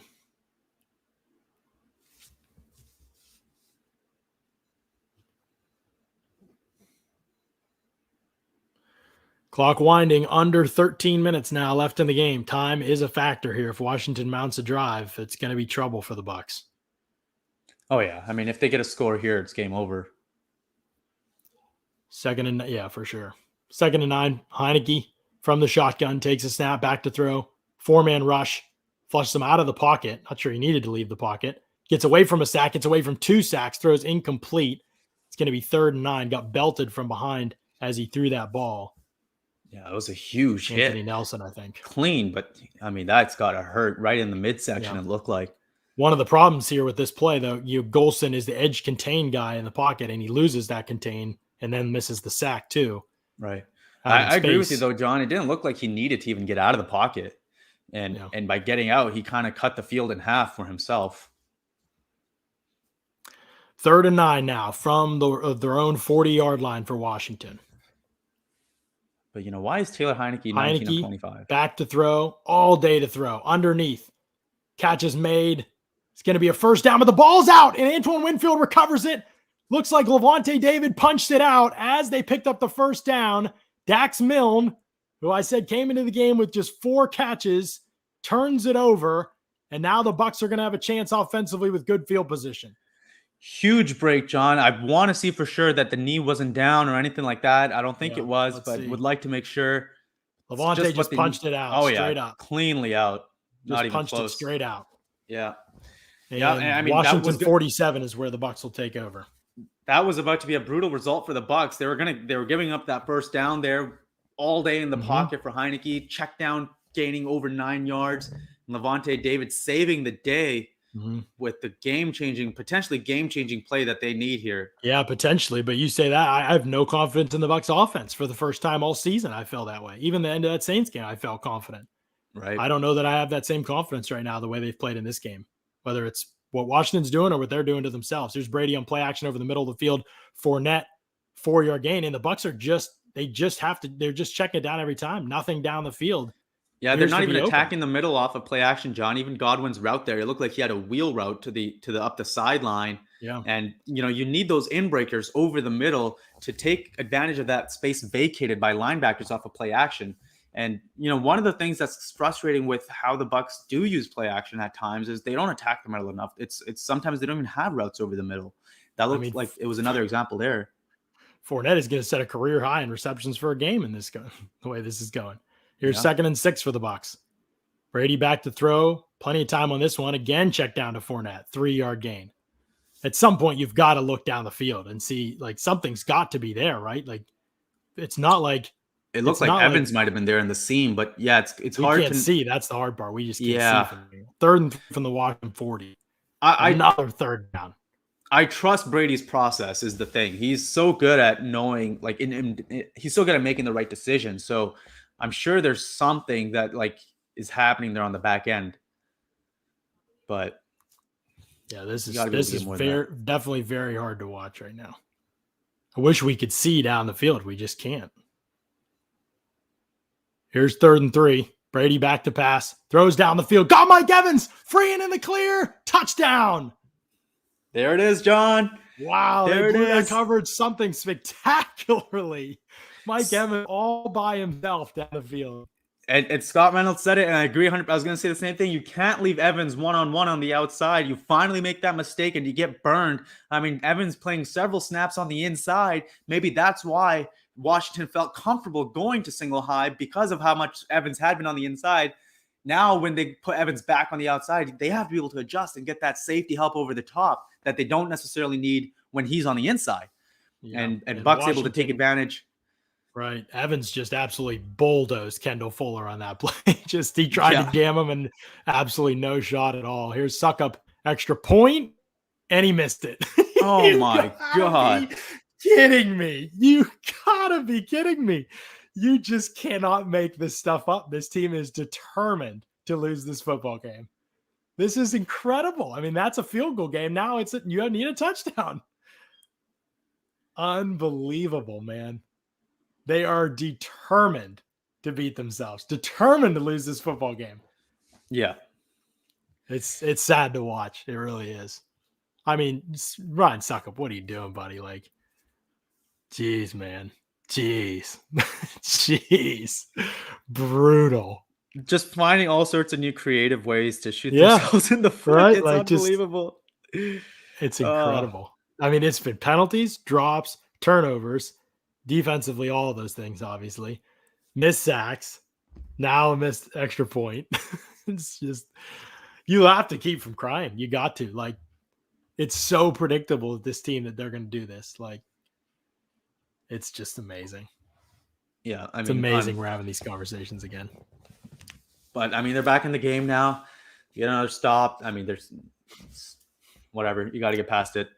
Yeah, and people say, like, Bucs football, you're new, you get to watch Bucs football for the last 20 years. I get it, but they won the Super Bowl last year. They won 2 Super Bowls. Like, y'all can claim, this stuff for this long. Like, they won the Super Bowl last year. They're Super Bowl favorites right now. Like, and on the other hand, I get it. I know that unlucky stuff happens, but, like, you won the Super Bowl. Like, on the other hand, I saw someone saying Tennessee, by the way, just kicked the field goal.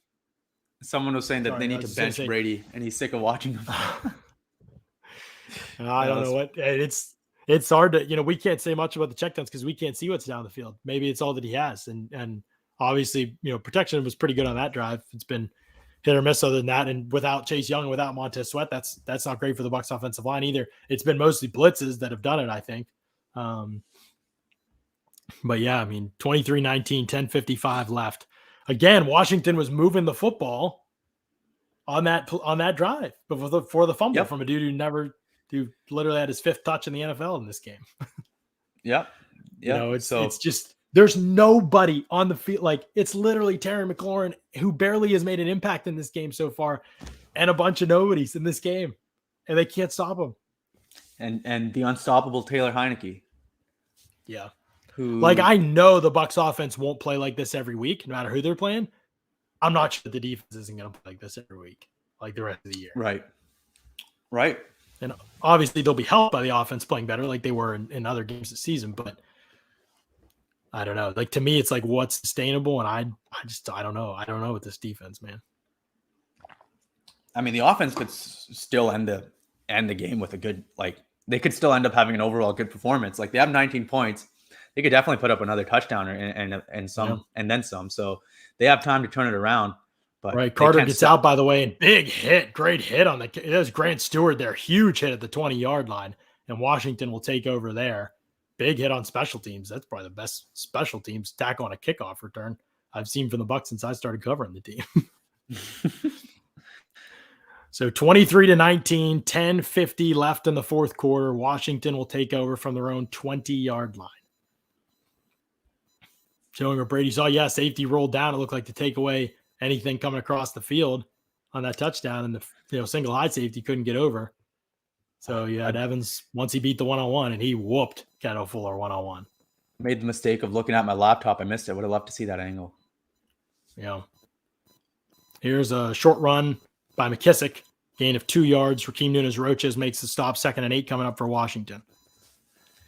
And here's the issue, John. Like, the Washington keeps putting themselves into obvious passing situations, and the Bucs pass rushers aren't able to take advantage. Like, you hear people talk all the time about, the pass rushers can just pin their ears back, whatever, if you become unpredictable. That hasn't been the case for the Bucs, where they've gotten in plenty of obvious passing situations and still not been able to do anything about it from a pass rush standpoint. Yeah. 2nd and 8, ball at the Washington 22-yard line for the football team. Heinicke going to work for the shotgun this. Got 3 receivers to his right, McLaurin to his left. Carter goes in motion to the left, drops back. Here comes Devin White breaking through. Heinicke steps up, floats one for McKissick, who makes the catch and gets hit by Pierre Desir and Jordan Whitehead after a gain of 6. And are they going to flag that for – how can you call that? What? Oh, my God. He used his shoulder. What is this flag for? They're going to say illegal contact to the helmet, I think, or to the head. Something like that. I didn't see that at all live. Oh, no. I think they're picking it up, I think.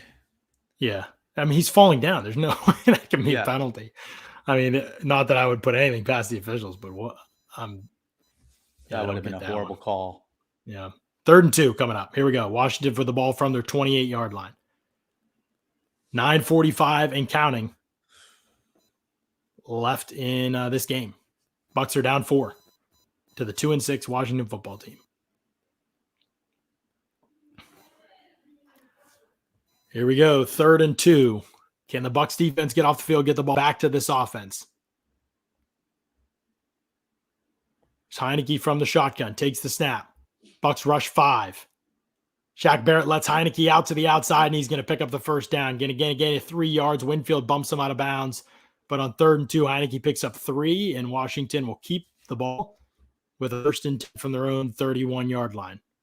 Winfield's got to be careful there with the quarterback running out of bounds, maybe getting with these officials.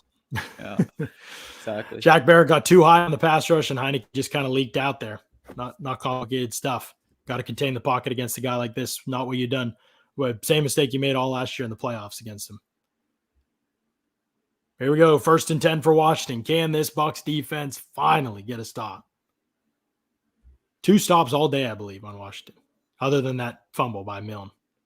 They get through. It's a screen to McLaurin. He finds blockers, gets upfield. Big gain out to the Washington 47-yard line, 16 yards to McLaurin. John, going First back to and what you're 10. talking about in terms of having to contain against a quarterback like Heinicke, are you sacrificing anything in terms of your pass rush when you play that sort of technique? Maybe, yeah. I mean, maybe at some point you can't try everything. You can't go all out maybe in those situations like you could in a 2-minute drill or something like that, or where you're not as worried about it maybe. But yeah, obviously in that situation, got to contain you. 3rd and short, got to contain them. You're dropping out, playing coverage. Yeah, I think you got to contain them there and can't get too high. Here's Heinicke from under center. They're going to go end around to DeAndre Carter. Bucs sniff it out pretty well. Anthony Nelson's out there and a couple other defenders. And Carter's going to be bumped out, gain of 4 maybe, and he goes out of bounds. But clock is still at 7:44 and counting because the out of bounds doesn't clock doesn't stop until under 5 minutes. 2nd and 6, and Washington kind of staying in those advantageous down and distance situations, doing all that they need to do offensively. Bucs are pretty lost on defense. Well, I mean, you'll take 2nd and 6. Not ideal, but this becomes hard in these situations, right? Yeah.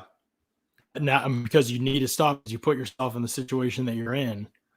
Yeah, every play is so important for the Bucs, right? With like you said, with the situations they put themselves in. Yeah, Anthony Nelson gets way too high defending the run there, and Antonio Gibson's gonna have another first down, 7-yard gain. So even running the football now is something that Washington hasn't done well in this game. They're even able to do that, and they're down at the 42-yard line of the Bucs now. So they're not that far from field goal range. Explain what you mean, John, when you say he gets too high. That's happened a couple times today. Yeah, Nelson gets too far up the field, just able to push him out, teeing off there almost like he's pass rushing. But, I mean, think about the situation, man. Like 2nd and 6, you can't be teeing off there in that situation. But then also brings up the good question of why is Anthony Nelson down the field on a got-to-have-it drive? That's coaching. Coach has got another personnel. He's off the field now in this situation. 1st and 10 for Washington. Heinicke, handoff, Antonio Gibson. Picks up 3 yards. Devin White's there trying to strip the football. Pierre-Paul out there as well, but he's down to the 39-yard line of the Bucs. Field goal makes it a 7-point game, but one other big issue here is the clock. Yeah, no doubt. And the clock is now under 6:30 left in the game. I mean, you'd like to have more than one shot at it if you're the offense, but you played football today. Yeah, I mean, they haven't even had a chance to take the lead today, really, since the first quarter. Yeah, clock's winding 5:50 and counting. This defense can't get off the field. It's killing them. 2nd and 7 from the Bucs 39-yard line. Heinicke fakes the pitch, going to roll out. Got all kinds of time. Throws underneath, easy completion, and it's going to be down just short of the first down as the tight end. It's going to be 3rd and 1 coming up here, but exactly the down and distance you want to be in. Dude's wide open underneath on the rollout. Yeah, I haven't seen much man coverage at all today from the Bucs, and I think a part of that is their personnel, but on the other side, it's not as if Washington has all these world beaters, and especially when in these short distance situations, short to medium situations, you would expect a lot more man coverage than we've seen. Instead, the Bucs have kind of played soft and given up the stuff underneath easily. Yeah, done exactly what they can do. And now they are in man here on 3rd and 1. Yeah, 3rd and 1, you almost have to be. Washington's going to run the football. Gibson's going to get the first down with ease. So he's out to the 31-yard line, and they're now looking at a situation where Bucs are getting into their timeouts defensively here if they don't get something going their way here really soon. Yeah. 2-6 Washington football team, folks. 2-6. Have not scored more than 13 points in a game for over a month. One of the worst offenses in football. Taking off over 6 minutes off the clock with this drive, and probably be up to at least 8 by the time this drive is over. A truly pitiful defensive performance. 4:15 and counting. 1st and 10 for Washington from the 31-yard line of the Bucs. Gibson can't hit behind the line of scrimmage and does not go down. I think it was Shaq Barrett had him wrapped up, and instead of losing 1 or 2, he gains a couple yards. So, I mean, I don't know how so much goes wrong. Dead to rights, hit him square, stopped his feet and everything. Said he gets 3 yards. 2nd and 7. Brutal. Bucs 28-yard line. Clock's Now at they are using a 4:03. timeout. Just burnt their first timeout, down 4. They just burnt their first timeout. Now you're in a tough spot. If it was 2nd and 12, which it should have been after that bear play, you feel a little bit more upset about it, right? Like, but now, I don't know. 2nd and 7, it's And assuming that Washington does get come away with a field goal here, like Bucs are playing for a tie with a touchdown at the end, right? Trying to take it to overtime, and that's why that PAT coming in huge. Absolutely right. Absolutely. Here's Heinicke scrambling, falls forward for a gain of a couple yards. So we're going to be 3rd and 4 coming up here. This is hard. It's hard to watch, man. Just death by 1,000 cuts. Same thing it has been every year under Todd Bowles.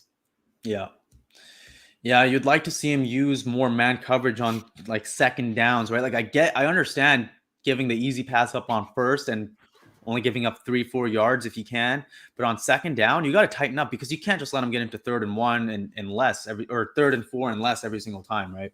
Yeah, I mean, didn't use time out there like crazy. Like that now the clock's running, 3:19 and counting left. Heinicke back to throw. Pass rush not even close. Throws outside. Adam Humphries makes a great catch. 1st down. Beat Mike Edwards. For 10, Bucs 20-yard line. They're not going to have enough time. They're not even going to have enough time. Yeah. That might be the ball game right there. This is tough, man. It's hard to know what to say. Like, I mean, truly embarrassing performance by the defense. Again, I'm not impressed by Heinicke at all this game. He hasn't done anything. I mean, it's good location on that throw. I think it's a step late. I think the pass doesn't have the velocity on it that it needs to in order to be consistently successful with that. But I mean, that's just how weak the defense is, really. Yeah. Here's Gibson. He's going to lose a yard. Winfield chops down his ankles, and 3:09 on the clock. It's going to be 2nd and 11 for Washington.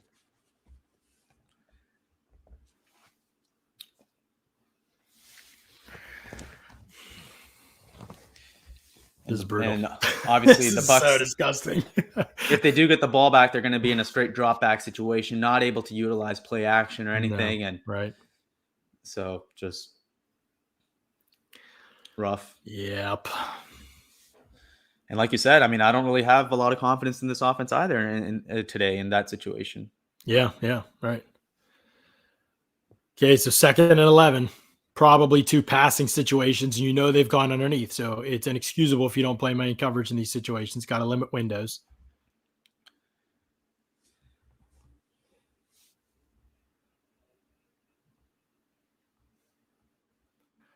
Here we go. Heinicke from empty.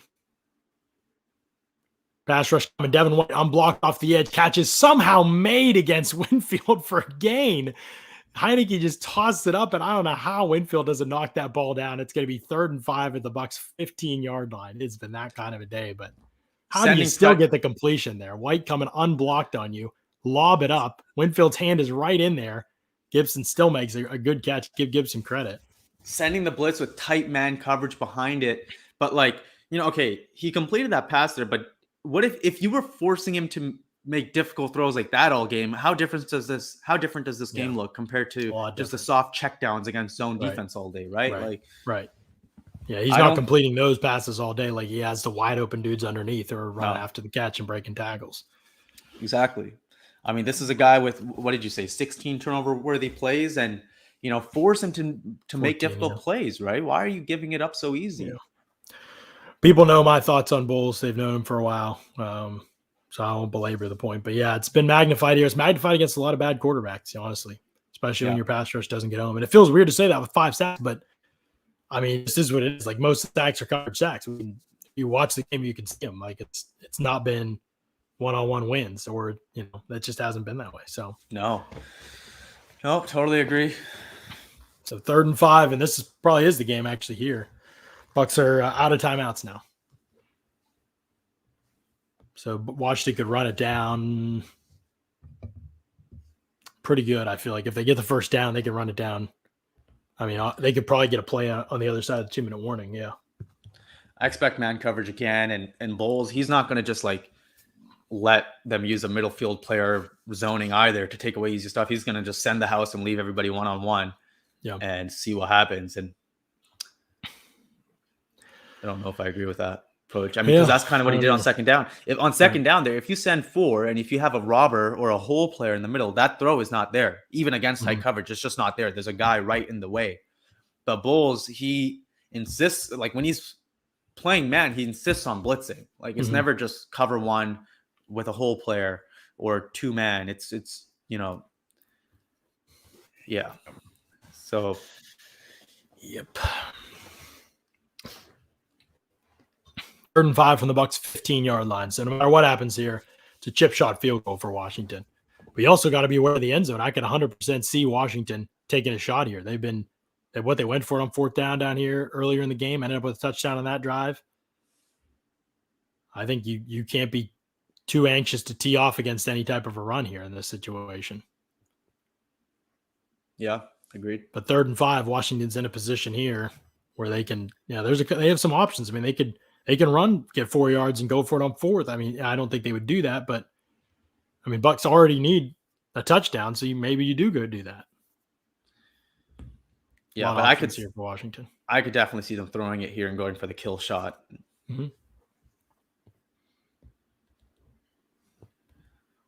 I mean, Heinicke has no business putting up those numbers. Yeah, no, none, not at all. So, yep, man coverage Bucs again. They are showing blitz. Man. Yep. Back to the pressure comes immediately, and it doesn't matter. McLaurin makes the catch. He beat Jamal Dean first down. Jordan Whitehead belted him. First and goal. Same thing there, John. If you have a hole player in the middle zoning, instead of sending 5, that slant pass is not there. But you show blitz pre-snap, you show tight one-on-one coverage. That's the easiest call in the world, to just call a little slant right there. There's nothing you can do really as a defender. I mean, Dean had his hand right in there. Because your only help there is the safety driving down on a hit. But he's coming from depth. You don't have anyone just in the intermediate zoning there as you would if you sent 4 on and played 1 man.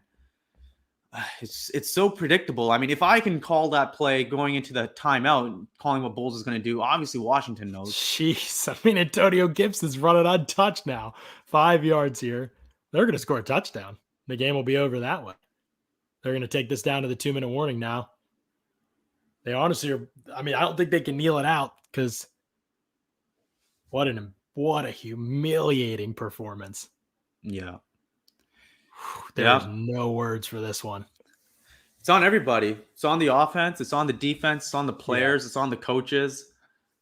Stop saying so. People in the chat, it's on this, it's on that. Every single aspect of this team sucked. They were all horrible today. Yeah. I mean, Yeah,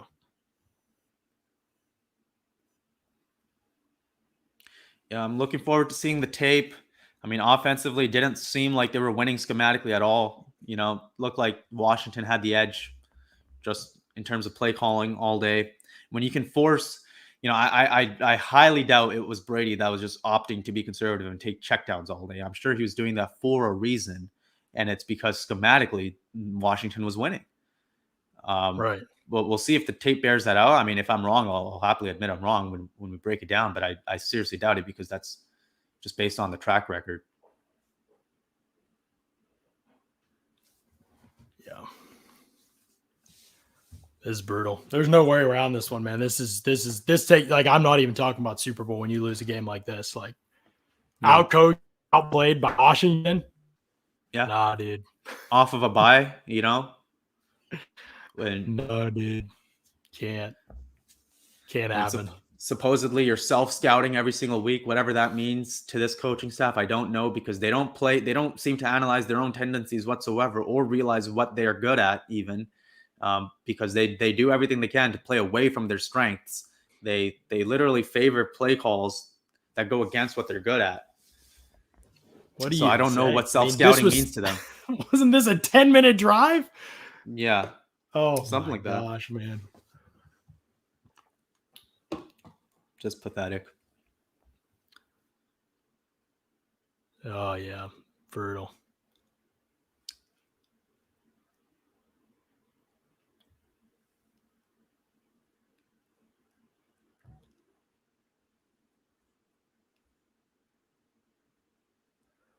Unwatchable stuff. And now they go home, but they're good Monday Night Football against the Giants, who've been a thorn in their side for a while. Brutal. Yeah. Just awful. So your only chance here, you can't even this game be like a let them score, leave time on the clock type situation, because you can't let them score here. That's if they score, it's game over. So they've got to get the stop. And here's Gibson running, and he's going to be stopped at the line of scrimmage. So 3rd and 4, some shoving after the play. Shaq Barrett shoved somebody, lucky not to get a penalty there. Yeah, I got it. I mean, it's got to be smarter than that. Like, what are you doing? Clock's winding, and they're going to be able to run this thing down pretty good. And remember, Bucs need a touchdown. 17 play drive. 17 play drive. This is going to be play 18. This is going to be 18 right here. 9 minutes off the clock. I mean, imagine getting the ball with 10 minutes left in the game and just, that's it. You're ending it with one drive. Like, that's unbelievable. Against this team. That's unbelievable. Here's Heinicke. Handoff. Gibson. Going to be near the end zone. They keep him out. On 3rd and goal, they keep him out just barely. It's 4th and goal at the 1. Jordan Whitehead barely kept him out. Washington might as well go for this. I mean, they should go for it. It's already a touchdown. Bucs are going to be 99 yards from the end zone. You get the touchdown, it's over. They can run this clock all the way down. Absolutely go for it. They're going to go for it. They'll obviously go for it. What a joke. What a joke. Looks like they're going to run it 99 yards in 30 seconds if it yeah. They have to go 99 yards in 30 some seconds if you don't get it. It's still over with no timeouts. They're obviously going for it. Now, if they'd have kept them from the 6-inch line, maybe not there. But they're sending their kicker out. Why would you send your kicker out here? I guess it doesn't really make a difference. I mean, it's about 20-yard difference, and it makes a difference though, right? Like, I mean. Yeah, but I guess if you kick the field goal, you ensure that you don't lose on a fluke play. This has got to be like an analytics heavy go for it, right? Well, I don't know, because it's not like you can run the clock down. You can score, and then that you can score, or you can turn the ball over. But you would give Brady, like, if you don't get it, if you get it, the game's over. If you don't get it, you give him like 29 seconds with no timeouts from his own 6-inch line. Like, but I it's feel like you gotta go for it. Yeah, maybe. I don't know. I have no idea. Because even if you kicked it off, they could kickoff return for a touchdown. I mean, like, I'm not saying it's likely. They are going to go for it, by the way. 4th and goal, Gibson, handoff. Nobody even touched him. Easy touchdown. Game's over. Bucs lost. 2-6 Washington football team. 20 play drive? Think so, yeah. 19, I think, maybe. What a embarrassing. What a joke. And I think it'd be a mistake to blame any one unit or player. I mean, offense was atrocious. Defense was atrocious. Coaching, terrible. Out-coached. Outplayed. Yeah. Nothing good you can say about it. Absolutely atrocious the entire way across the board against a bottom-tier football team that'll finish the season with 5, maybe 6 wins at most. Hadn't scored more than 13 points in a game for over a month. Brutal. Did not get the ball back. That's unbelievable to me. That is unbelievable that they just let a Taylor Heinicke led. Nah, bro, don't talk to me about Todd Bowles again. Like, nobody talk to me about Todd Bowles. Head coaching interviews. Hilarious. No. I mean, hilarious. Yeah, I know they won the Super Bowl, but with this Vea's down injured now, by the way. It's keep on coming. With this talent on this roster, like, I'm not, I don't think that this team gets a competitive advantage from their coaching. I think they're not necessarily being hurt or they're not necessarily below average, but I don't think they come in every week with a game plan advantage, schematic advantage, or anything like that. Too often they're outcoached. But I mean, yeah, like I said, it's not just the coaches this week though, but that's just more of a general point adding on to what you're saying about Bulls. Right. By the way, Tennessee is up 23-15 on the Saints, but the Saints have 1st and 10 at the Tennessee 12-yard line with 2 minutes left in the game. So the hits truly do keep on coming for the Bucs on this Week 10 horrendous performance today against Washington. I'll go through some of the numbers just so people have an idea of how humiliating this really was for the Bucs. But Washington, Taylor Heinicke, 26 of 32 for 256 yards, 1 touchdown. Gibson ended up with a 2.7 yard per carry average in this game, but scored twice. Heinicke ran 3 times for 15 yards, shut down the run, really. Even with Heinicke's 15 yards there, Washington averaged 2.8 yards per carry, but couldn't shut down the run. A lot of those were negative yards, but couldn't shut down the run on that drive enough. 6-yard gains, 7-yard gains, too much. And McLaurin, 6 catches, 59 yards. DeAndre Carter, 3 for 56 for Washington. Brady, 23 of 34, 5 or 6 drops, 220 yards, 2 touchdowns, 2 interceptions. Obviously, one wasn't on him, one was. 9 carries for 33 yards for Fournette, averaged 3.7 yards per carry. Edward Evans with 2 catches for 62 yards. Godwin, 7 for 57. Fournette, 8 for 45. Darden, 1 for 29. And Vea's getting carted off. It does not look good. It's the Bears game from last year. And they'll Pretty either find themselves or they won't after this game. But this is the worst loss. This is as bad a loss on the season as any team has had this year in the NFL. Feel very confident saying that. Sorry, say that again, John? As bad a loss as any team in the NFL has had this season. Bills last week, maybe. As bad. Yeah. I hope they don't send Brady out for this last drive. He's just going to get smoked for no reason. Yeah. Potentially. Oh, wait, what? How does 2-point conversion? They can't run any clock knee? on that. I guess they're not going to risk a 2-point play or a blocked. Yeah, whatever. Huh, okay.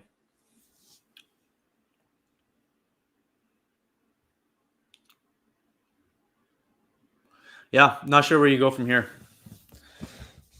I mean, it's rough. I mean, there were times last season, certainly, where they didn't look like they were in serious contention for the Super Bowl, right? And I don't know if it was ever. I mean, I don't know if we're there yet because the last year's team, they ended up 7-5 at one point. They're going to be 6-3 here, but as of right now, I mean, you can't tell me they look better than the Rams. No, I mean, you're not in any conversations for a top team in the NFL after this. No, Green Bay. I mean, Green Bay lost with Jordan Love. Like, that's a different story. Yeah. Like, yeah, they're gonna be fine. Dallas, what did they do? They had an embarrassing loss. What did they do? 43-3 over the Falcons today.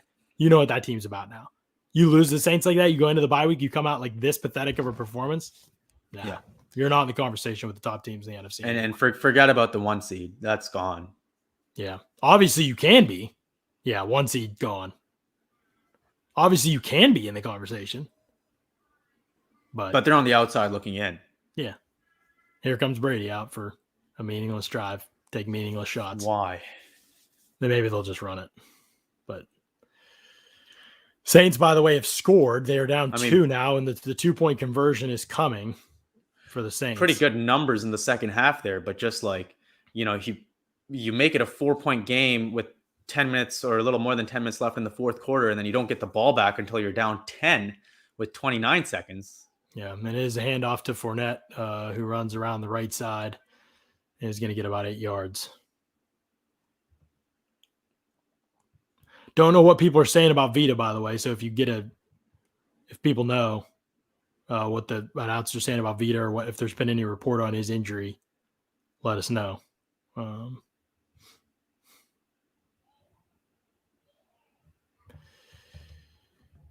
This is a tough one. Here goes Brady. Handoff to Fournette once again, and he'll run around and pick up the first down, and that should do it. Saints are going for 2, so we'll see what happens in that game. That'll be it. Bucs lose by 10 to the 2-6 Washington football team. At a hugely embarrassing performance by Tampa Bay. They will fall to 6-3 on the season. Washington improves to 3-6. And now we'll have the post-game pressers, most disappointing list, most impressive list. We can find anybody. I don't know if we'll be able to. And it'll be up on pewterreport.com coming up here soon. And then we'll have the post-game podcast will be tonight at 7:30. So if you're looking for the vent session, Bucs fans, show up tonight. 7:30 p.m. post-game podcast. Let's get it all out of our systems because this one was pathetic and nobody's going to blame me for coming in hot on this podcast. So get out there tonight, 7:30 p.m. We'll have the post-game podcast. The link will be live and you can make sure you're subscribed, pewterreport.com, Pewter Report TV on YouTube so you don't miss the show when it goes live. Appreciate y'all. Thanks so much for tuning into that debacle. We'll catch you again tonight at 7:30 p.m. Eastern.